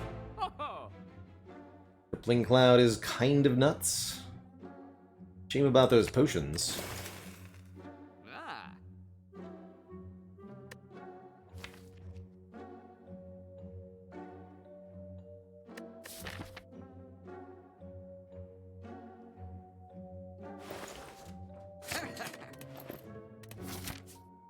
Actually, more than nuts with Dead Branch. Doubly so with Dead Branch 6 energy.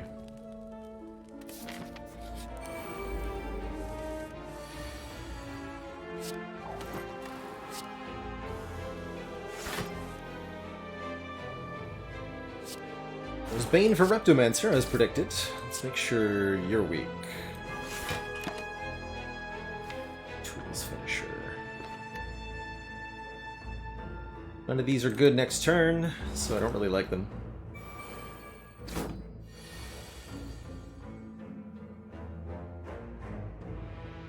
Okay, what have we here? Relatively spooky turn overall. Strike Poison Stab does 19, so one Bouncing Flask hit could kill a dagger. It's worth doing that. Let's see where this lands. Right. I don't know why I expected anything else. As usual. God, that's good.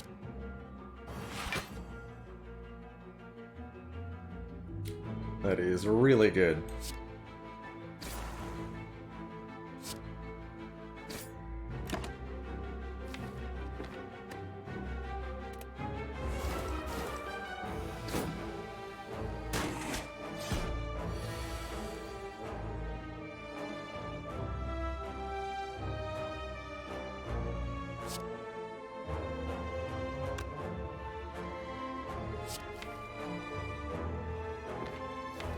I need to Nightmare a block card?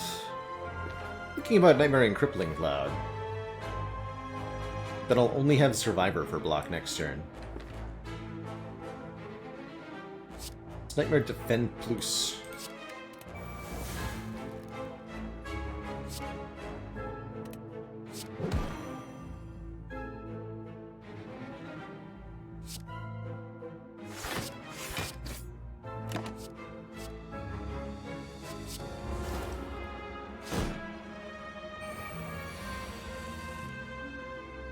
Feels better.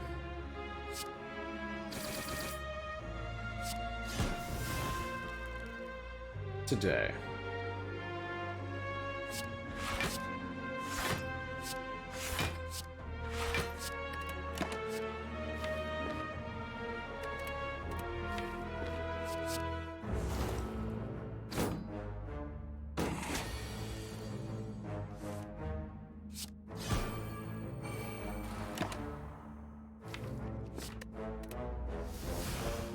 Another nightmare.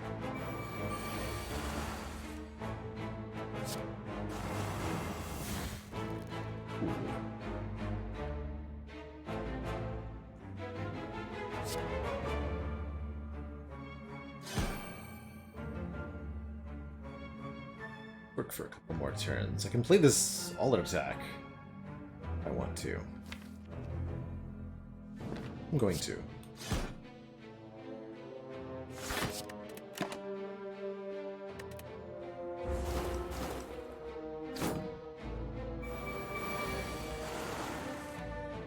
Okay, she finally took a break. Attacking me. Which I greatly appreciate. Have some more poison, question mark? We also want to kill one of these daggers. How about you? Defend, deadly, unload? Yeah.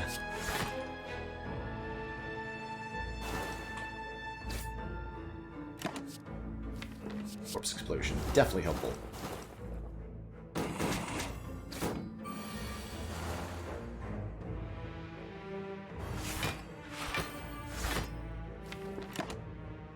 More!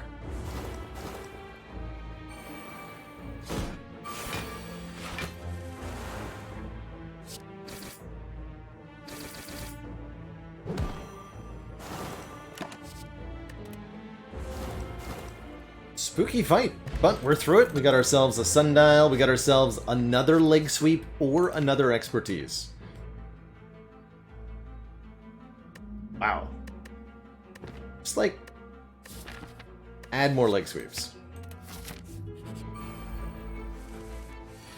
You've tried 2 orb walkers, now fight 1 orb walker.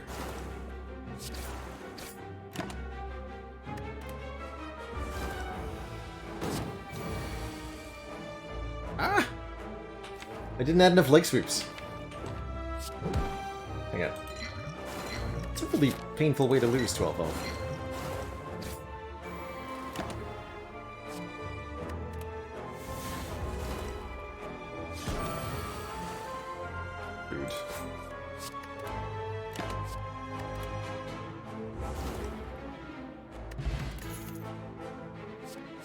Tempting, but I think we're okay. For now. Okay. 18 health for the Giant Head. I think Giant Head is reasonable here. Why Nightmare? Does Nightmare dodge and rolls? Block forever! Now, realistically, I'd prefer to Nightmare...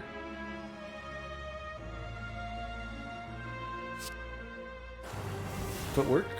Or a power? Not that power, though.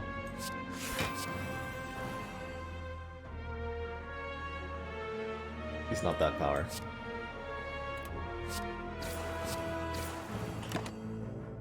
Yes, that power.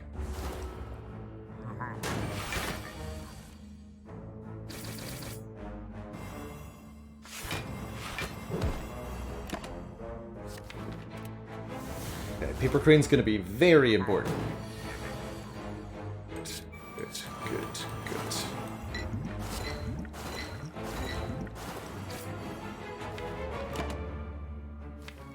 Need that leg sweep next turn.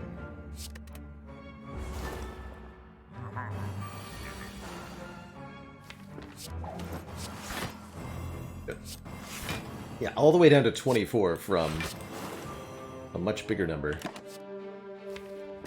Another footwork will help us stall this fight longer. We can think of the footworks as being kind of multiplied in their effectiveness by the paper crane, since we have to block less. And scaling our block to higher heights is more effective, proportionally. So this looks like a... yeah, nice. Who needs some nightmare footwork when you can just nil reason footwork? Infinite foots.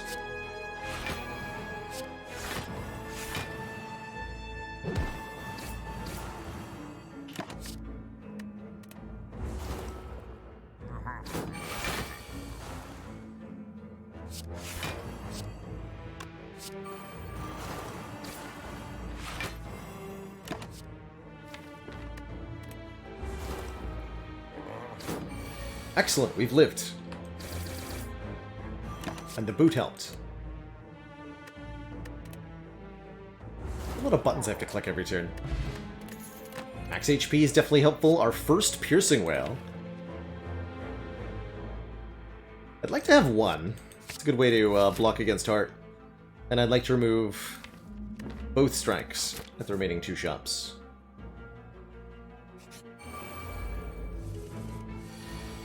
You guys again.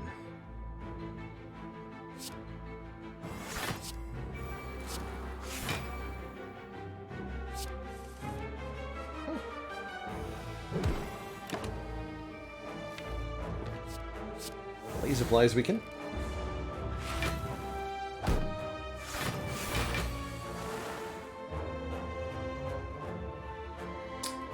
Ow.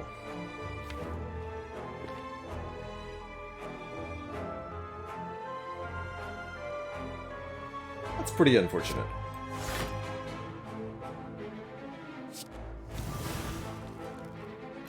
Actually not that bad. Next to that malaise.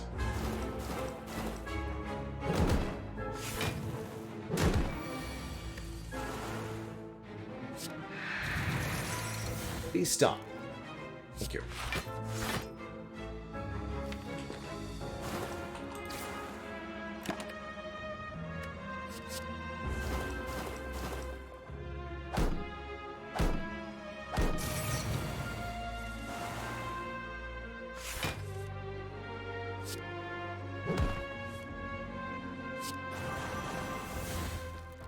Ooh.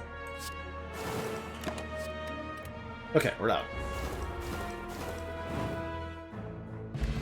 Successfully made it to the rest site. Cloak and Dagger Plus would be insane with Dead Branch if it weren't for the Velvet Choker.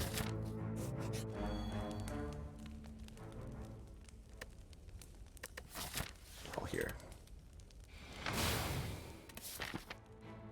Not gonna put myself into a second Reptomancer fight. I'm cool without doing that. Funnel could have been nice, giving us 5 poison on turn 1. We're just here to remove another strike.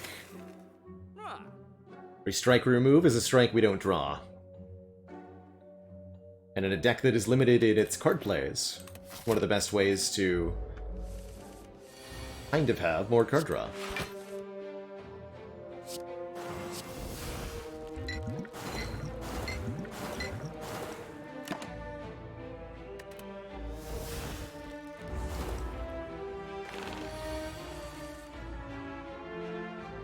Only 10.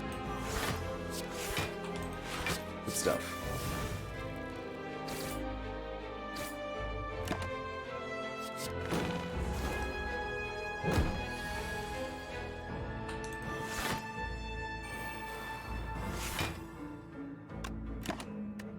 Even more energy.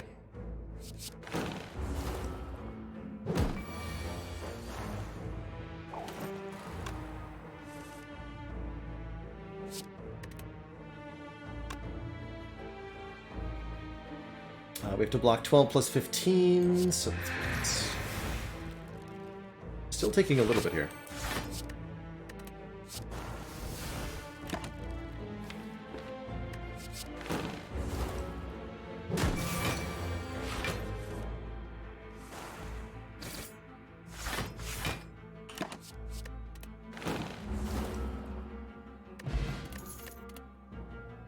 There it is! Well-laid plans plus. We've been waiting for that for quite a while. Very happy. That lets us line up the Nightmare with a target of our choosing. What are the upgrades available? The Nightmare upgrade and the Crippling Cloud upgrade are both pretty reasonable, but I'm also extremely content resting, just ensuring that without any potions, we're not at risk of dying to either of these bosses. Love that we got Fumes on turn 1. Sweep the leg.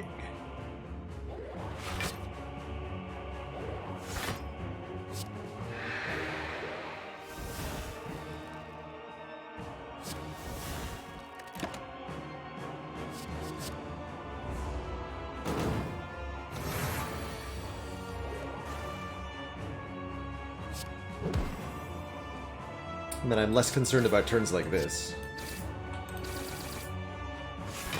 When stuff be happening.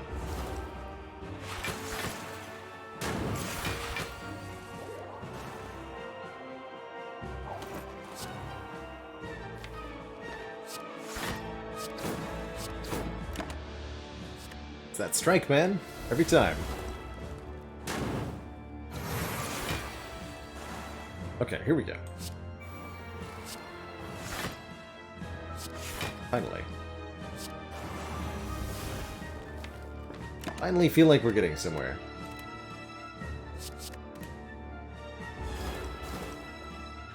Hey, Clinomaniacs, we have not done the crown yet. Not successfully, anyway. Although there have been many attempts. Just not the successful ones. Try that, question mark. Actually spending all 7 energy. Oh, and immediately I got a catalyst. Well, now I feel like a fool.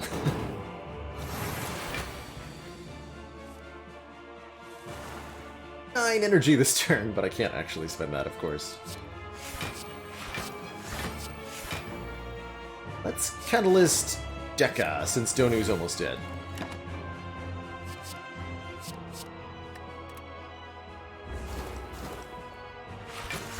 Super Koopa, thank you so much for the half year of support.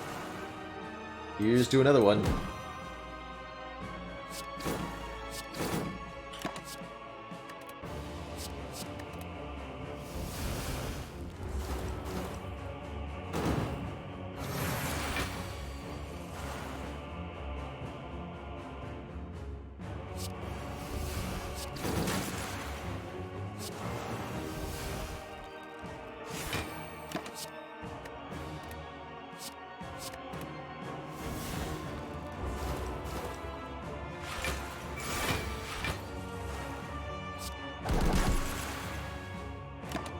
GG.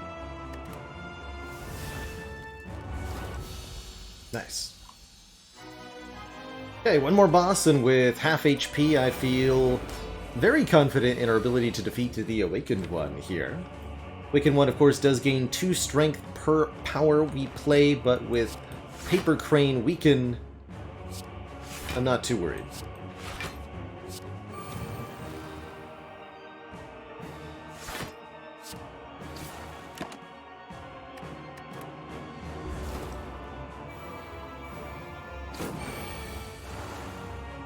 Perfect.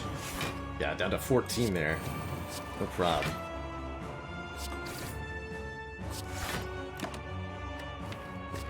Next turn could hurt a bit, especially if I don't draw Piercing Well. Double leg sweep gets there, though.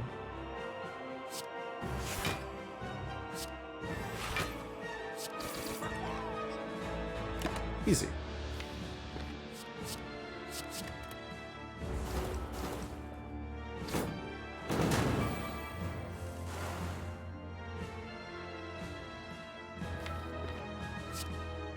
Turn hurts too. Yeah, I'll just Nightmare the dodge roll then.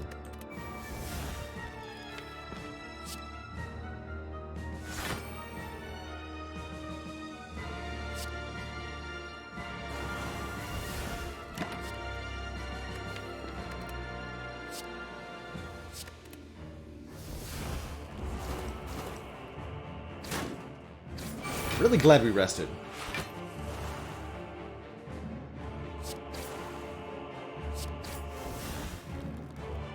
Venom, that's cute.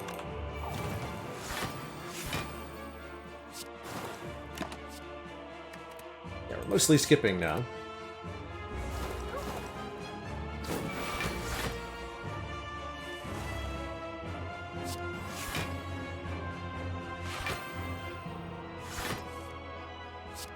Use it all! Every energy.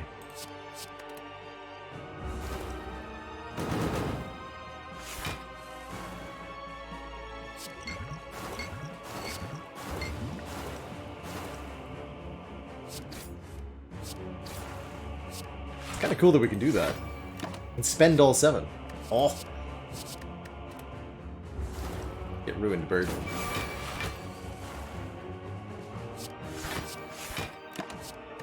Yes!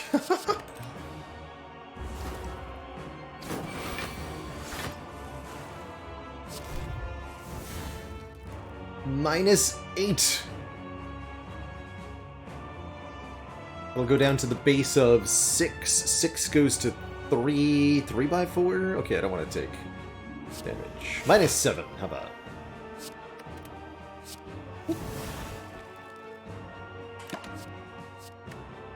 Feels good.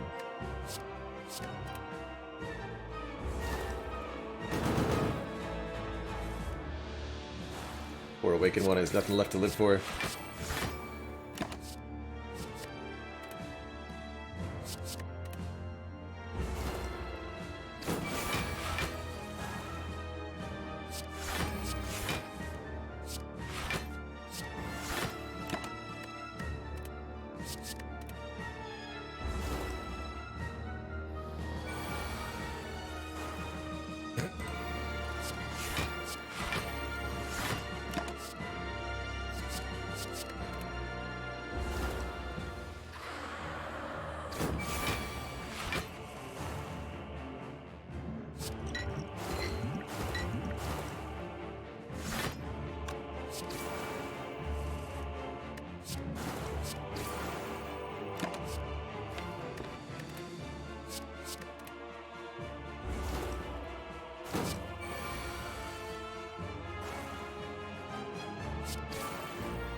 This is a sweet amount of energy to have. That's what I'm learning. I'm shocked at how useful 6 energy choker has been. With all these expensive cards. Shocked. Here, can we spend all of the energy on this turn, though? Like what? 9? I spend 9 energy. Looks like that's a no.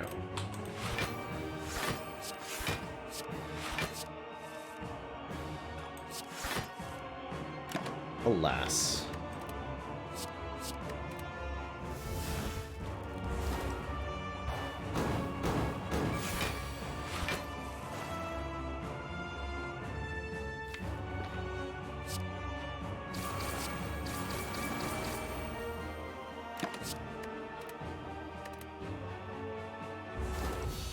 GG.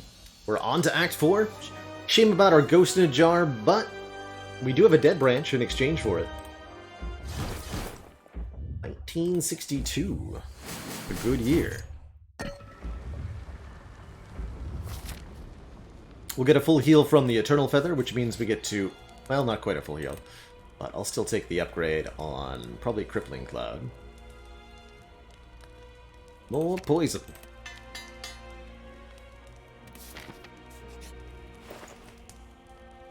Feather Fumes is pretty good. Can't buy the potions, of course. Probably just want to remove our last strike.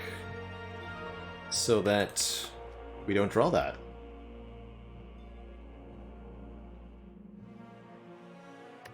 Seems grand. Let's just get rid of that.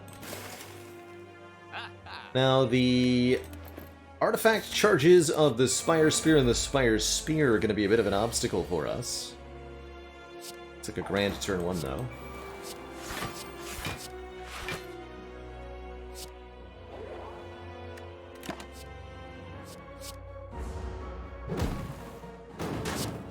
get 3 cards. And we're not good.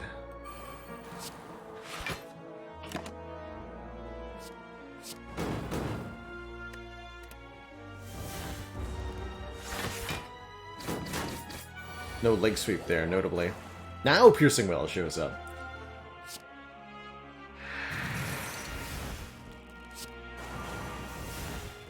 And there's another leg sweep for us. Gonna Nightmare the Catalyst, ideally.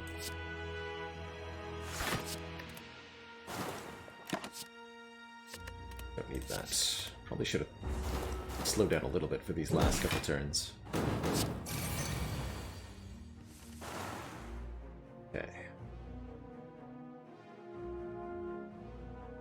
Now we'd like to kill Spire Spear swiftly if possible. If not possible, I understand.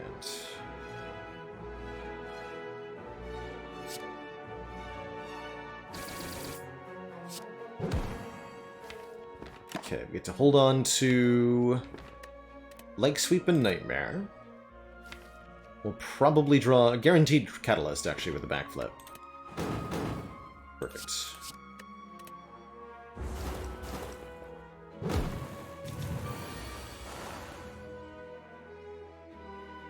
Seven by hour.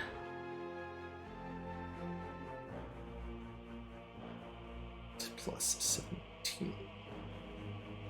It's 25. So I can't actually full block and play the Nightmare.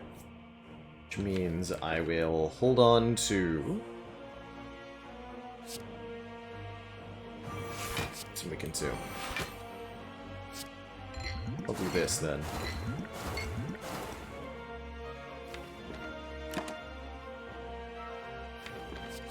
Actually quite helpful. That I can hold the...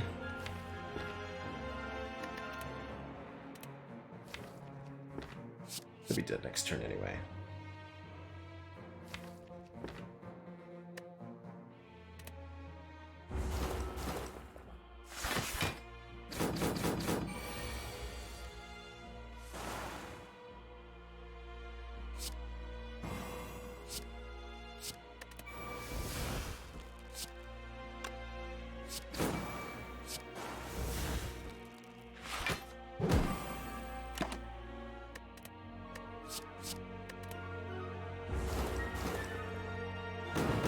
The Nightmare was pretty unnecessary there.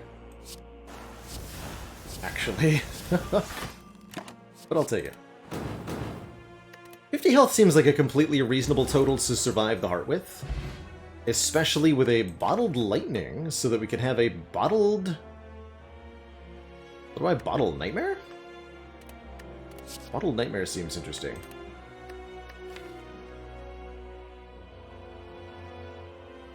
Bottling Leg Sweep for guaranteed weaken is pretty reasonable. Bottling Bouncing Flask so that we can get our poison started immediately is reasonable. Can't bottle Footwork, has to be a skill here.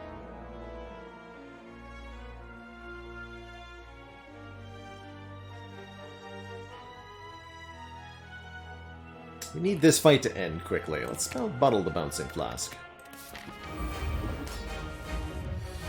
I do get Nightmare turn 1 anyway. Not that I wanted it. I don't think I'm going to play it.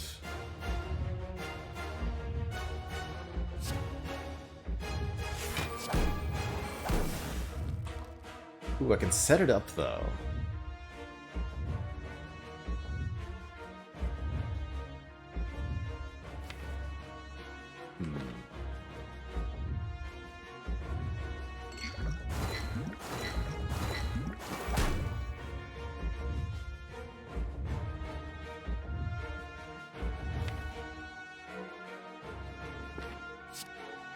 Let's do that. No, no, no. These are all relatively weak damage cards. Things that I would add include, of course, Wraith Form, Piercing Wail, Malaise. Probably a backflip. None of those, though. I think we get a decent draw with the Nightmare here. It's a good attack to have gotten this turn. Okay, we can just hold on to the Nightmare, actually. Using the Well-Aid plans. Perfect. Catalyst? Yes, definitely.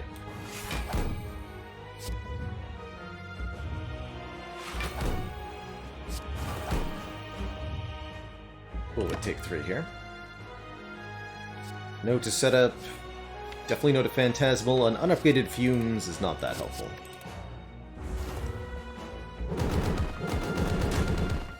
Fortunately, Paper Crane lowers this damage enough that even though we drew basically squat in terms of defense, we're going to be alive. Hooray for being alive.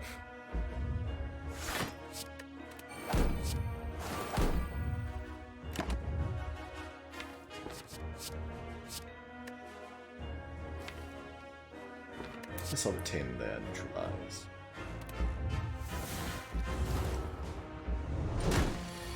Thank you, Paper Crane. Oh dear.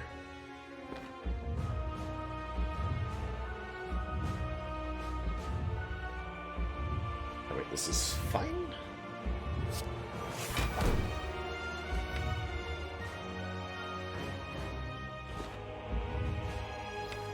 I'd also Nightmare the Piercing Whale. Actually really like that.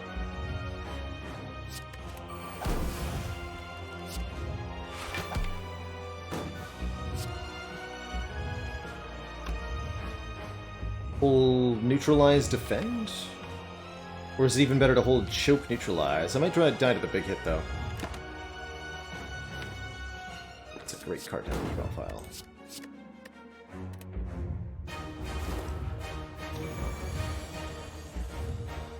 Oh no, no, no, no, no. Foolish. GG. Footwork too far down. No Ghost in Jar. Ultimately, I think taking the double Orb Walkers fight did kill this run. Bang. Although, hold on, we still have a couple outs here. No. GG.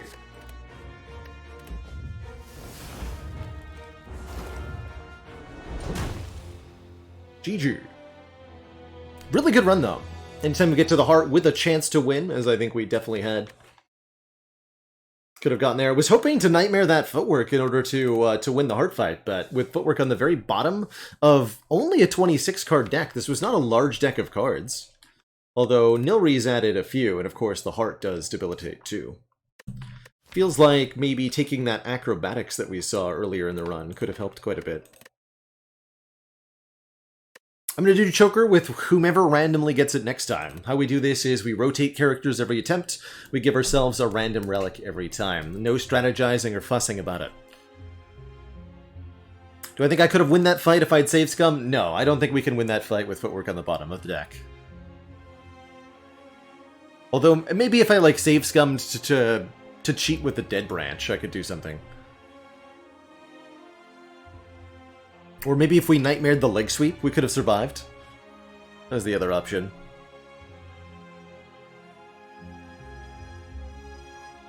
Yeah, maybe I was supposed to Nightmare the Leg Sweep.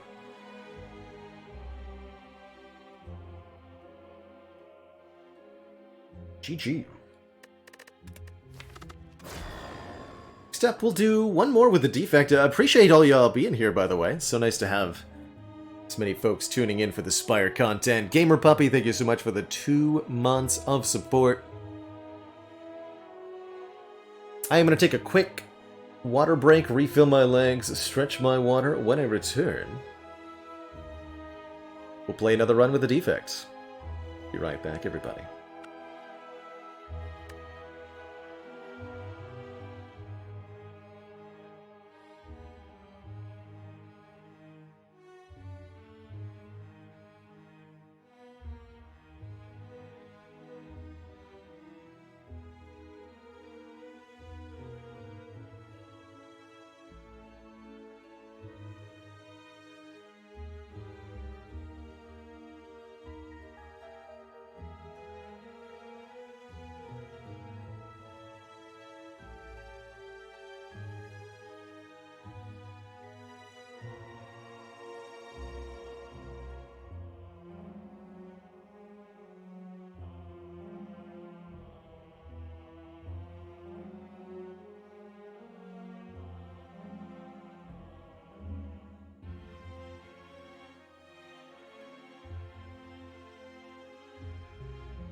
Alrighty, everybody.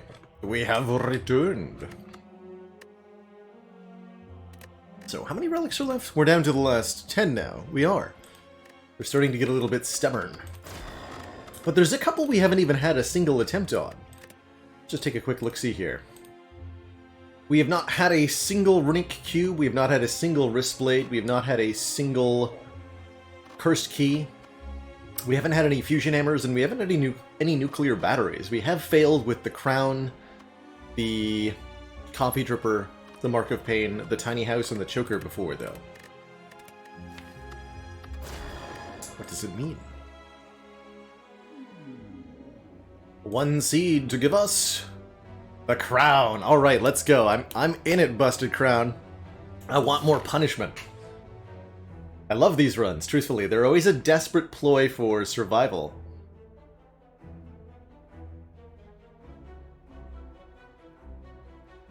What a weird-looking act layout. Shop? Double shop? Elite before the shop? Elite guarding the shop? And then comes some scattered stuff back here. Very strange. Extremely rarely it is free energy. The last defect run we had, it was basically free energy until it wasn't free energy. And it turns out not looking at that many cards is in fact really, really stinky in the long run.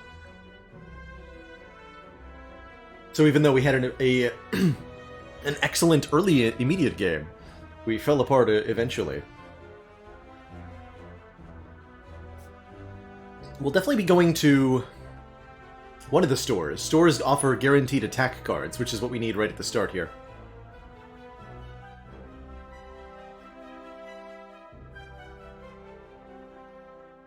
Could take some events, but I think right now we need to get potions and card rewards. Even though they're likely to be bad, card rewards are necessary. And we get a little bit of money too, of course.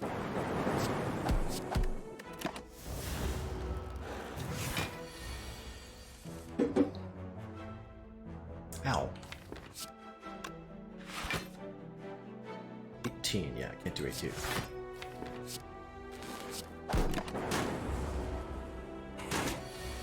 Shame to lose so much to the worm, but that's how it goes sometimes. Extremely happy with a first pick Cold Snap. Does damage and channels a Frost Orb. Very useful for the late game. Ow? Again? And if we're lucky enough to get our hands on Focus, we'll definitely appreciate it for that reason, too. It's also not a bad upgrade, genuinely. Try upgrading your Cold Snaps sometime, and see how you feel in Act 2.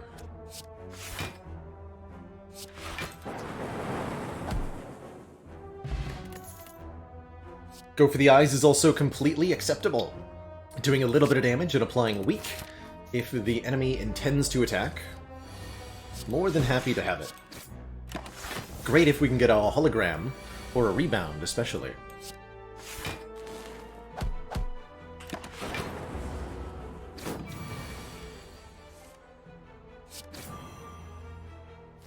Let's hope to cast this, so that I can full block.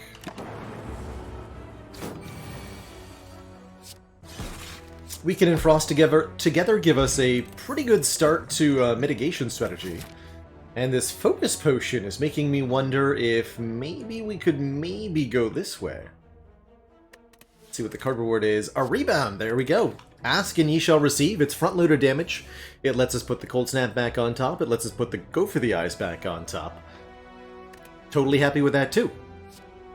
In general, I think Defect's common card pool is extremely useful, extremely powerful on average, very versatile. And so I think Defect, more than any other character, has a pretty decent chance with the Busted Crown. At least to start. My hit points, though. Why have you done this to my hit points?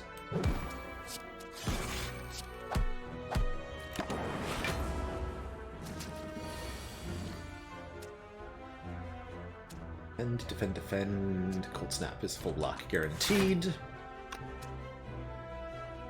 Dual cast hits them each once, then know, still able to full block, right?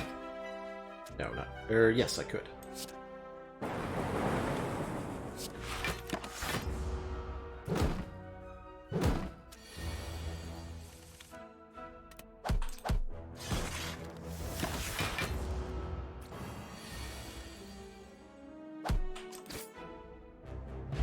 And a duplication potion, okay.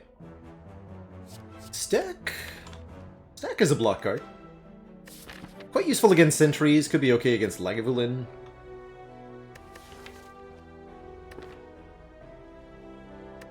I'm gonna add it.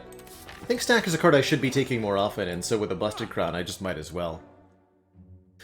Here's an early Runic Capacitor on offer. That's genuinely tempting.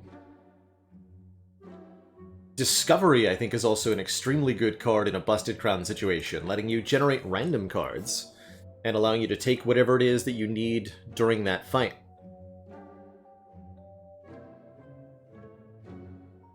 I once played a run with only Discoveries, and that actually beats everything up to the heart. It's a very powerful card, just for its ability to generate 2 or 3 cost cards from the various character pools, and put those into your hand. For example, it can generate free Meteor Strike.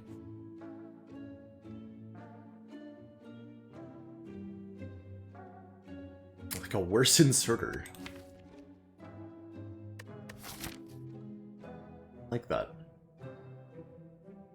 Do I, with a Focus Potion and a Duplication Potion, fight this Burning Elite? Probably.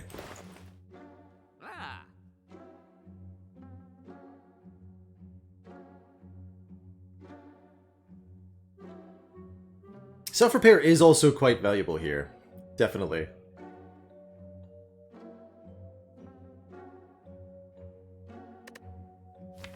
Capacitor doesn't do a lot for us now, but it's kind of a must-have for the later game, I'm thinking.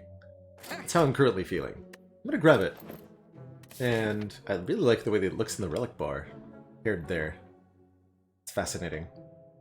And I'm gonna do this, partially because we get to avoid a shop.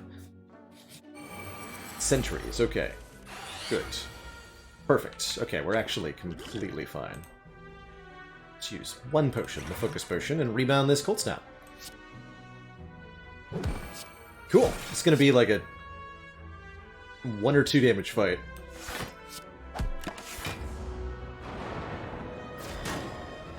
Oh, this turn might hurt, though. No, because we have Stack! And part of the reason I did take Stack is it's uniquely useful in this combat. They add the days to the discard pile, and that's exactly what Stack wants. Good job, Stack. Block for 13.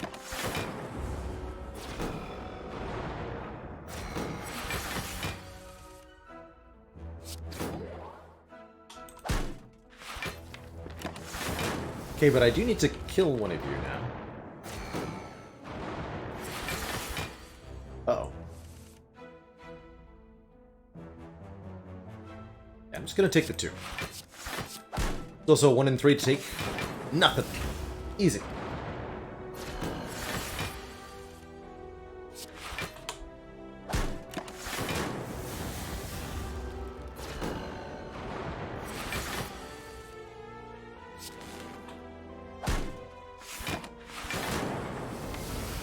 Any day now, Cold Snap. Thank you.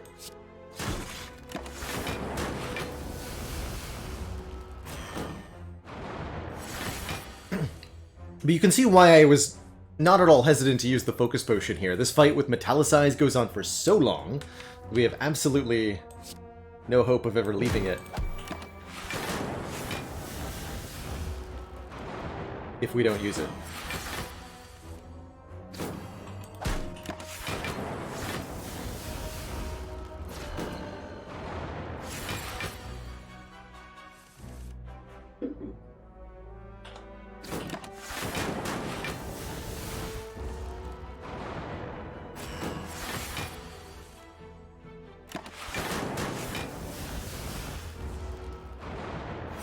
Maybe we'll get lucky and be offered a rainbow? That'd be nice.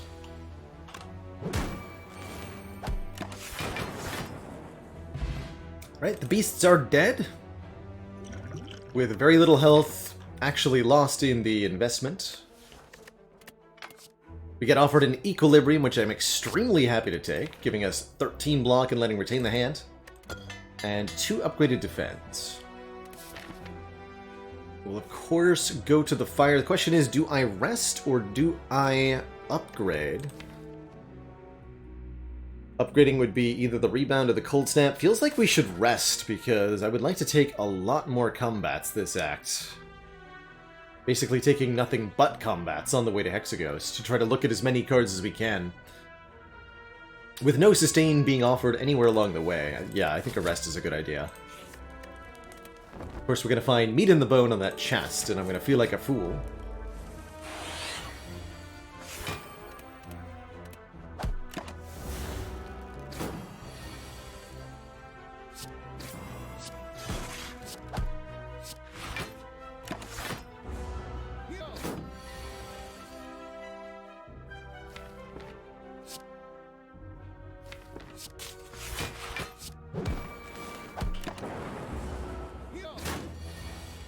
She should have rebounded the dual cast. That worked out.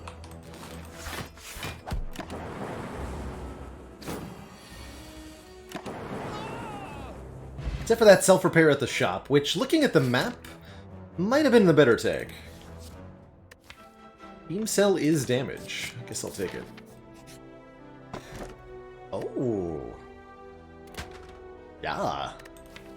Courier makes that Beam Cell excellent. Excellent, excellent. We can now gain strength at rest sites up to 3 times. I think attack-based effect can work in the right circumstances. And I would probably call this the right circumstances.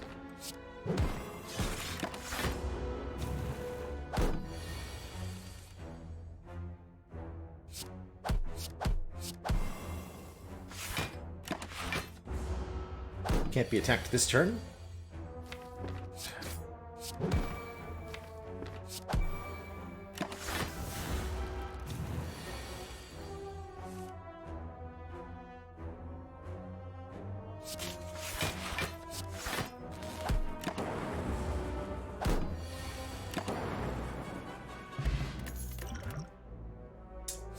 Do not want a second stack, unfortunately. Very, very happy this is not a Gremlin Knob. I don't think I can stress that enough. I'm very happy this was not a Gremlin Knob, especially with these draws. Holy moly. I think Knob might have killed me.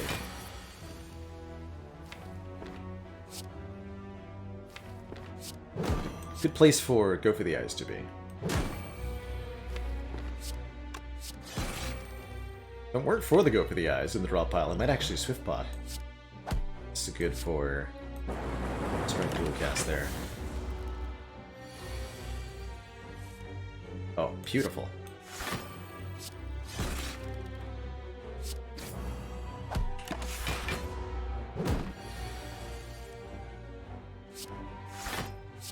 Love it when a deck comes together.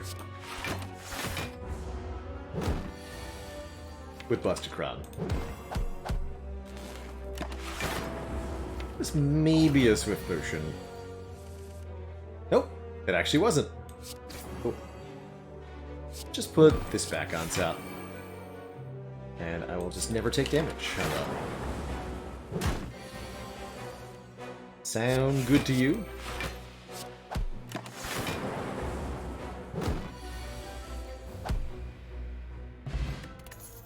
Not the best relic, but Hello World might be the best card.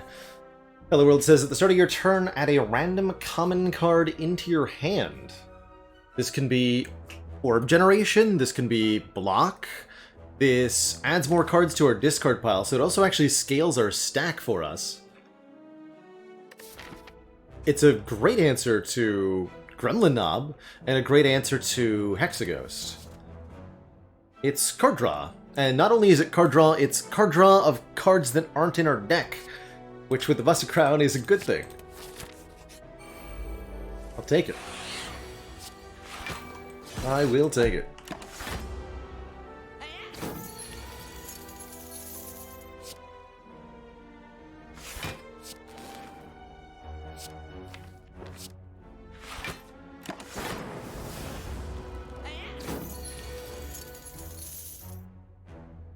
Food.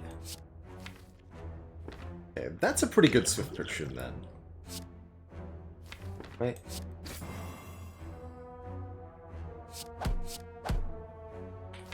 Kill. Does with this. Yeah. And we get a potion back, so that's pretty good. Darkness. Darkness is an orb. Darkness orbs are going to be really hard to use, though, right? Like, really, really, really hard to use? I guess they'll eventually do a whole bunch of damage. But I don't think I'd trust Darkness with the Runic Capacitor here.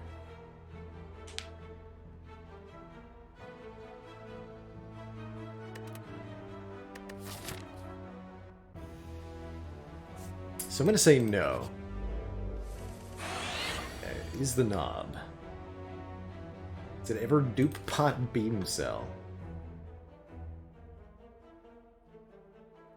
Might be Dupe Pot Hello World.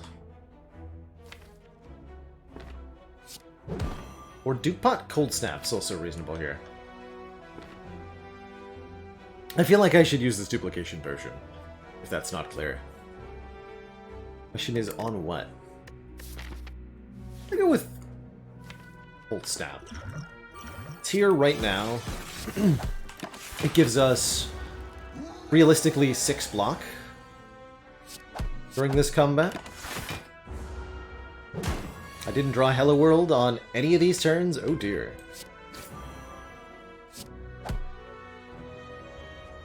Well, at least stack is worth playing. It's gonna be an angry knob next turn. I think I need to play this out. Okay, only take 8 this turn. We can survive this hit if we have to. Which it looks like we do.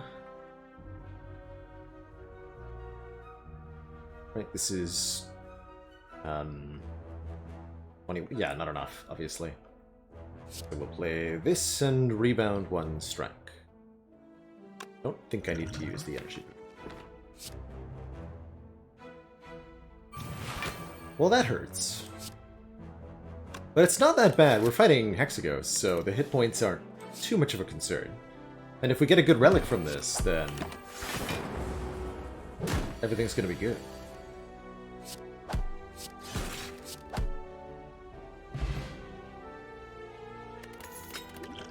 I'll call the Focus Potion good. Not sure the Calipers are good. Definitely not thrilled with the double energy here.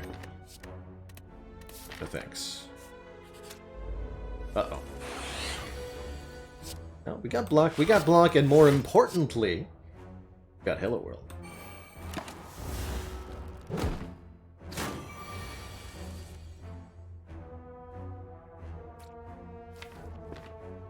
Hello World and 2 upgraded defense.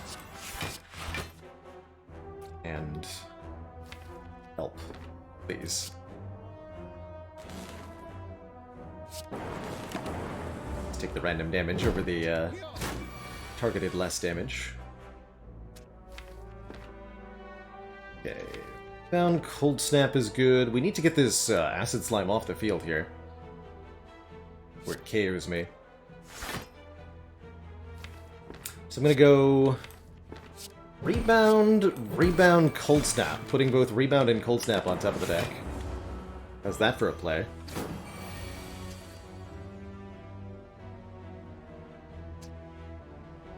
Guess I could have maybe Rebound Stack in the same way. Rebound, Stack would have been even better. I think.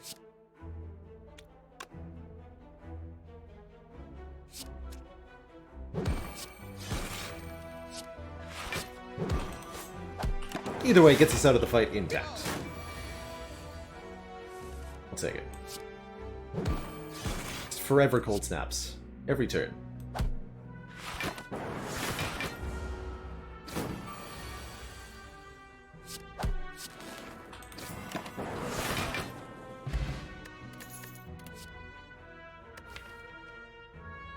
I don't need another block card. Swift Potion feels like it might be more important than the Energy Potion. Or Hexaghost. And I'm gonna Lift before Hexaghost. We need more damage, and this is by far the best damage we can get. With a Focus Potion and the Runic Capacitor and Calipers, I think we could make it through this fight. At least I really hope so. Unfortunately, only a 1x6. The charge battery generated. Not actually that helpful. So maybe I want a Swift Pot for one of the orb generating cards? No. Just don't want to reband anything.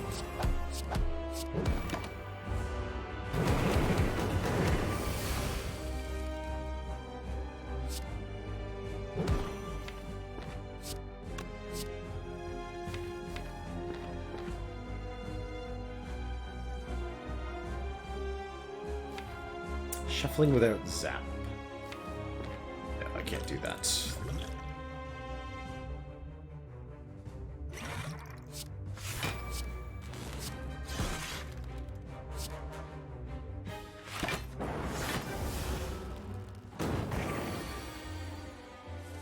Oof. Not a single damage card from the Hello World yet. Spooky.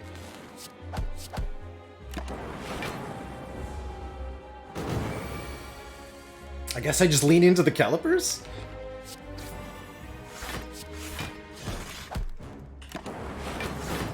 Here goes nothing. It's all block cards forever.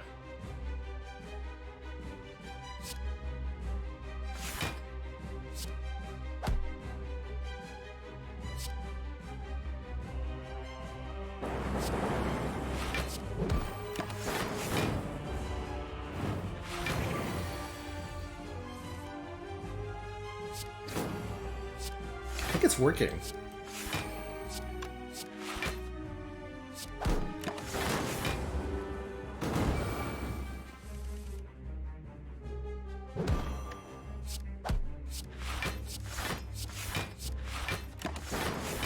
Like, we've got Inferno blocks. What is happening?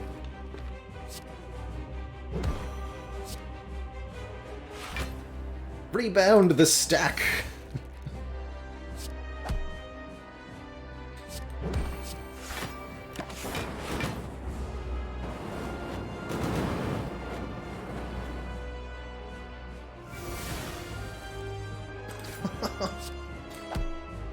It's 23 block. Let's go. Let's go. You got nothing. You got nothing. GG, you stinky ghost. To Act 2. With no hit points and no potions and barely any money. But we do have... Hyper Beam? I think I have to. It's excellent with Rebound, excellent with Beam Cell. Does the AoE damage.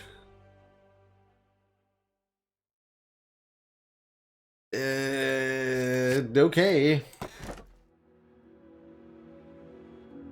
Ugh. Blue Candle Curse Key could be a thing.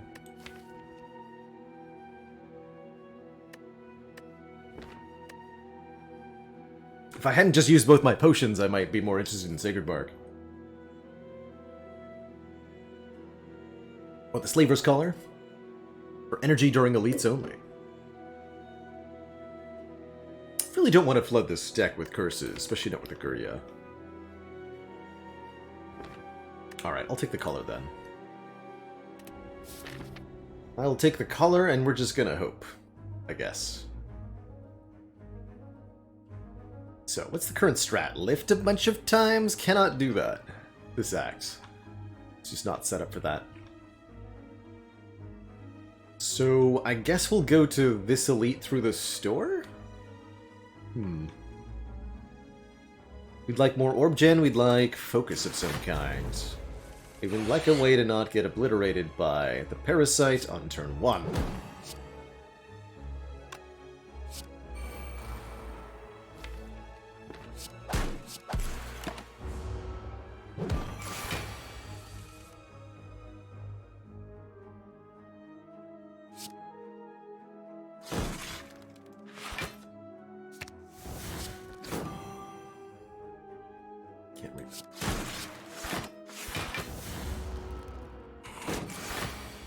Just a couple Frost Orbs makes it much easier.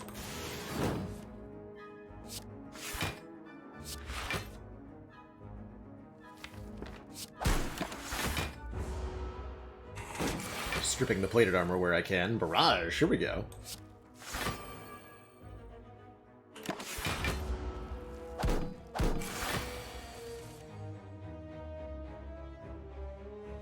Good.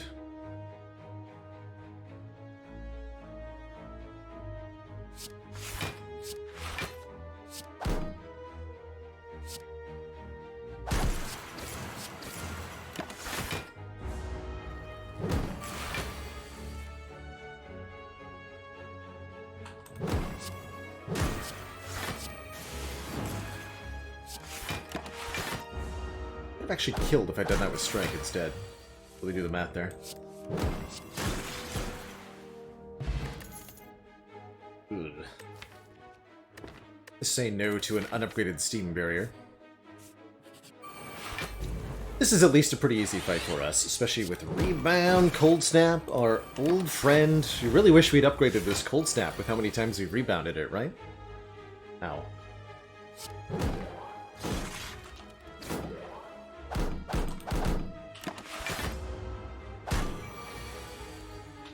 Maybe we can just buy a waffle at the shop.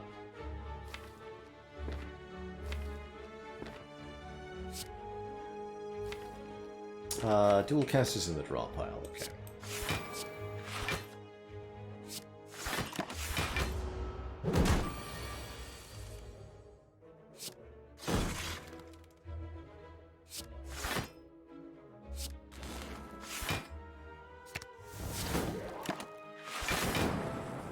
I feel like I had a Hyper Beam kill that I didn't even look for.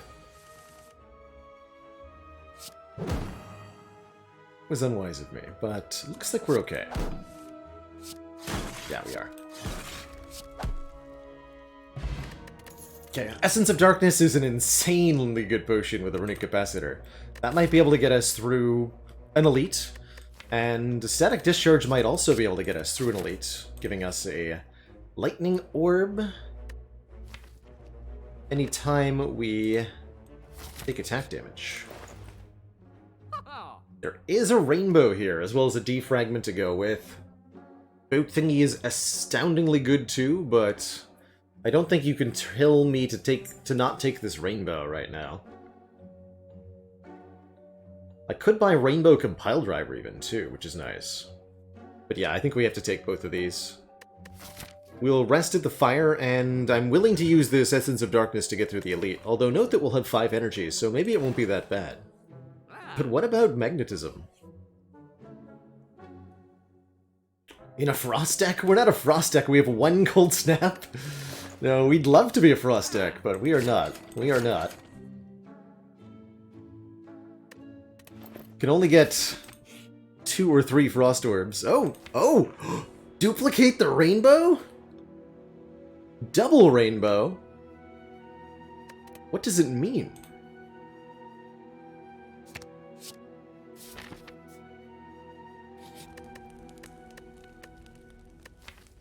That's a card that I definitely don't mind duplicating unupgraded, since the upgrade makes it not exhaust. By having 2, it's kind of like we've got a really good one.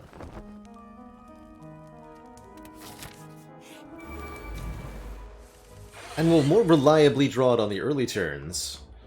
Weaken Frail forever is my fate, apparently. I accept. Based on this turn alone, I'm gonna go ahead and drink that.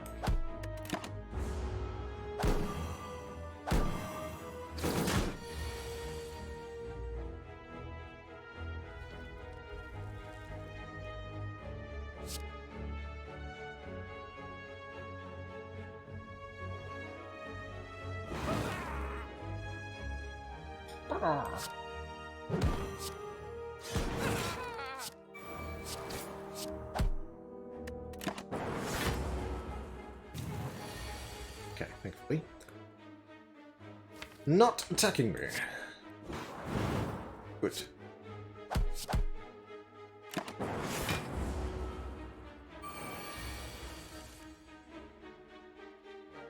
Okay, Rainbow will evoke both Dark Orbs, killing both Gremlins. Also good.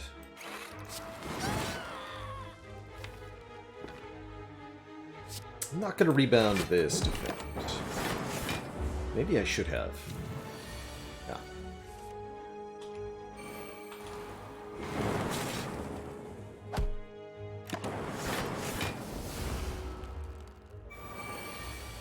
Okay, the Essence of Darkness made the deck look good here, but that was kind of a worryingly weak performance, quite frankly. Why did I know that the Gremlins would die first? Because Dark Orbs always target the enemy with the lowest HP. That's a specific property of the Dark Orb. And what makes them different from Lightning Orbs in how they do damage, which are randomly targeted.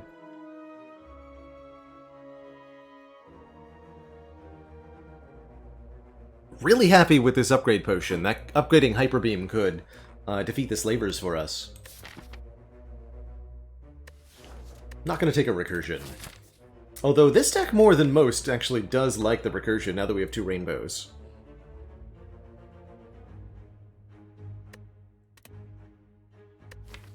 Both Rainbows were on the bottom, but what do we expect with no cards removed yet? We gotta fix that. Right? Like, come on. We're gonna continue to draw like this until we get some removals.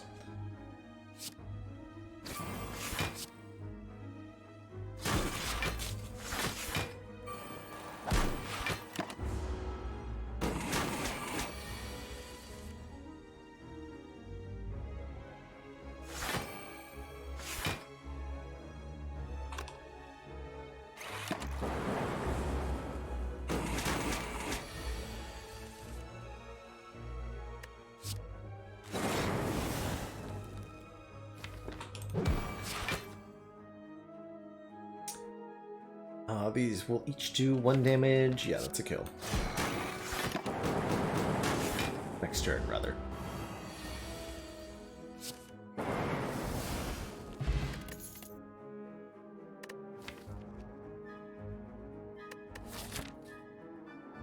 Oh yeah, we have 5. Yes, with 5 energy, I definitely want the card draw card.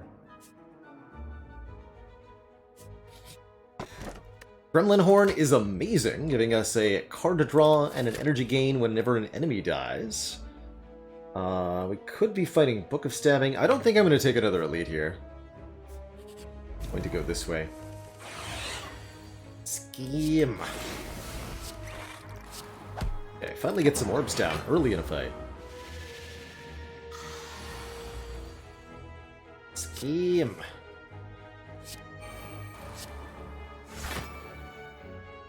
Take the small amount of damage so that I have a free defend in my hand for next turn.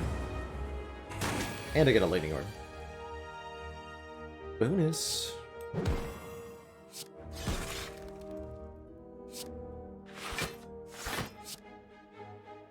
Oh yeah, I don't get to hold on to that.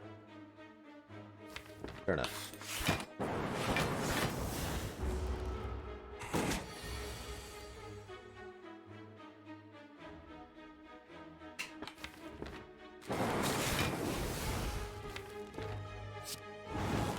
Now, do some damage.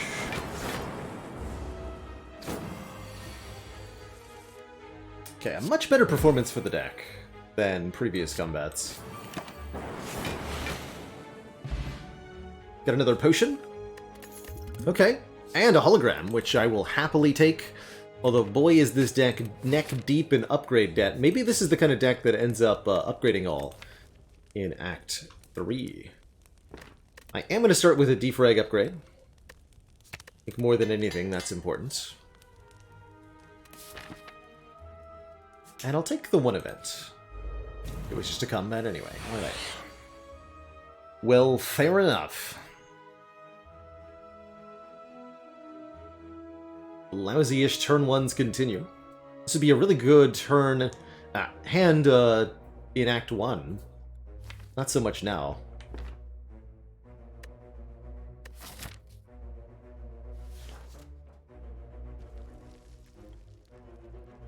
Save 6 health with the Blessing of the Forge, save who knows what with Gambler's Brew. I don't actually want to gamble this.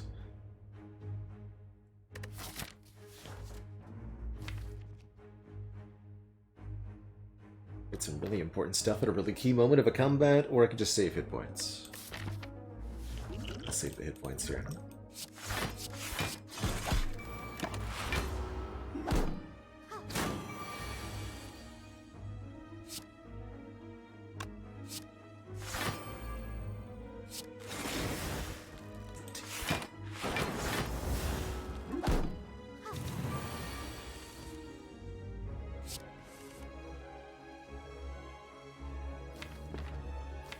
I want to draw that defrag.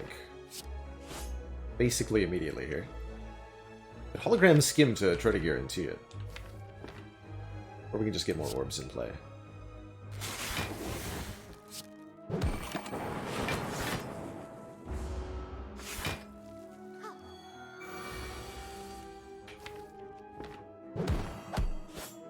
Two claws that the Hello World has generated. Kinda cute. And an actually helpful randomly generated recursion, giving me 7 block this turn. I'll take it.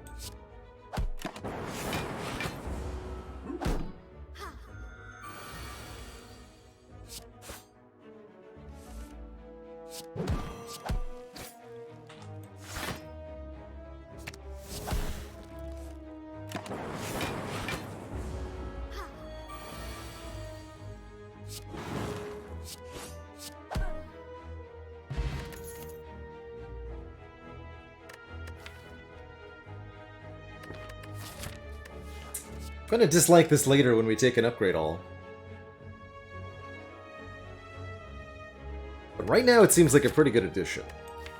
So... yeah. And now I think we can start lifting more. Question mark. Or should I just forget... I think I should forget the Guryat and we start upgrading important stuff like the skim and the hologram. Okay. Let's start with the hologram upgrade. This is very important. Being able to use this card multiple times will be very essential for Caliper's stacking later. Definitely. Very happy to have the Gremlin Horn in this fight.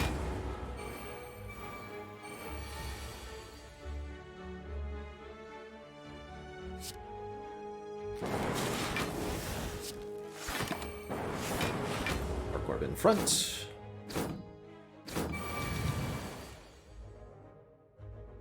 Alright, we could also, of course, do this.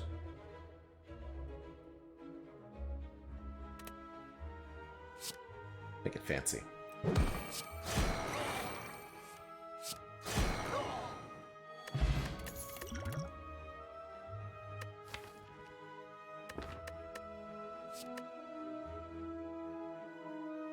This is almost an okay card, actually. It's good AoE that doesn't require us to lose focus. But I think with the Gremlin Horn we're okay.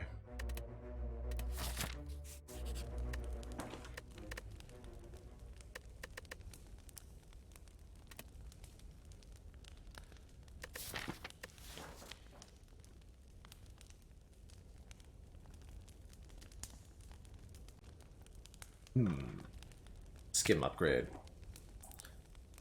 Bronze Automaton with only 29 HP is a little suspect. Willing to use the Potion of Capacity here.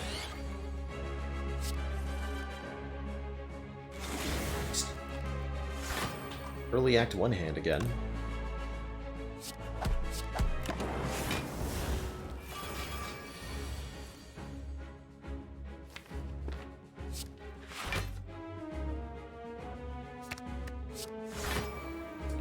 Whatever it takes to get through the act. Cool with. Okay, you can take and keep Hyper Beam. And Rainbow. Rainbow I would like back.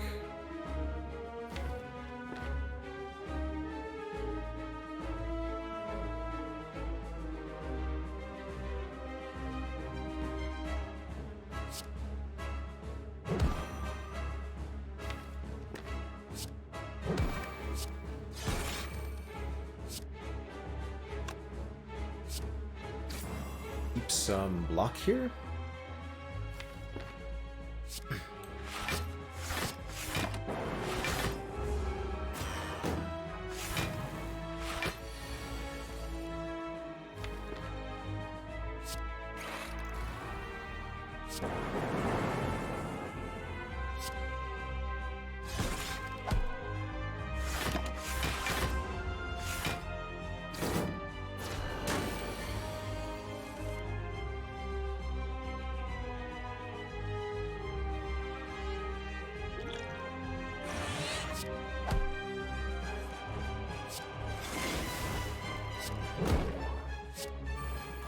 Other World took a long time to get played there.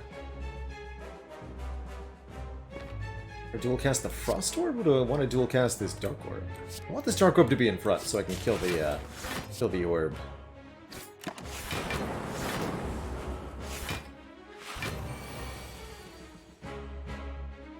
Perfect, I think.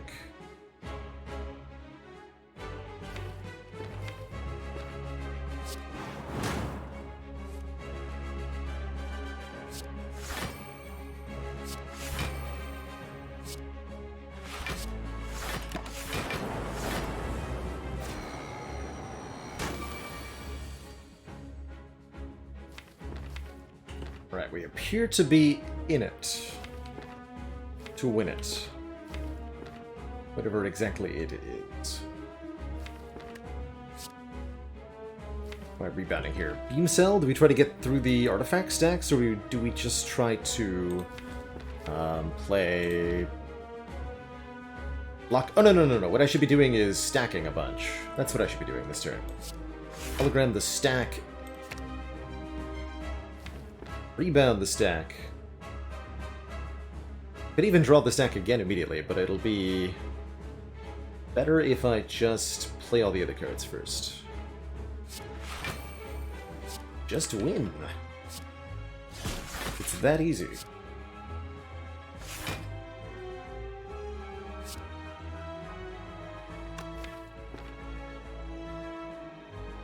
Don't really want to rebound the stack.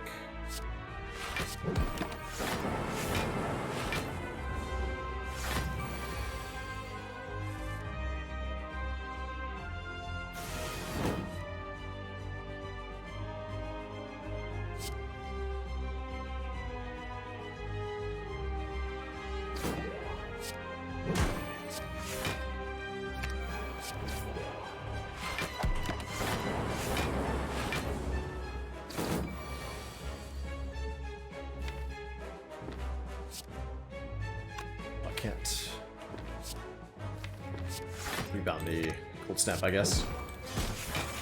Maybe Stack was a better rebound? Maybe.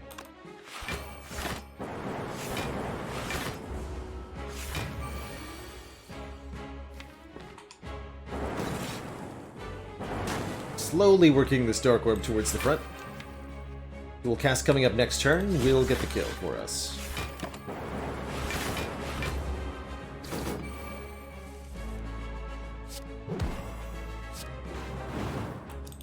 GG. Calipers have definitely carried the back half of Act 2 for us. And I'm very happy with the Seek, letting us get our focus in play immediately. Easy peasy choice there. Come on, reasonable boss relics. Okay. Inserter would mean even more orb slots to work with. Does work in conjunction with the Runic Capacitor. Instead, we could take the Black Star, giving us additional relics from elites. And I do feel like this deck is now in pretty good shape for dealing with the elites of Act 3. We've got Gremlin Horn to deal with Reptomancer, we've got Calipers to scale up against Giant Head, and we've got Calipers to retain block against Nemesis. Although we don't scale all that high, I think we'd struggle a little bit against those elites. Since we do have the green key, I think this is a reasonable choice.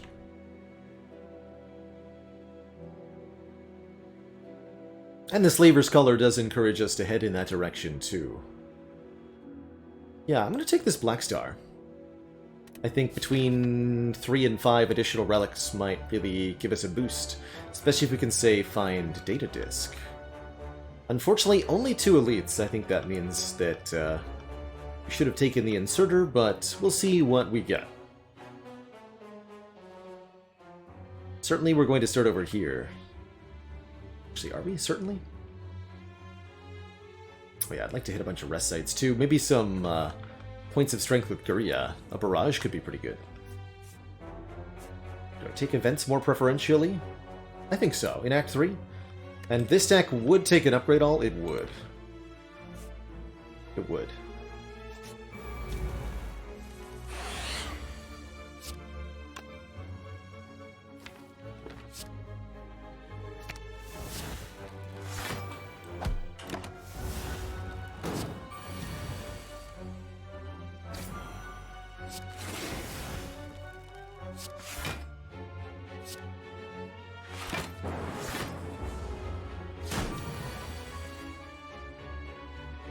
Ow.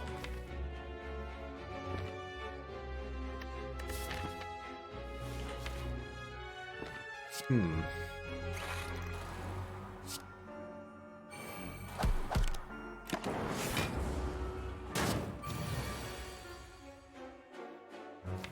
Or we could just die to the first regular combat, I guess.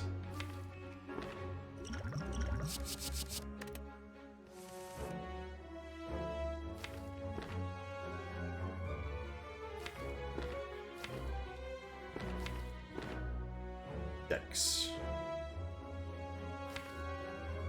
Oh, I should have gambled one fewer? No, that wouldn't have been good. Yeah, having all of your starter cards in Act 3 is pretty much a death sentence.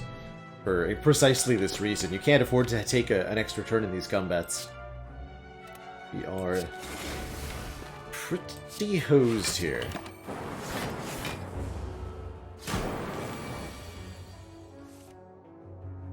But we're beyond hosed. Dang.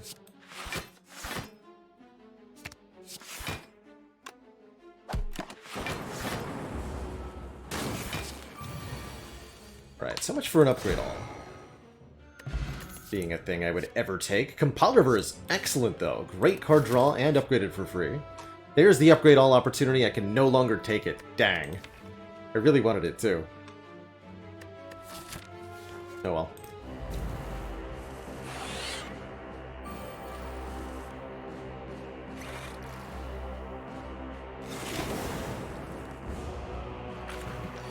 Rare Relic could be clutch. I'm hoping for Pocket Watch. Could maybe keep us in this game for a little bit longer.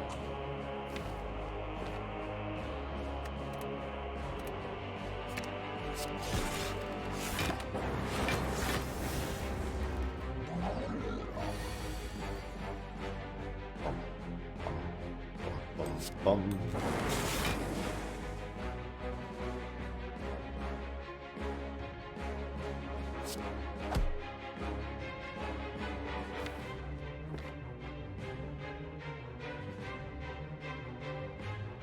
13, 26, 30, take 4?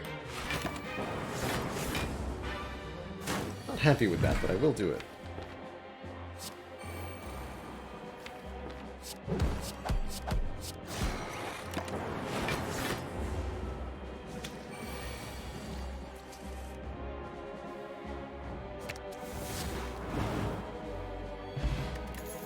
Old coin is definitely excellent, giving us $300 heading into this shop. Very good. Not taking Madnesses, that would add even more rough cards to this deck. But I will look at, well, I don't have a lot of hit points to spare. We'll look at 2, especially since we only get to see 1 card. Finesse is okay. Secret Weapon, I don't think that's worth adding. That can be a dead draw sometimes. Okay. There's the data disc, giving us 1 point of focus. I really like that. I think this deck also wants card removals desperately, and I really think Master of Strategy is good too, because that is card draw. And card draw is part of what can save us from our catastrophic woes here. Secret Weapon fetching Compile River can be useful sometimes. My worry is that we get the Secret Weapon after the Compiled River, and then it's not so helpful.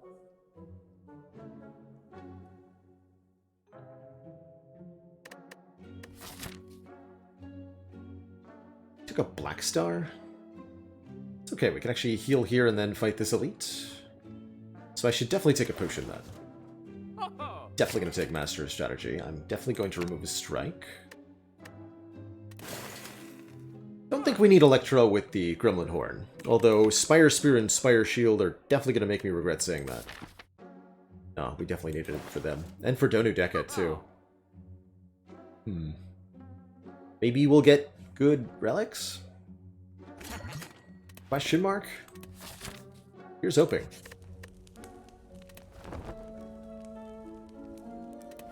Feels like the only thing that could really save this run right now would be maybe an Apotheosis.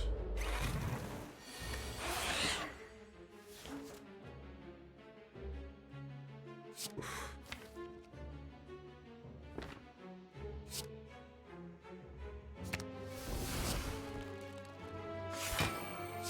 gonna go ahead and hologram that. Build my own runic pyramid.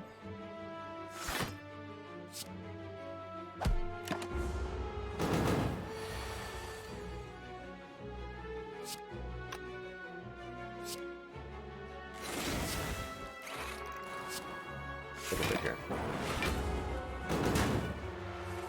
5 energy is not that much. That's what I'm learning. 5 is not that much energy.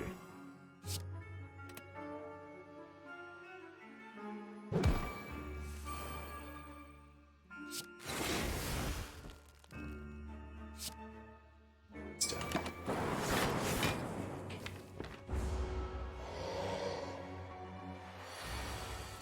Okay. Nemesis has been merciful thus far. Don't see any reason to believe that that trend will continue, though.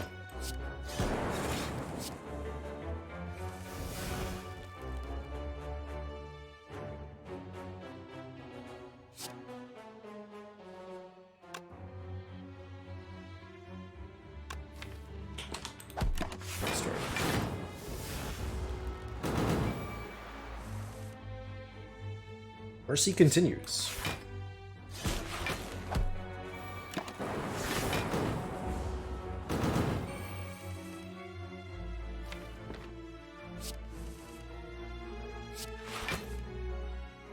And yet still more mercy. Although at this point I'd really like to be able to get my equilibrium in hand, so that I can dual cast next turn. Please. Please. Although I won't be able to play it unless this draws it. But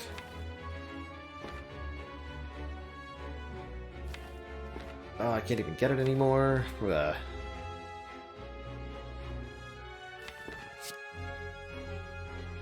Can't rebound. Oh yeah, rebound hologram. That would have done it, actually. Smart. Yes, I could have rebounded hologram. Or I could have had Hello World generate a hologram for me, and therefore making that completely unnecessary.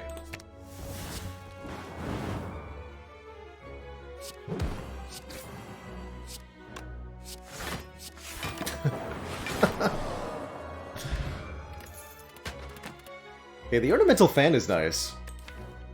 Sunder is reasonable, helping us deal with Reptomancer. Kind of clogging the deck otherwise. We don't have enough focus to, like, scale up for the bosses, though. This deck is rapidly on a collision course with death, unfortunately.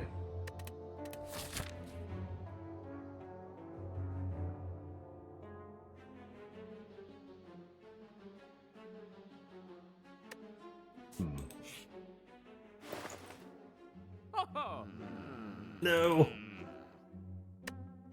Just take a panacea and hope? Question mark? Hmm.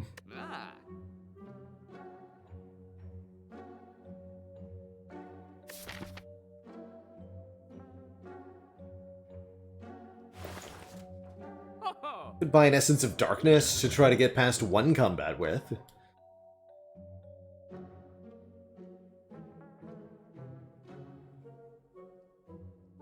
Could buy a second Hello World.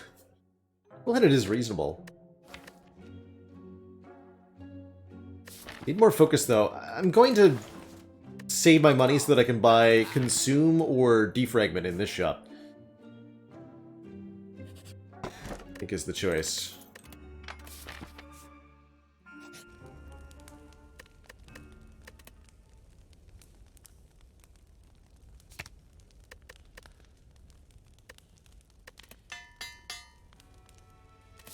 Trade that Seek.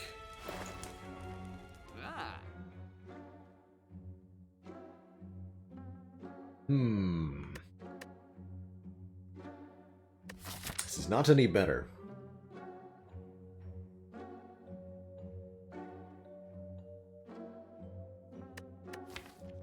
Guess I could just take a Carter move? Or we could hold out for the last shop.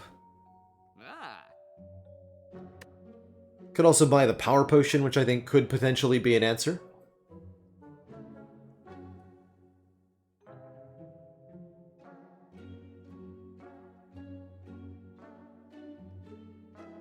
Can we even beat Awaken One? Sure we can. The great thing about this deck is that it doesn't have... Well, I guess we have a few powers.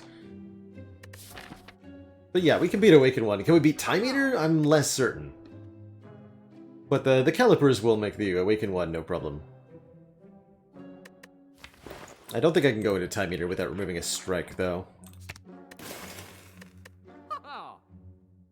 Left to us.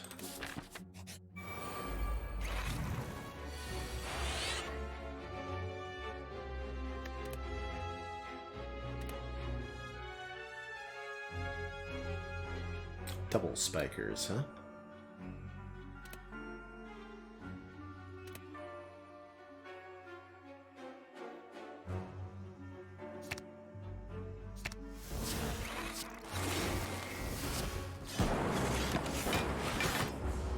Oh yeah, we have a data disk now, though.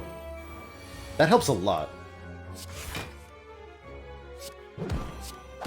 Strike dummy is also pretty decent. On the remaining strikes. Now, 10 damage.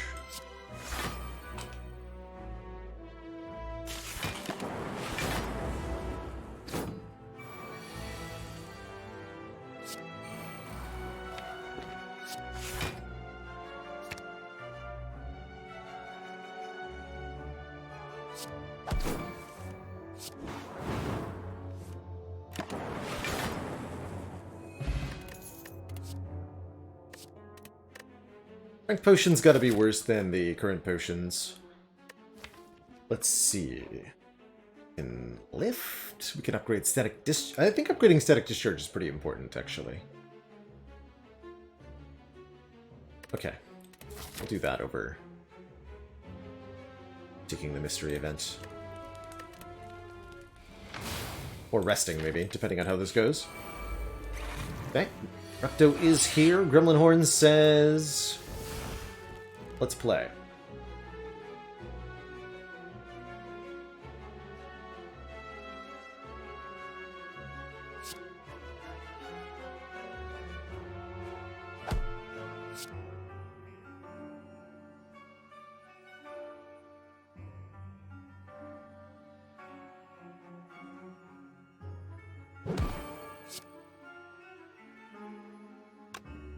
Are we gunning hologram? Sure.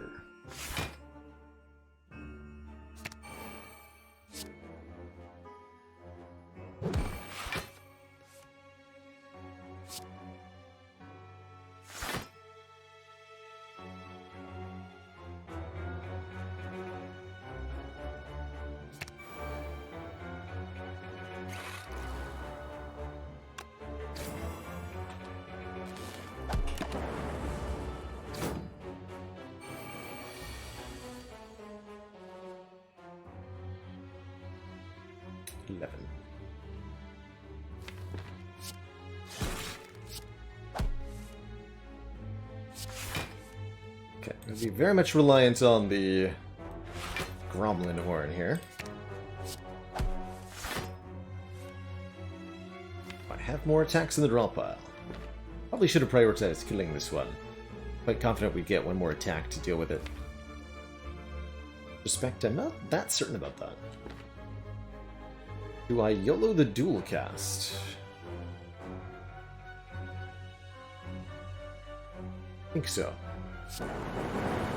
Okay, then I will YOLO this fifth pot. And Seek gets there. Good. Good. Okay, kind of a weird turn, but I'll take how that turned out.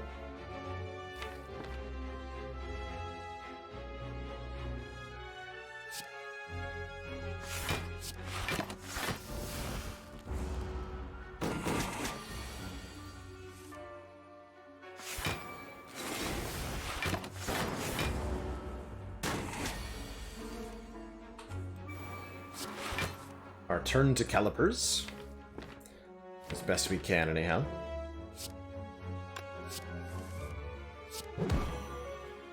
Want to dish out some damage, too.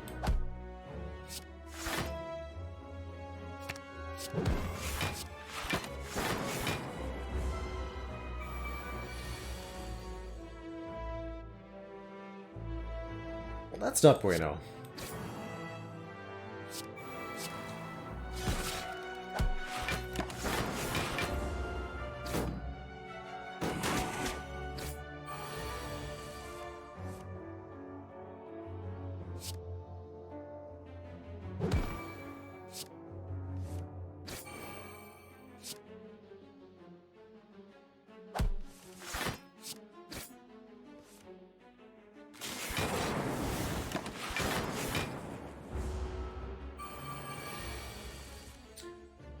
Hologram that free streamline.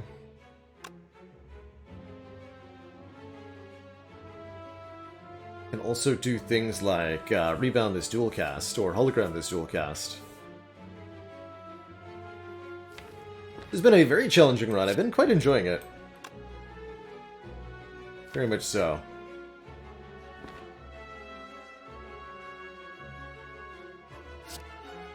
Hologram this streamline.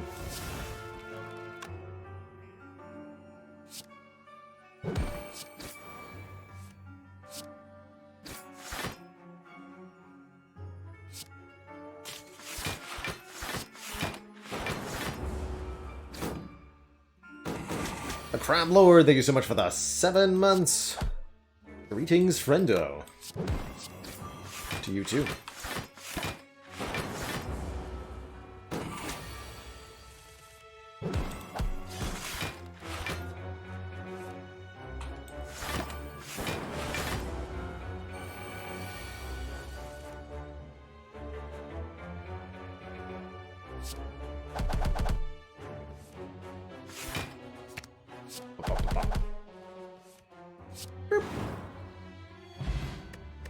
Alright, Darkstone Periapt is not exactly the relic I had in mind for floor 48, but the bronze skills might help. If we make it that far. I feel like Static Discharge needs the upgrade 2 lightning orbs per hit that we receive. Really like that with, well, any amount of focus, really. This and that. This and skim. Perfect. Lightning orbs, please. I am going to play this Hello World because I think that we need the card generation it provides. Really do. Just eat all this damage to the face.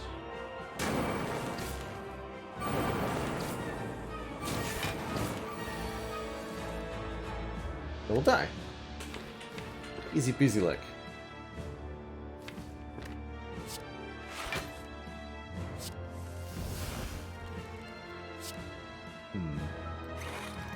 Okay, stack is at least helpful.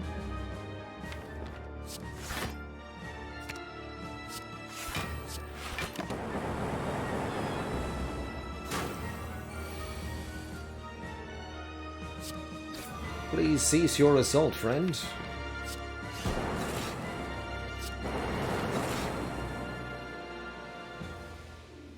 Please?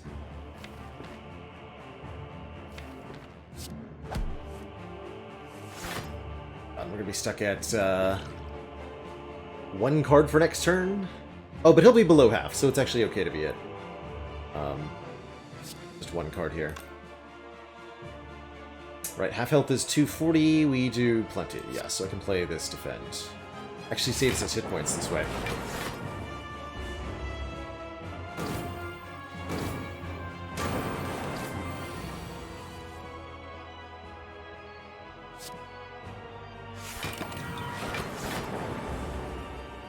Then he heals back up to half, and phase 2 of the combat begins. Can I make you weak? maybe. Looks like probably not.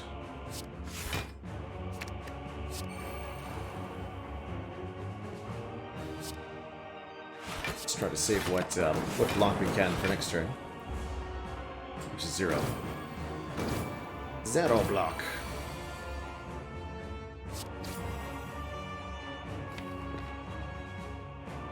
It's a real shame for stack to be there.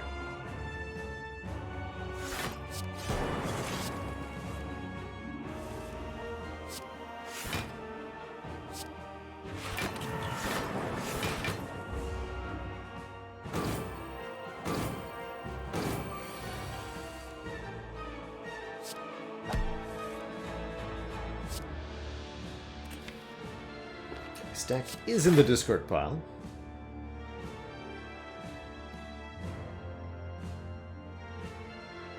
I'm gonna rebound hologram so that we can get our dual cast next turn.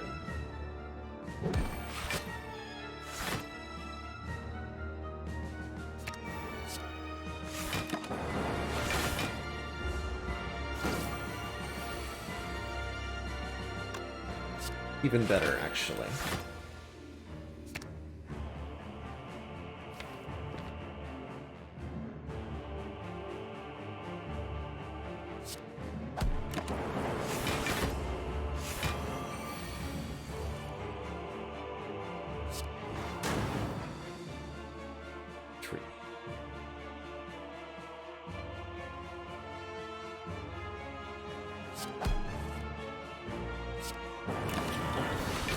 GG. Harder than I thought we'd get.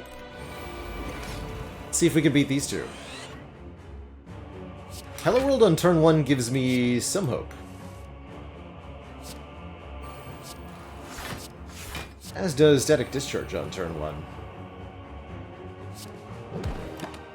Get me in this game, please. This is a good turn to probably... Oh, no. We are going to make it? Question mark? Question mark.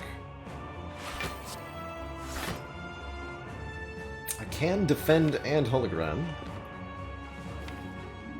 Hologram the equilibrium. Yeah, we gotta get these rainbows in play quickly. That's a good way to do it. Turbo. Just have one really big turn. Mr. Beechgrove says, how do you decide which one to focus on for these two? Generally speaking, you want to go for Donu first to stop the strength buffing, but a quick kind of metric for the evaluation, if your deck can scale its defense up continually, then you should kill Dekka first. But if your strength is the thing that you're scaling more often, your damage output, you should kill Donu first. Yeah, are you more afraid of them getting stronger, or are you more afraid of having your draw interrupted?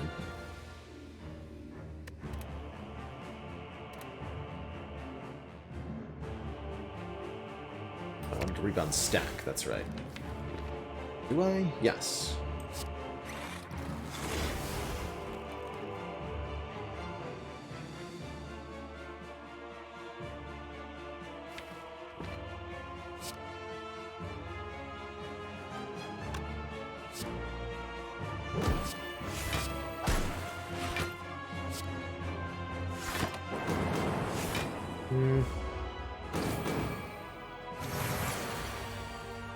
If you play.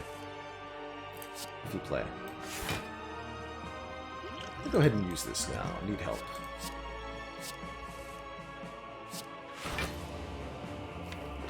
Oh boy. Mr. Beechgrove, thank you so much for the very generous 5 gifted subs. Okay, there's the second rainbow. Let's get that down.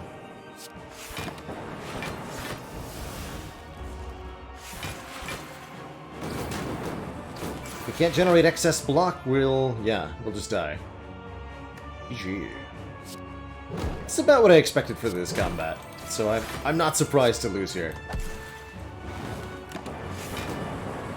Deck ultimately just didn't have enough scaling. Even if we'd gotten the Inserter instead of the Black Star, this would have been our same fate. A few more orb slots would have helped, but it wouldn't have stopped our demise. GG. GG. A really good attempt at the Busted Crown.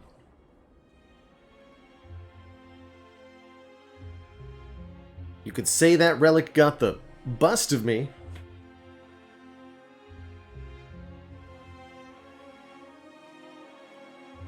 Would Electro have made a difference? I don't think so. I think it would have done a little bit more damage to the both of them, but ultimately we couldn't generate enough block to actually use the calipers against endgame bosses.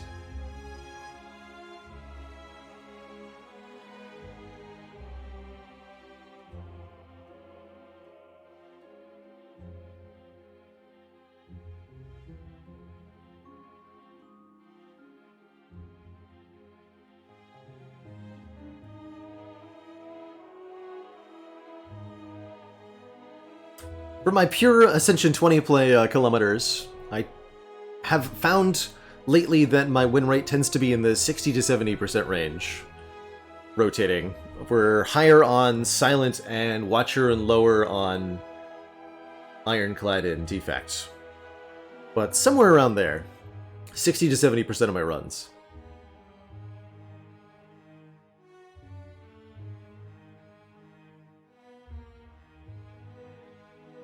Did I see the 9 Immolate P-Box seed? It's somewhere in the exclamation point seeds command, right? I think that was Busted Crown Loss number 5. Brutally. It's really kicking my butt. To no surprise. To no surprise. But we've been getting consistently close. We've been getting to the Act 3 bosses or Act 4 with some consistency, and I think that's at least something. That's at least something. Some very lovely 820 swap runs today. I'm going to switch things up for the last little bit of the stream. I want to play a wee bit of Monster Train to round things out, since been a little bit since we've checked in with that game.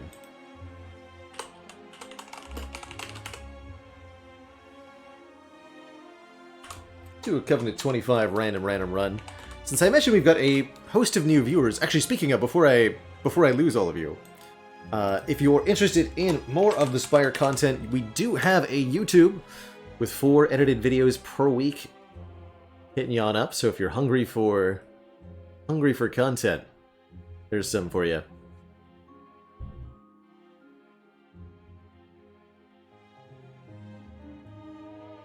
All right, let's play some Monster Train.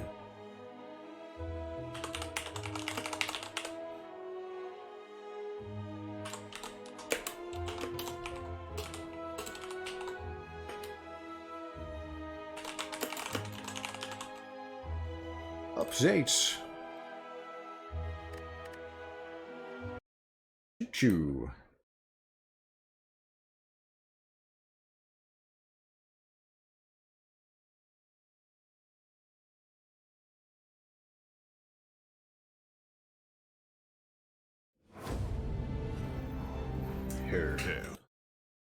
So, Monster Train is another lovely deck builder, where you're defending the last shard of the Pyre of Hell from angelic invaders aboard the Bone Shaker, the Infernal Train of Hell. We're going to start a standard run on the maximum difficulty, and I'm going to try to explain as we go kind of the ins and outs of Monster Train at high Covenant rank. Just like Slay the Spire, Monster Train has a whole bunch of difficulty levels, 25 Covenant ranks that stack a whole bunch of penalties. Collectively, they make for a bunch of additional cards to the starting deck. Looks like we got a very interesting combination of clans, by the way. Woken Wormkin, both exiled. We got Regen for days, Wildwood Sap, and Awake. Interesting. This game has an incredible soundtrack. Big agree, Terrainco. One of the reasons I keep coming back to this title.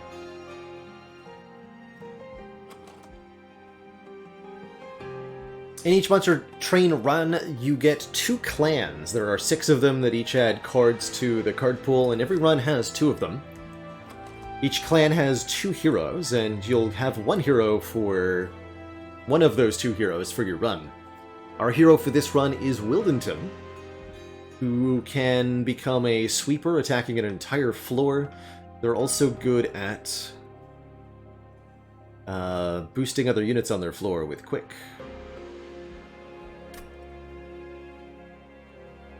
Not sure if I should take the artifact or the champion first. Take the champion first. Okay, we get both the sweep version and the quick version. Which one do we want? Sweep Wildenton applies Rooted to units that are struck.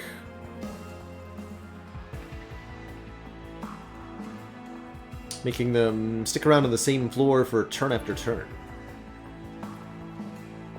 Yes, you do get both heroes even without the DLC. The DLC adds the 6th clan, the Wormkin, as well as the Covenant Shard system, or the Pact Shard system, and the Ultimate Final Boss Defy. But there are still 5 clans with 2 heroes each without the DLC, which I do highly recommend. Let's see, Quick lets you strike before the enemies. Makes regen a little less useful. Yes, Alan QT, I do want to do the various expert challenges. We've gotten a couple done already. I think we're like 7 expert challenges, divinity kills done.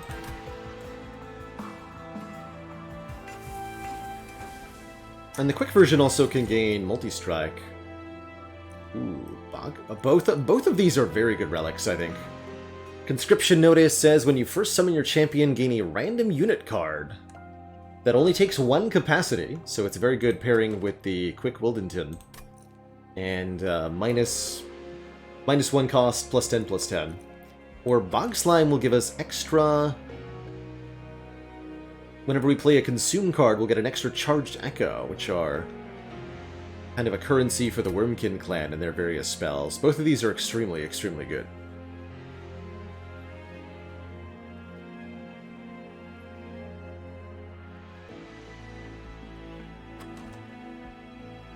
I think I want this Conscription Notice. With Quick Wildenton, I really think that sneaking 1 extra unit in on our 2nd floor is going to be good.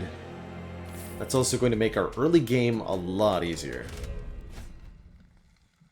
At the start of each combat in Monster Train, you're offered a trial. Take an extra penalty of some kind to get an additional reward. They're usually worth taking, but it's good to get an understanding of which ones are bad at certain times, because usually there's one that is bad on some level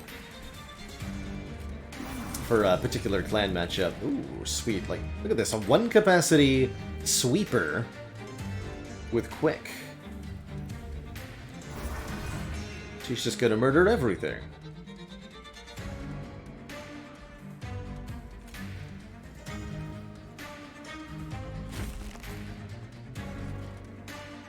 Yeah, she's just gonna murder everything. Just create some more charged echoes then. Give them both some armor. The Icy Stalophyte attacks every enemy on the floor, and because Wildenton's on the same floor, she attacks before the enemies. Normally, enemies go first. Normally.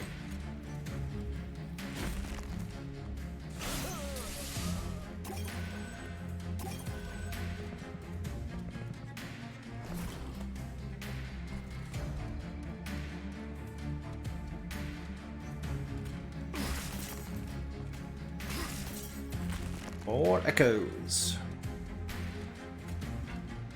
I want to play this regen. I guess I might as well. We can stack some regen on the Icy Stalophyte before the boss arrives.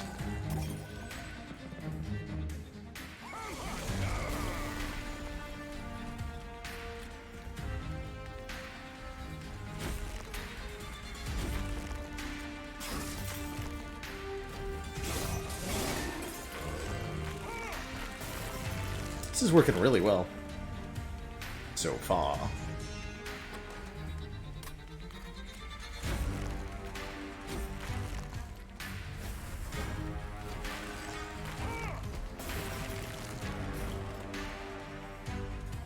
Easy peasy.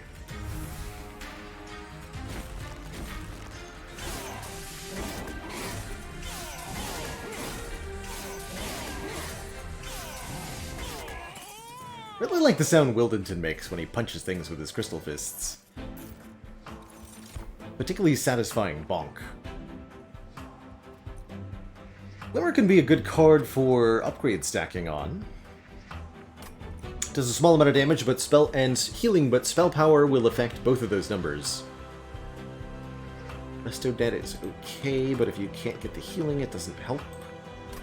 Kind of feels like it could be reasonably a skip. I guess Sting is kind of fine.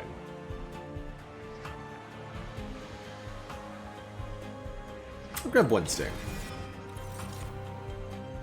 And I'll definitely take an Infused Echo Transfer. Here we go.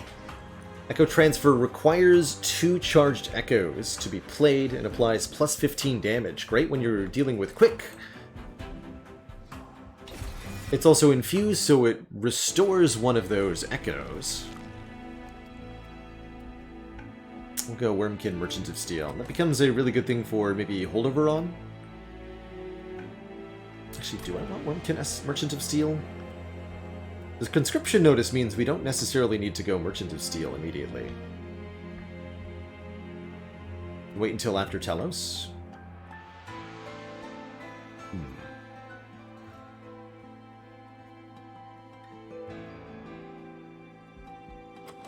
I would actually really appreciate a... what's it called? The ×3 Animus of Will. The ×3 multi-striking Awoken unit.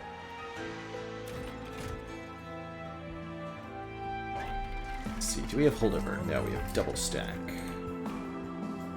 Double stack one of these Wildwood Saps. I tend to find that I don't like the stack stone that much these days. And unfortunately we get the Animus of Speed. I don't want either of these units.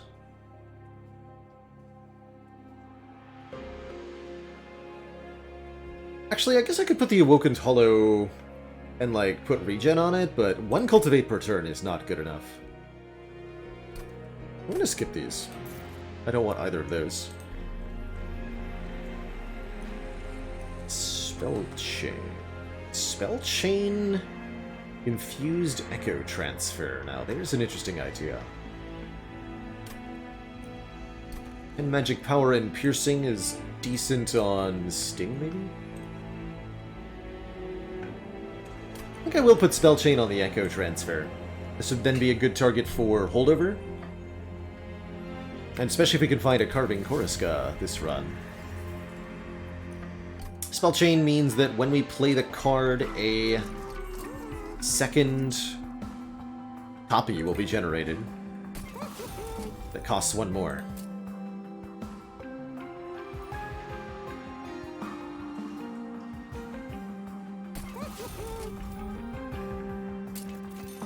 We do get holdover. Okay, so I'm gonna make that a holdover. Yeah, we're gonna do this, and this is gonna be the damage forever. Forever, the damage. And we're gonna get cost reduction on the infused cards, so that...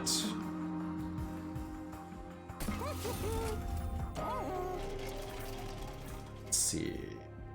Probably gonna go Herzel's Horde, but I might go for the Wormkin banner.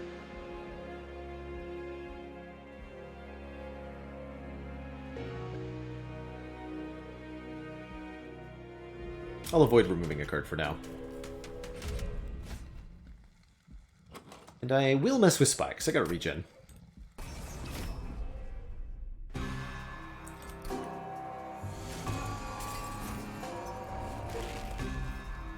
So generally speaking, I like to set up on the top floor. So we've got the sweeper again. Good. Setting up on top gives you the most turns before the boss arrives, essentially. Build up more echoes here.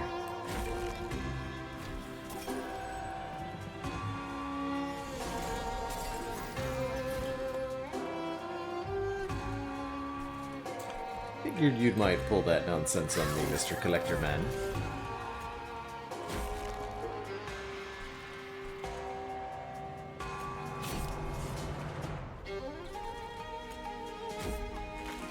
more draw. Show me that Echo Transfer, come on. Oh, really? Hang on.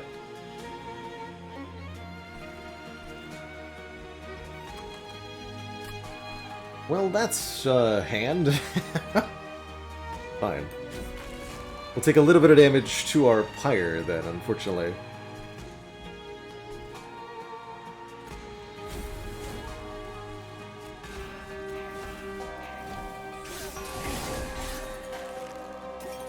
It's just bonus gold if you kill the Collector. Starts at 50 gold for the first 2 Collectors, then it's 75 gold for the next 2, and then the last ones are 100 gold.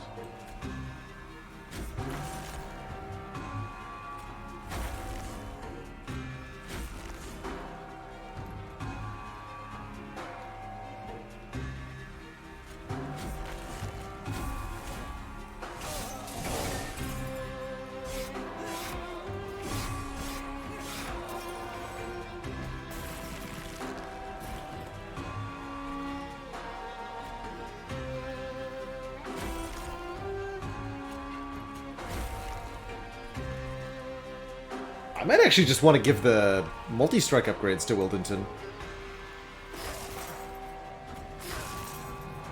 With this card.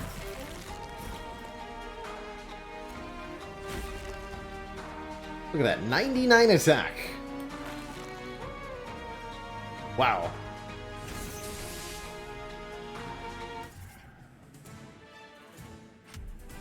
It's crazy good. Penzo Cash and an infused steel enhancer for just apply +3/+3. I really like that.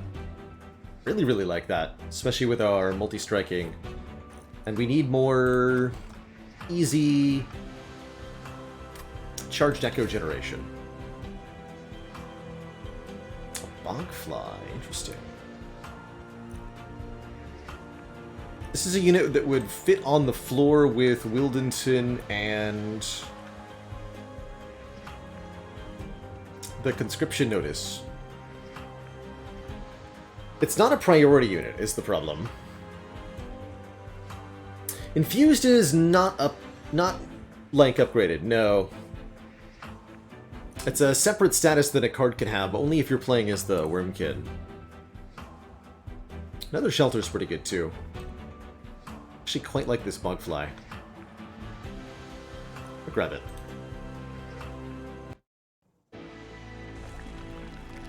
Quite like that Bugfly.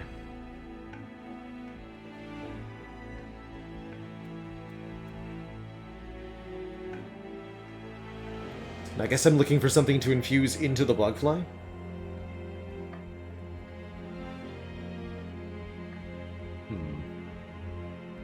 Dupe our... Okay, we really need to see more relics if I want to do that. So let's take a look at the Herzl's Horde here, giving us an artifact. Carving Korska. Dang. Well, Light's Gift is good. Applying daze to enemy units when they enter the room below the Pyre room. Don't think Jackstrips is that worthwhile.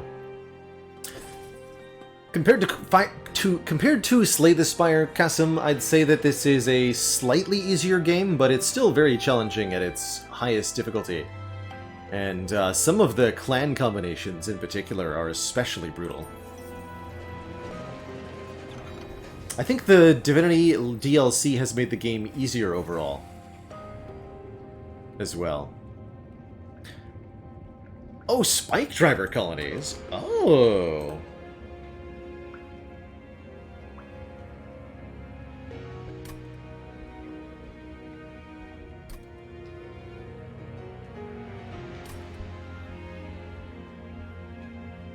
I'll take Spike Driver colonies. Odd thing, that invention, but if my old man made it, it's sure to work better than any junk you'd get from the Crucible. If you can get a few more of them, I'll make it worth your while.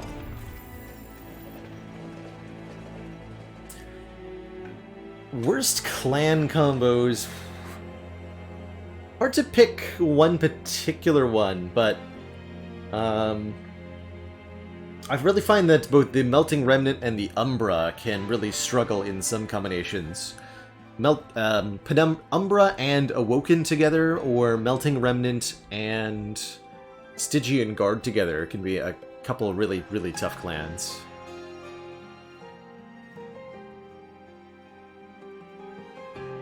Especially if you get a clan combo where your starting deck has no damage cards or creatures in it.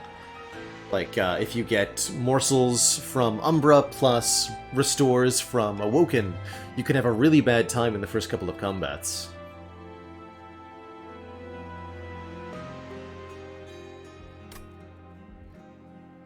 Do I take the money? Doesn't look like I do. Either I'm not going to a store or doing the whatever I do. But I probably want to go to the store to get the Spike Driver colonies upgraded and infused. Plus 5 health and plus 5 per echo. That's actually a really good infusion for the Spike Driver colony.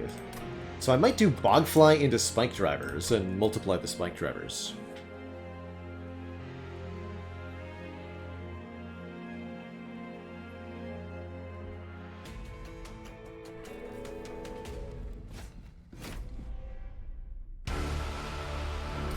Spike Drivers are a unit that self-multiply in your deck when they die, the idea being that you give them upgrades of some sort and then start multiplying them.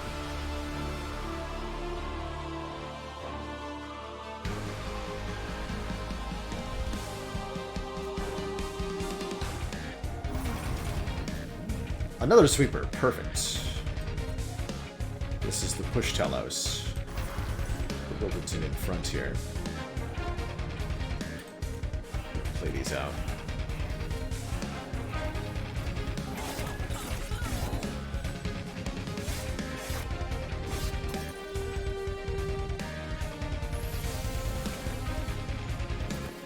I could definitely see myself playing with the shard system for some self-imposed challenges, Miasma. Getting lots and lots of pack shards going like well over 100 can be really, really spooky, but also really, really fun. Really spooky.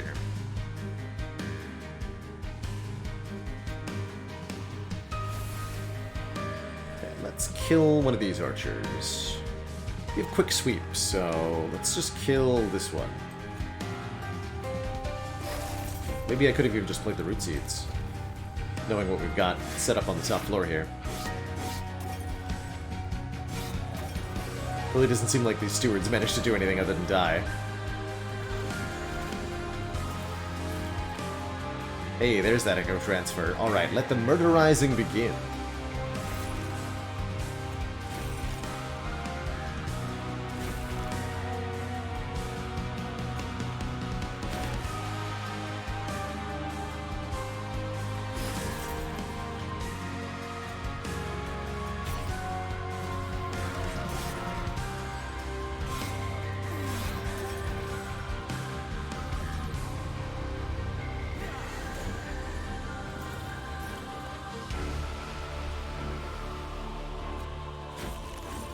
Wildenton has more health, so we want to put some of the damage boost on him instead.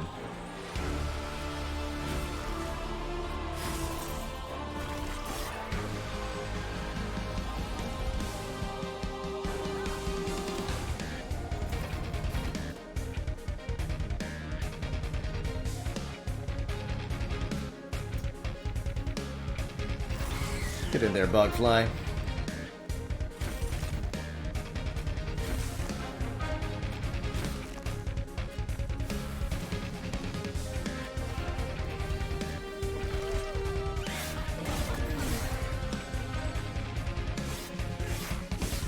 Actually, pushing the sweeper to the back was ideal. Good job, Talos.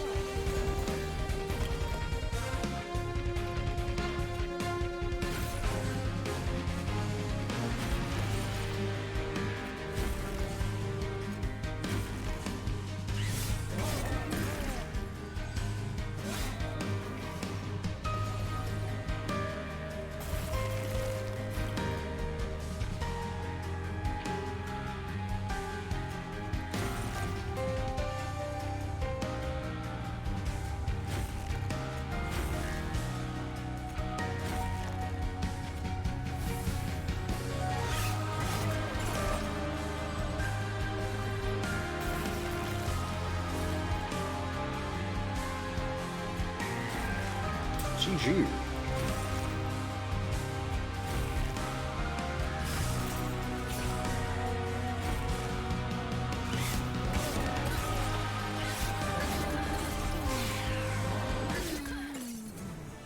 My roots run deep. Turn 5 consumed spells to the top of the draw pile. I don't really have a lot of spells we're consuming, and the ones that I'm consuming I don't really want back. Although the possibility for infinite regen stacking is kind of interesting strategy here. Not that helpful though. Cycles of Life is pretty expensive health gain. This doesn't apply that much damage because we're not currently generating extra echoes, but that could change if we find the Carving Koriska.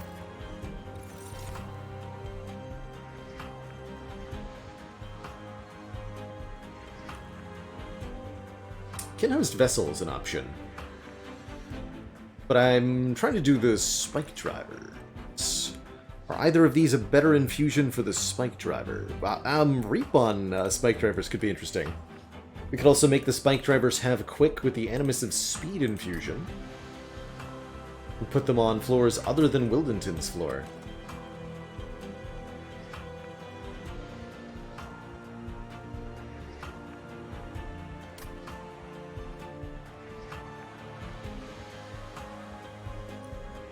I don't think I need to, though. I should have gone for that. Actually, I should have taken that Keeper of Echoes. With this holdover infused Echo Transfer. It's foolish. Foolish. It's okay. Am I gonna dupe the... No, we're going Merchant of Steel to prepare the Spike Drivers. Excuse me. This is the way.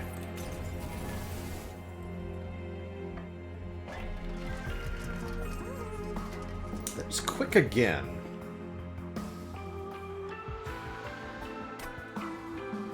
Actually kind of okay with that. Quick and Battlestone is a reasonable upgrade for them. I don't want them to be endless.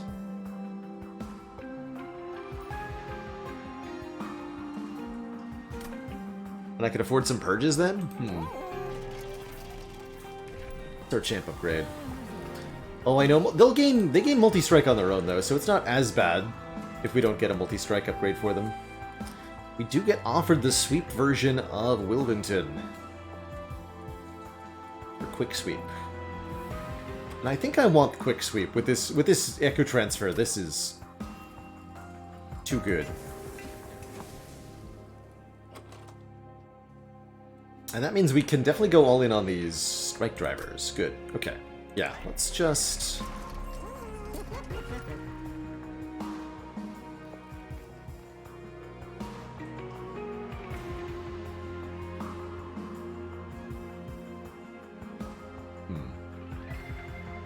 What if we get Endless, though?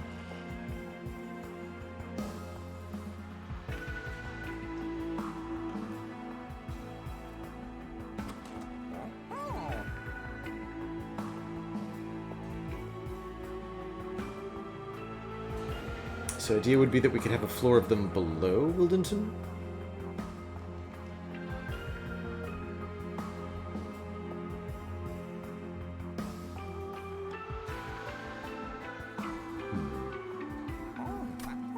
We don't have the echo generation for this yet.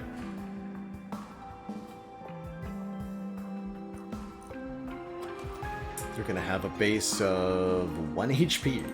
Good stuff. I'll do the Quickens reroll. Alright. Quick multi-strike sounds good.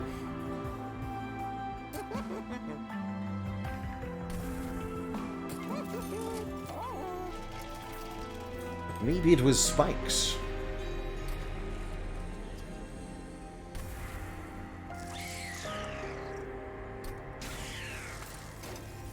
My Spooter. You are my Spooter friend. Put -2 cost in Awake? I don't think I just play Awake. Period. Take that. We'll buy some stuff at future Divine Temples. For now, we'll keep our shard count kind of low.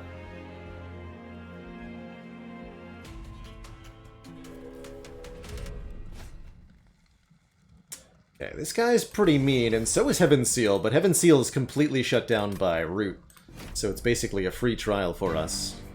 Non-boss enemy units heal all health when they ascend a floor. If they don't get to ascend, they don't get to heal.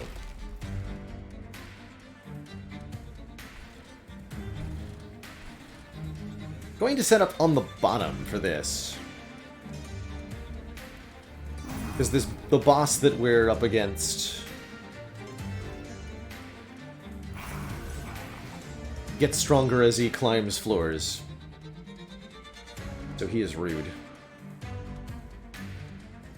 Can't gain armor 10. Okay. Well, that's gonna be annoying.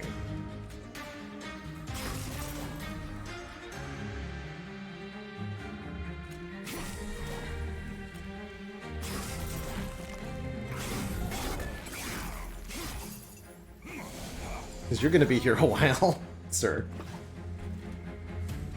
Sir.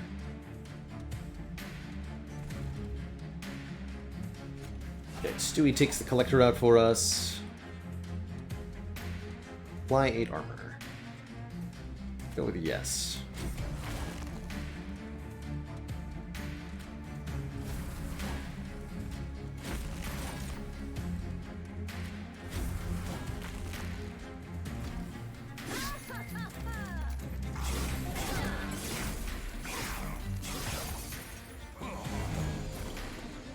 There is a limit of 7 units per floor, so if I start clogging this this floor, then as additional enemy units spawn in, they'll spawn directly onto the second floor. Look at that, 16 by 3 instantly. And such a good target for the Echo Transfer.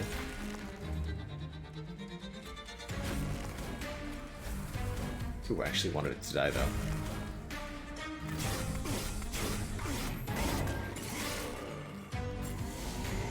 Kill it with my Echo Break, though. Want it to die. Because then it'll make more copies.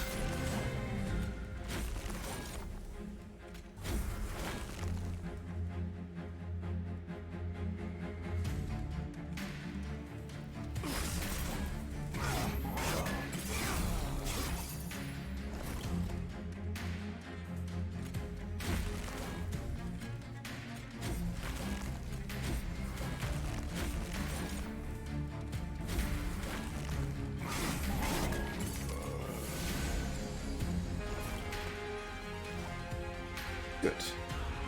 Didn't die to the boss.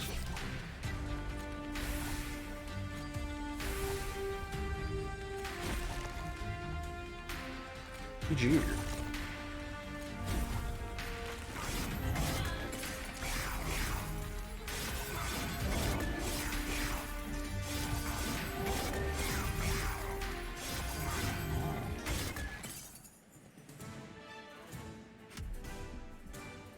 We get Mind Horde. Increase the maximum echoes on each floor by 1. It's not bad. Craft doesn't do a whole lot. We don't have anything that it procs.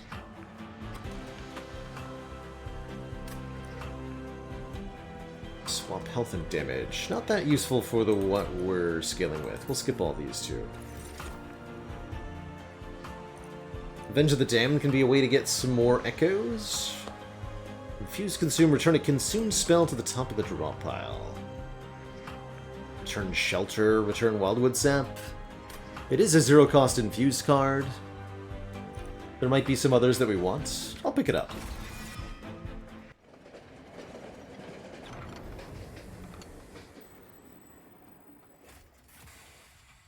Choose a Divine Artifact. These are temporary one-combat bonuses that we can take, or we can actually just skip to gain 25 gold, which I think is the play here. I don't feel like we're threatened at all for the next combat. All that sacrifice for what? For 25 gold, of course.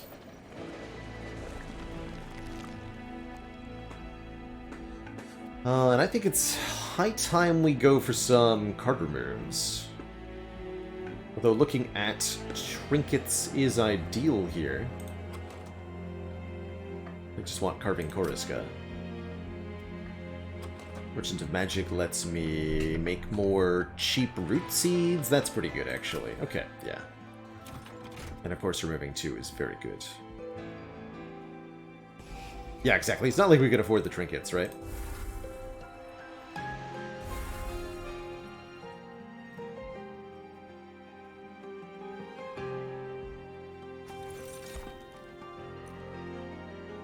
Base charge gets us where we need to go, adding 2 echoes to each floor at the start, more to play with. Gives the spike driver colonies a lot more damage immediately because of that bogfly infusion. 7 energy on turn 1 or reduce cost to units, not that relevant when our units are 0 cost anyway. So we'll take base charge and be quite happy with it, especially with the Mind Horde, right? So we can just pair very well together.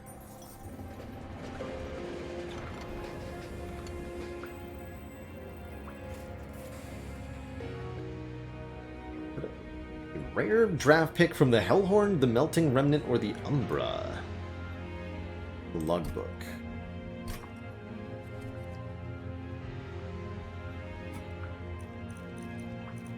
So, rarity, rare. Hellhorns. Spike of the Hellhorn, Rage, Armor 25.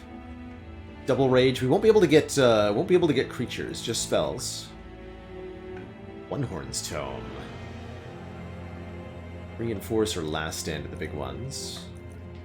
Melting Remnant offers us Endless, Hint on Death, or Umbra. Umbra could be Furnace Tap for multi-strike. Be Trample. Sweep Trample's fun. We have the Trample Stone. Do get offered Furnace Tap. Apply Multi-Strike 1 and Ember Drain 4. That's something we can put on Wildington himself, if we want to. Or we can take an Infused Kindle, which is kind of cool. Not that I have a use for the energy. Okay. I'll take a Furnace Tap. The Ember Drain causes us to lose energy over the next many turns. But the added multi-strike is heckin' sweet.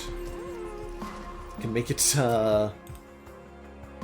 Eternal Stone, too. It's kind of interesting. Although with Broken Memories, seems better, right? I might double stack it, though.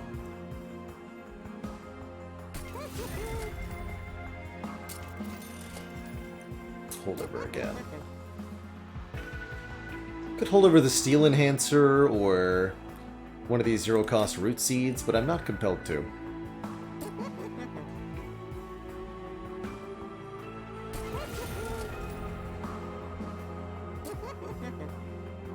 I could have removed Consume from Broken Memories, so you can eternally get a card back, like the Furnace Tap. But realistically, the combats don't last long enough for that to work out.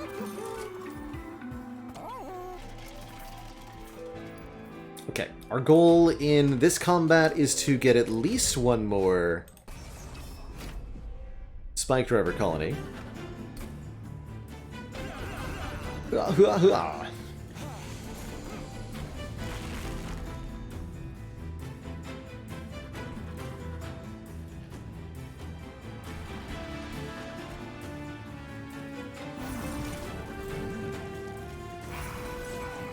Small Shark.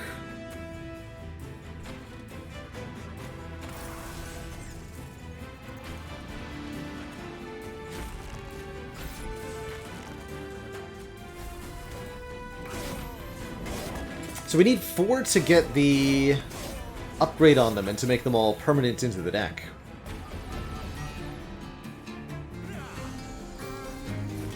But I can get more than that, and I do want more than that.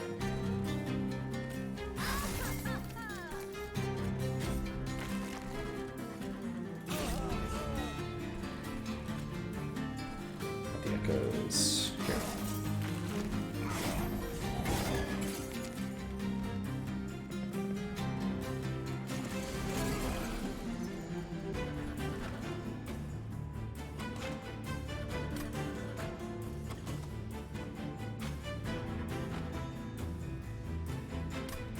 Remaining 3.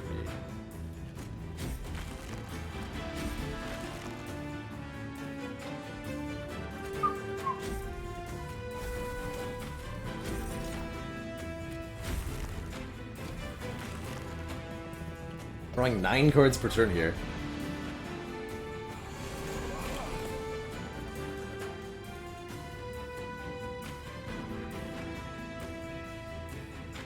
So currently there are 3. This will put me to 5, and I think I can do more than that, right? With Waves remaining 2. And we're on the top floor? Yeah, let's just try to multiply them now.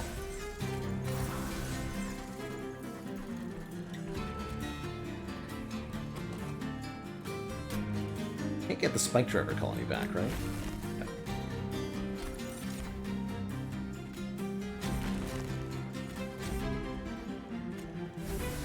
Consume cards. I can even not play the Echo Transfer to maximize my odds of playing them again. Seem worthwhile. At the top floor, Root plus Dazed is particularly brutal. But you didn't die.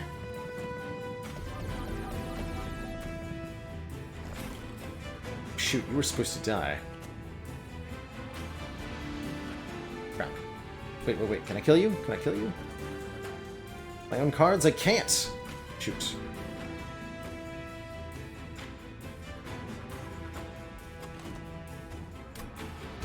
Well, then I don't want to shuffle the deck.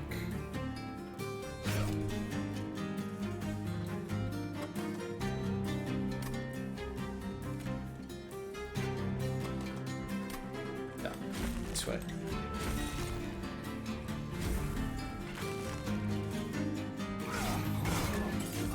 I did that wrong though, didn't I? Did I play the... the hell?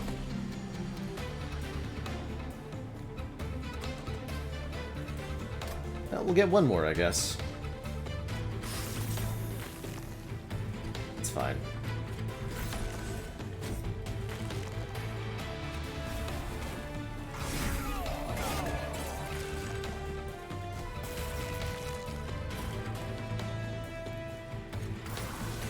And I can even play one more if I draw one. They are free.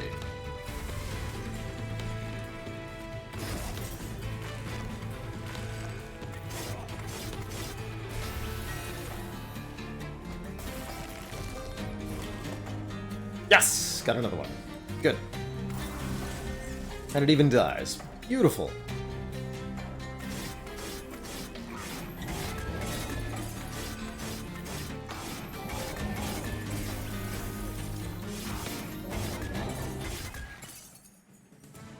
GG.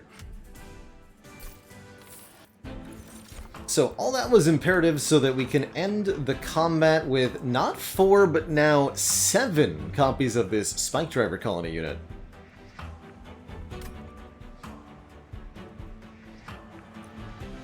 Infused and Snare is kind of interesting. Even more card draw. This we can skip. And I'll be taking plus capacity after our next boss, too. What'd I say, huh? The old man still got it. Looked like that thing multiplied more than a morsel in an empty mine. Upgrade all copies of Spike Driver Colony with plus 20 damage. So they're now 21 by 3 with quick, plus 5 per echo on the floor. Pretty good. 2 plus dupe. Who will block for them against the TLD? Great question. They are kind of fragile, right? They're pretty weak to thorns in general. So I might not need all of them. We shall see. Do I duplicate something? Maybe dupe this Echo Transfer at this point. Certainly we would like to remove a few cards. The Awake can get out of here. We could start losing Echo Breaks. We could lose the Wildwood Saps too. Sap Seraph.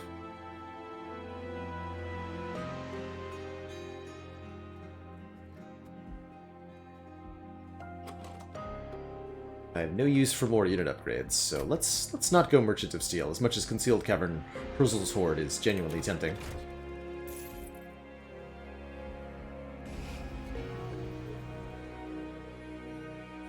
Am I gonna regret not having heal 30 in the TLD fight? I might. Okay, let's lose the Echo Breaks then.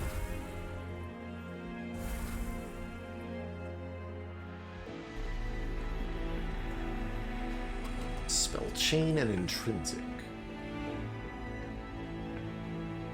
Spell Chain Furnace Tap? Question mark. They do get more attacks per charged echo, yeah, from the Bogfly infusion. They get +5 per.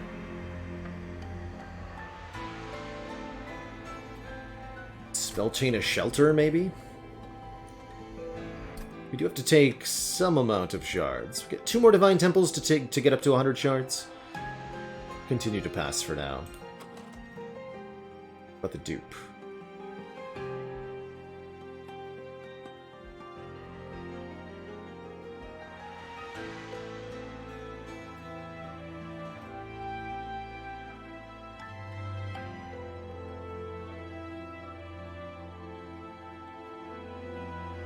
Yeah, we're gonna need some kind of damage absorption plan. Although, the last Divinity itself really won't do very much damage. We're only gonna go in there with, like, exactly 100 shards. Won't be that bad.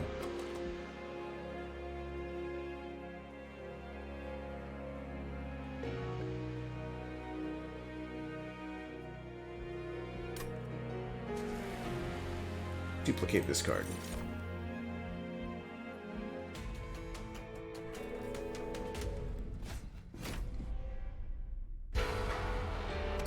Arcus summons Dark Shards, and I see we've got the Have Stinky Curses, so we're gonna set up on the bottom to deal with that. Hell yeah. Double Quick Sweepers.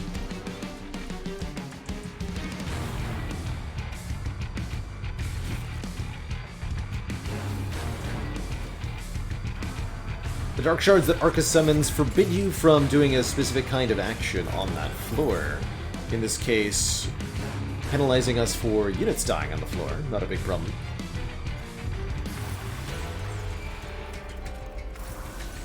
But more annoyingly, sometimes messing with you for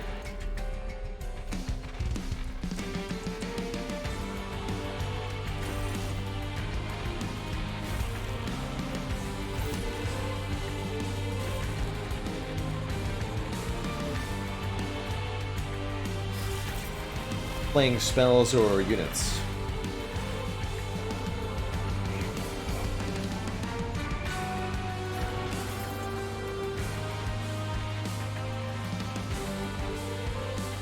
Section 5.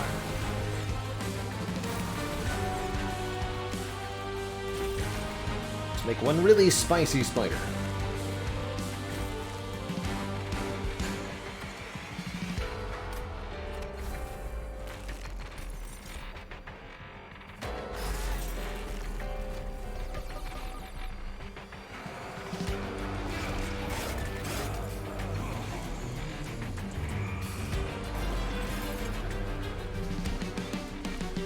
Maximum spiders achieved.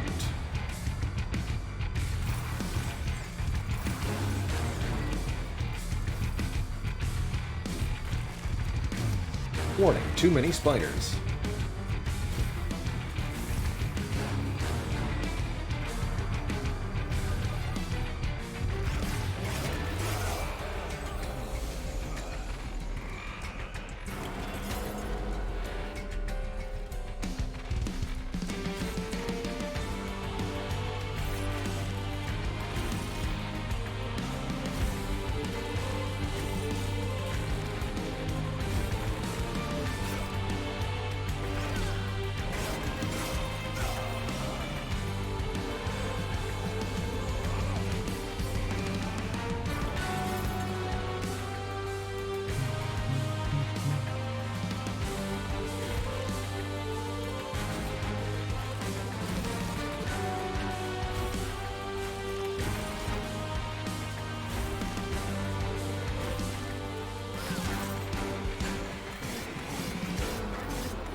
Stealthy boy. Continue to buff the spider.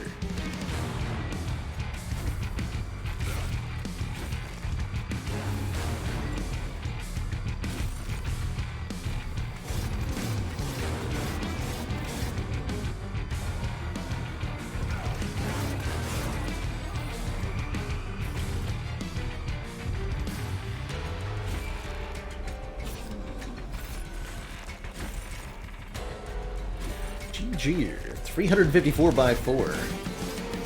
Not too bad. Visit indeed.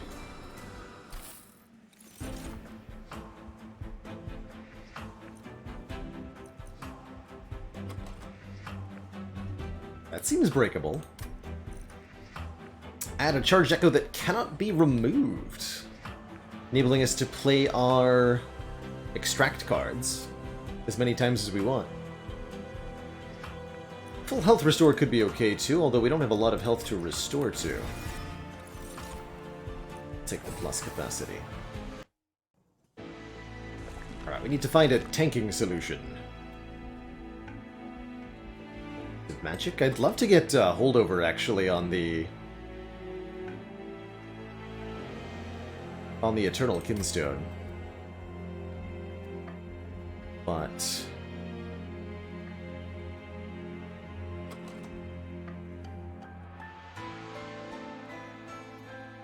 not sure if that's tanking or not.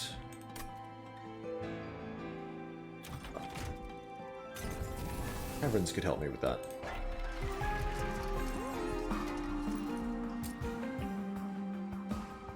Maybe Eternal Stone on one of the shelters? Oh, the shelters will scale up too if I can break the Eternal Kinstone. Let's definitely make that free. Let's look at what's in here. Pretty magic power and a purge. I wouldn't mind taking 10 shards for a purge. And let's see what's in the concealed caverns.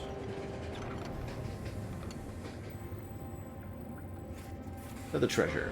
Cool. We've got plenty of health to spare, so trade some fire health to get the Dun Echo. One additional card in each draft pack will be infused. That's kind of late, but I guess I'll take it. It might mean we get another infused card. Figure that's better than giving up, than taking the 25 gold. But overall, that was pretty weak. Let's see, do I get multi-strike or much higher base HP? 50 HP is a big difference. But our damage output is so good, I actually think I'm going to take the higher health progression version of Wildington. I think that's pretty important. Is it getting better to put another spider on the champ floor instead of the unit from the conscription? Quite possibly. Very much quite possibly.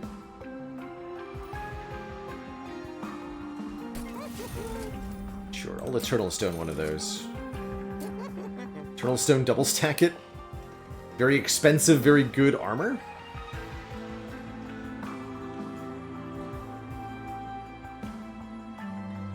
Let's try it.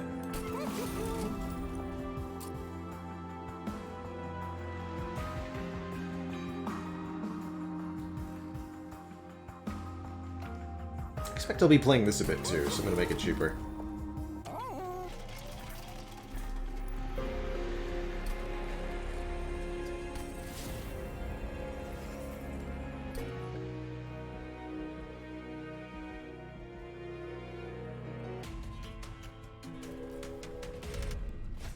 Spikes 5 is definitely scary with the spike drivers.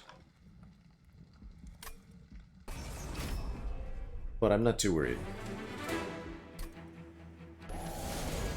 We can make this work.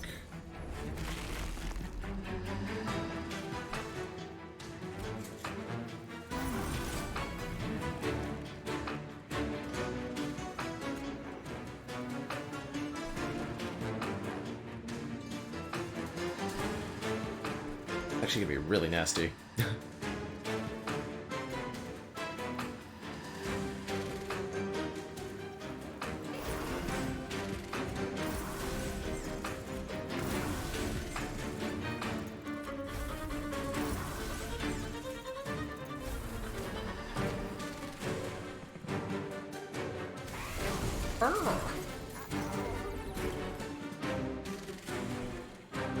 Dead to our own Spiketh.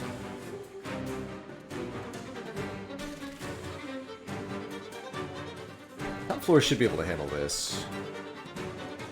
Okay, with these sacking themselves here.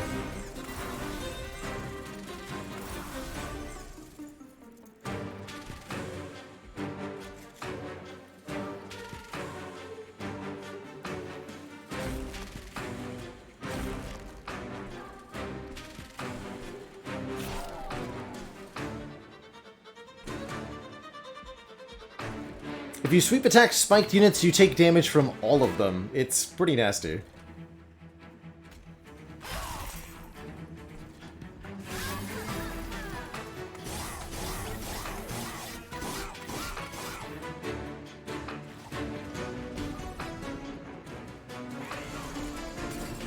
These guys are mean too.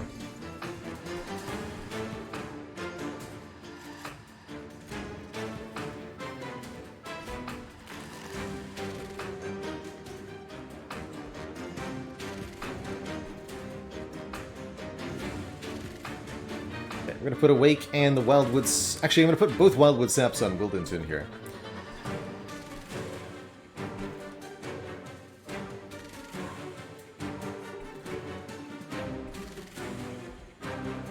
And then Restore one as well? Yeah. We're going to lose the Spike Drivers in the back in a second here. That's the problem.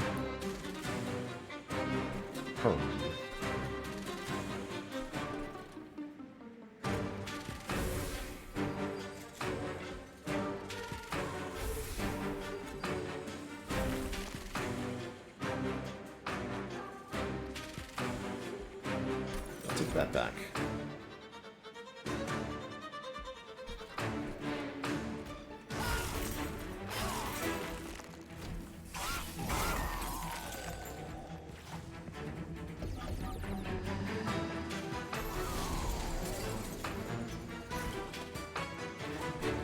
Good. Very big armor this turn. That'll help. Stay alive, please.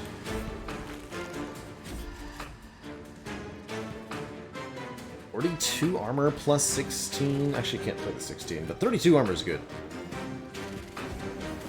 On everybody.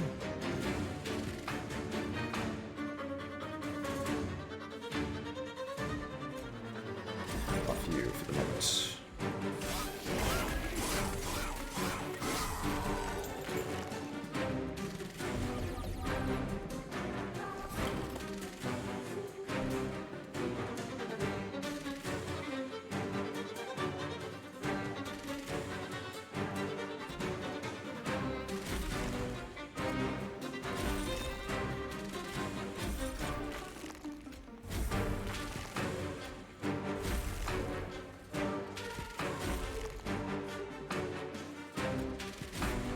There we go. How is the lady still alive? Good job, lady.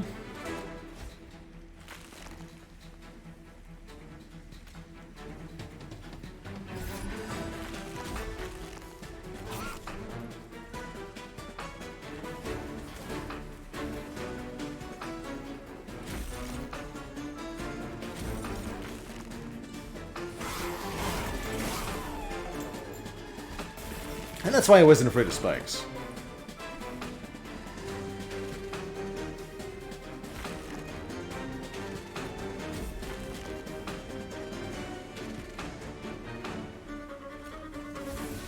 I should play the Furnace Staff, actually.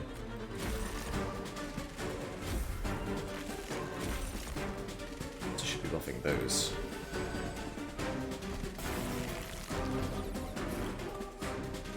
Completely fine.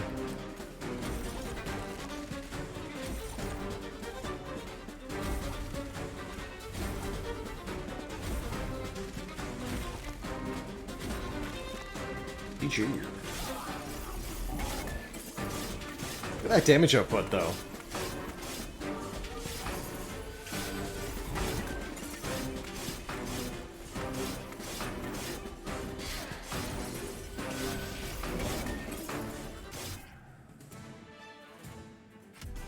Alright, GG. No, no, no.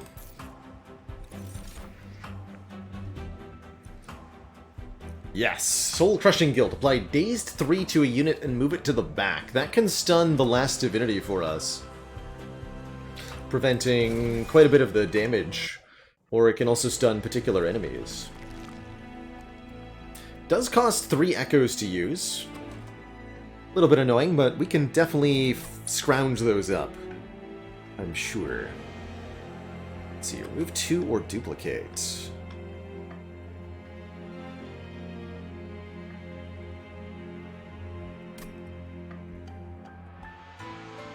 So I'll take the remove 2, given that I also get the Merchant of Magic.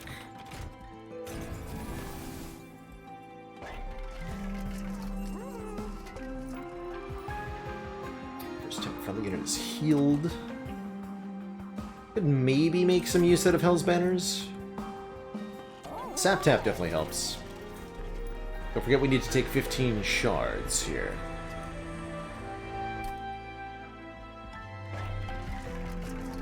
Yes, we do get holdover. Okay, so I'm going to hold over the Eternal Kinstone, and we're going to see what that does for us. That should make the Soul Crushing Guilt pretty easy to play, along with everything else.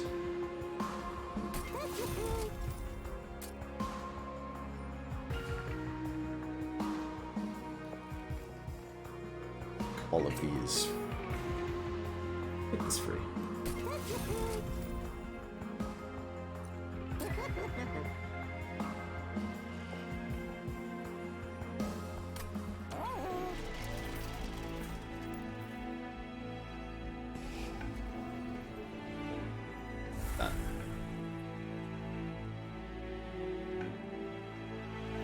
These Wildwood Saps aren't exactly doing a lot for me anymore.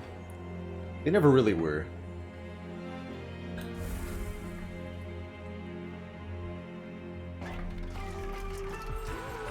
I'm gonna reroll. Yes! We've been looking for this the whole run. Carving Koriska. Oh, we just broke everything. Whenever a card with Extract is played, gain an energy and a charged echo. And I have 2 holdover spell chain Extract cards. That is the nuttiest of nuts, pretty much. Amazing. Excellent. That should be all we need. Take 30 magic power on, I guess, the Sting. Why not? That brings us to exactly 100 shards to battle TLD with. And I'm just going to buy a couple removes. Just one remove, actually.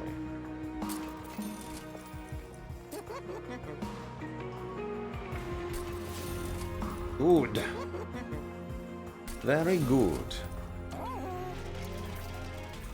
Alright, Seraph the whatever. Time to die.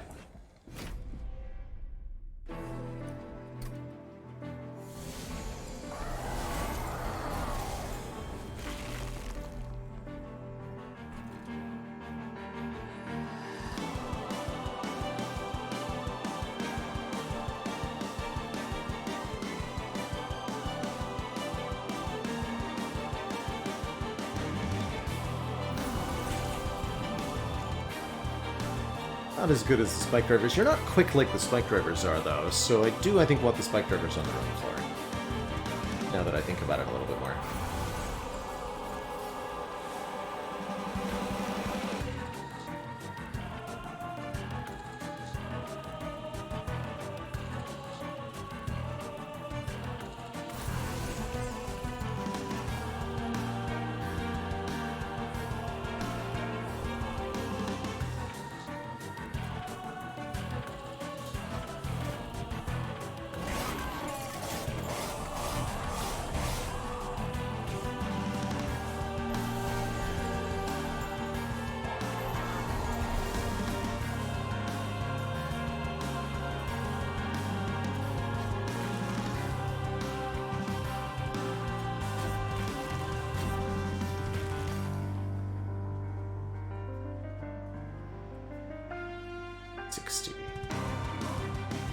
charger with sap 3? Sap 3, so they're only 15 by 3, so 45, 45, 45, won't be enough. Oh, but they do get the bonus from the charged echoes, actually. I probably could have played them. It's okay.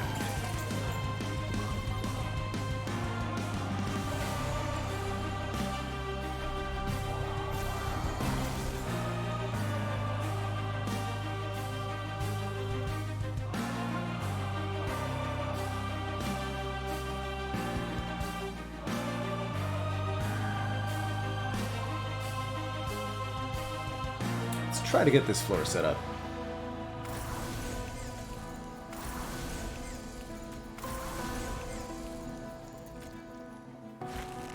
Good.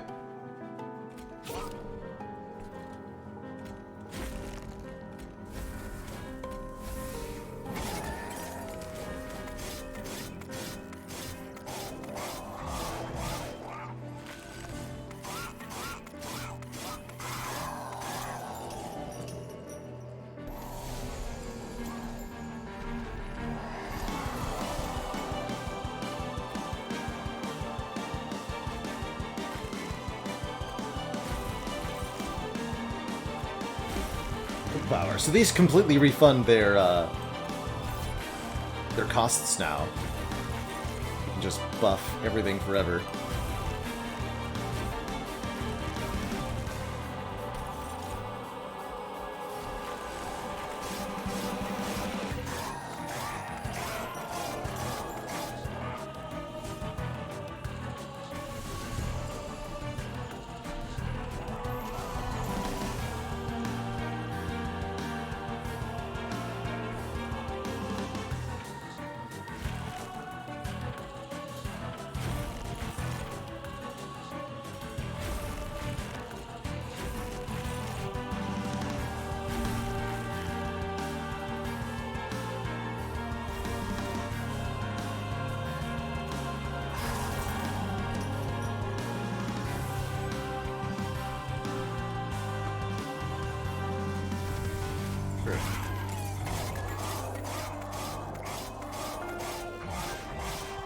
Carving Koriska can make energy for me, too.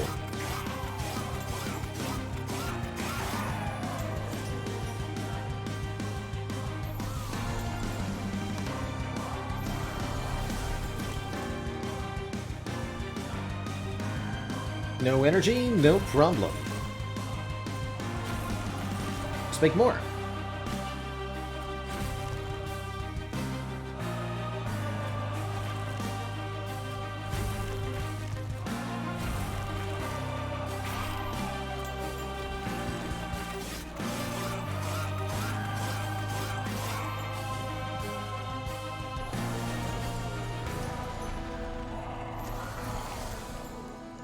More.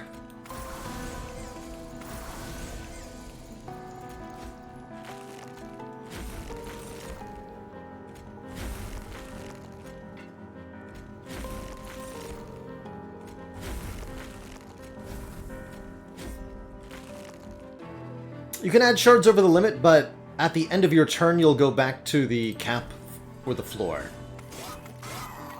You can't have more permanent shards than there are cap of shards, so you can't go over the cap with the perma ones.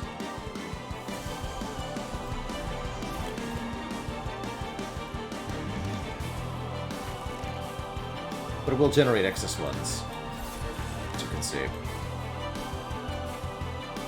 I can get Seraph to lose to the spike drivers.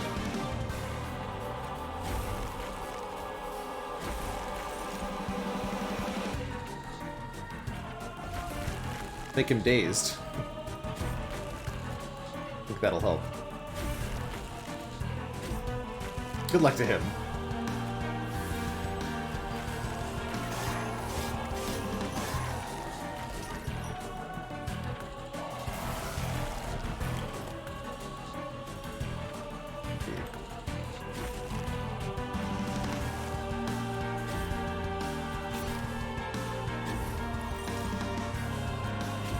Yes, he just loses already, before he even gets to attack one time, but just for funsies, also give them all 32 armor, for a little bit of tankiness.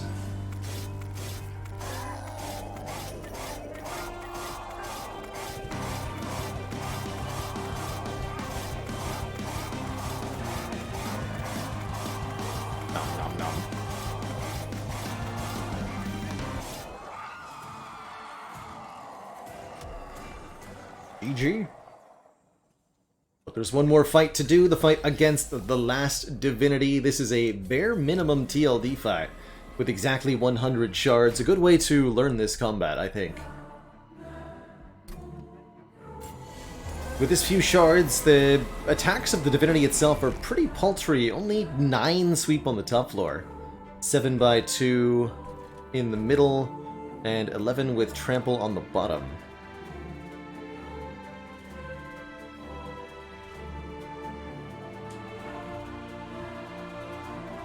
I think I'm going to set up on the bottom here.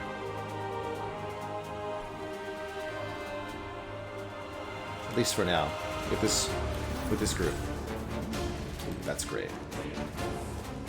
Just please give some tanking.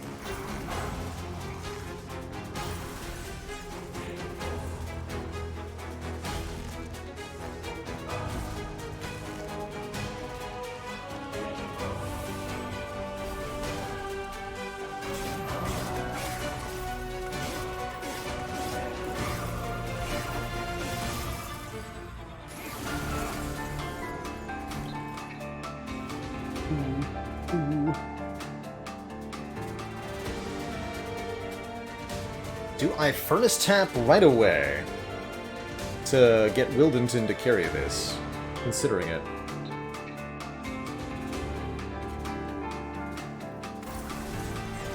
Got spikes to deal with here.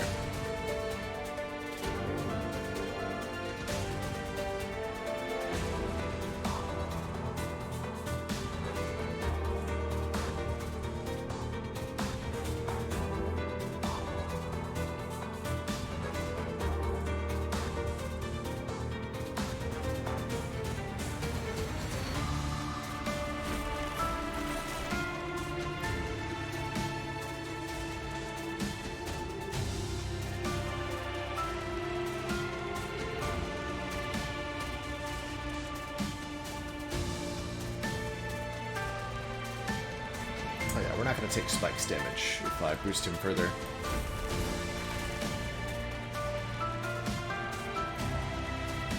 Got 80 armor, though.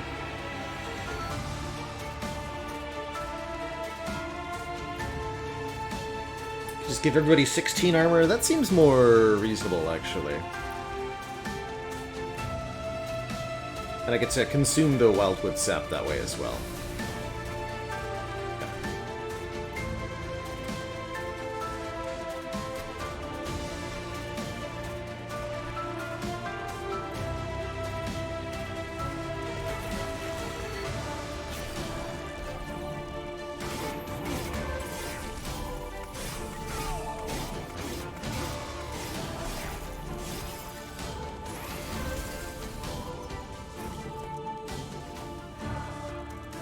The spikes!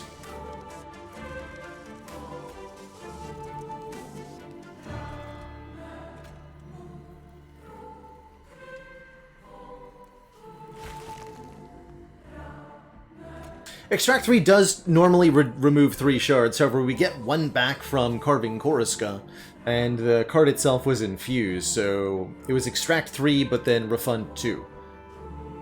Likewise, these Echo transfers are Extract 2, but they actually give back 2 shards, so they cost nothing. Which is hella OP. Okay,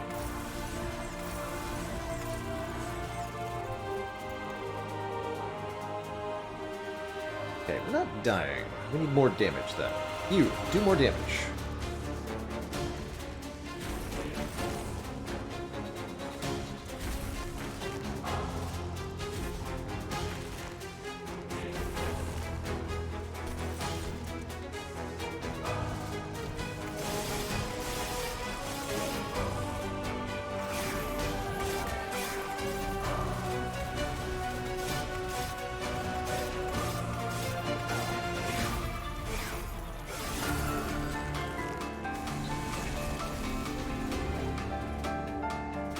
Stuff.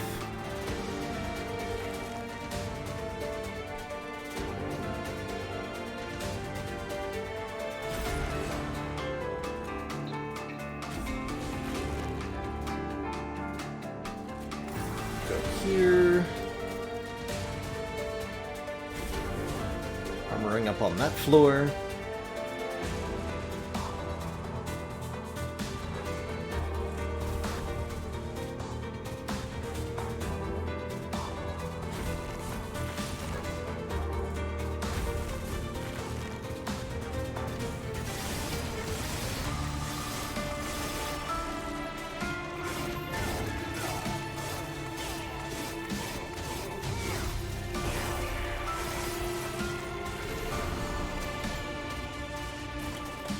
Stealthy boys. Oh god. My Wildington. Also dying up here. Although we've got soul crushing guilds. Floor. Okay, we can echo break one of them. That looks good then.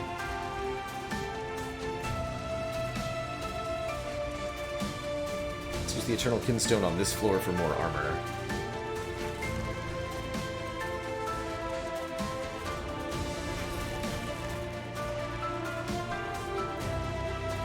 Be on this floor now.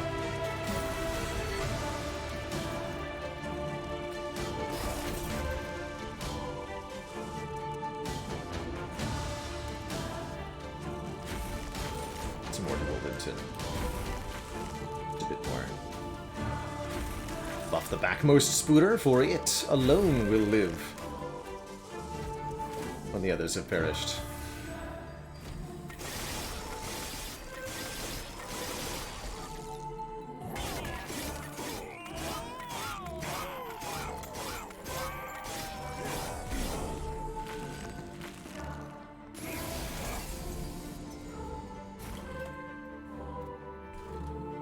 How dare you!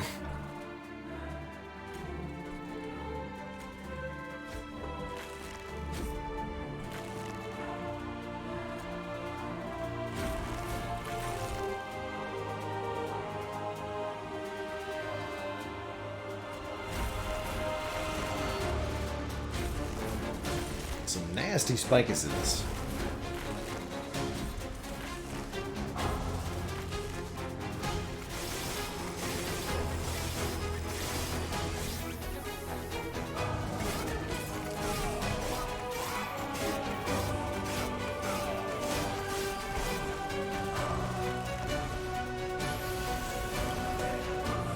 Sweep! Glad we had the armor.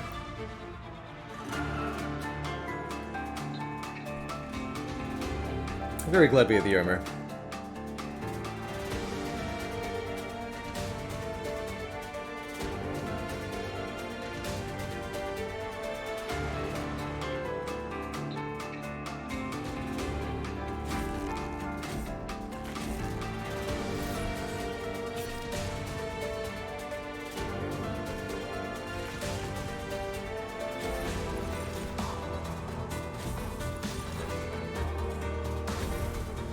Even distribution of Spooter damage.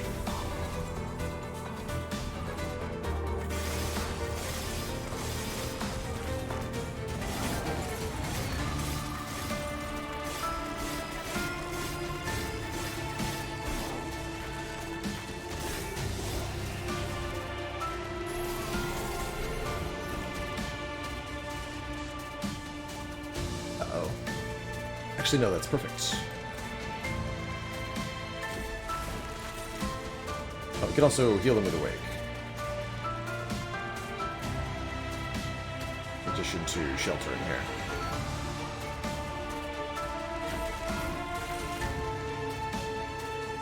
Just do that. Live! Live, my child.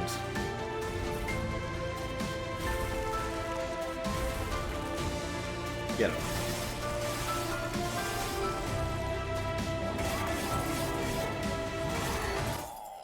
With the sweep, GG. GG. That was a fun run. Always great to get the Carving Choriska break in there. And I really like that this kind of just relied on Wildington and the Spike drivers with no actual creatures in the deck, otherwise. Cool run. GG, everybody. It's been a wonderful, wonderful stream full of deck building action. That is going to be the end of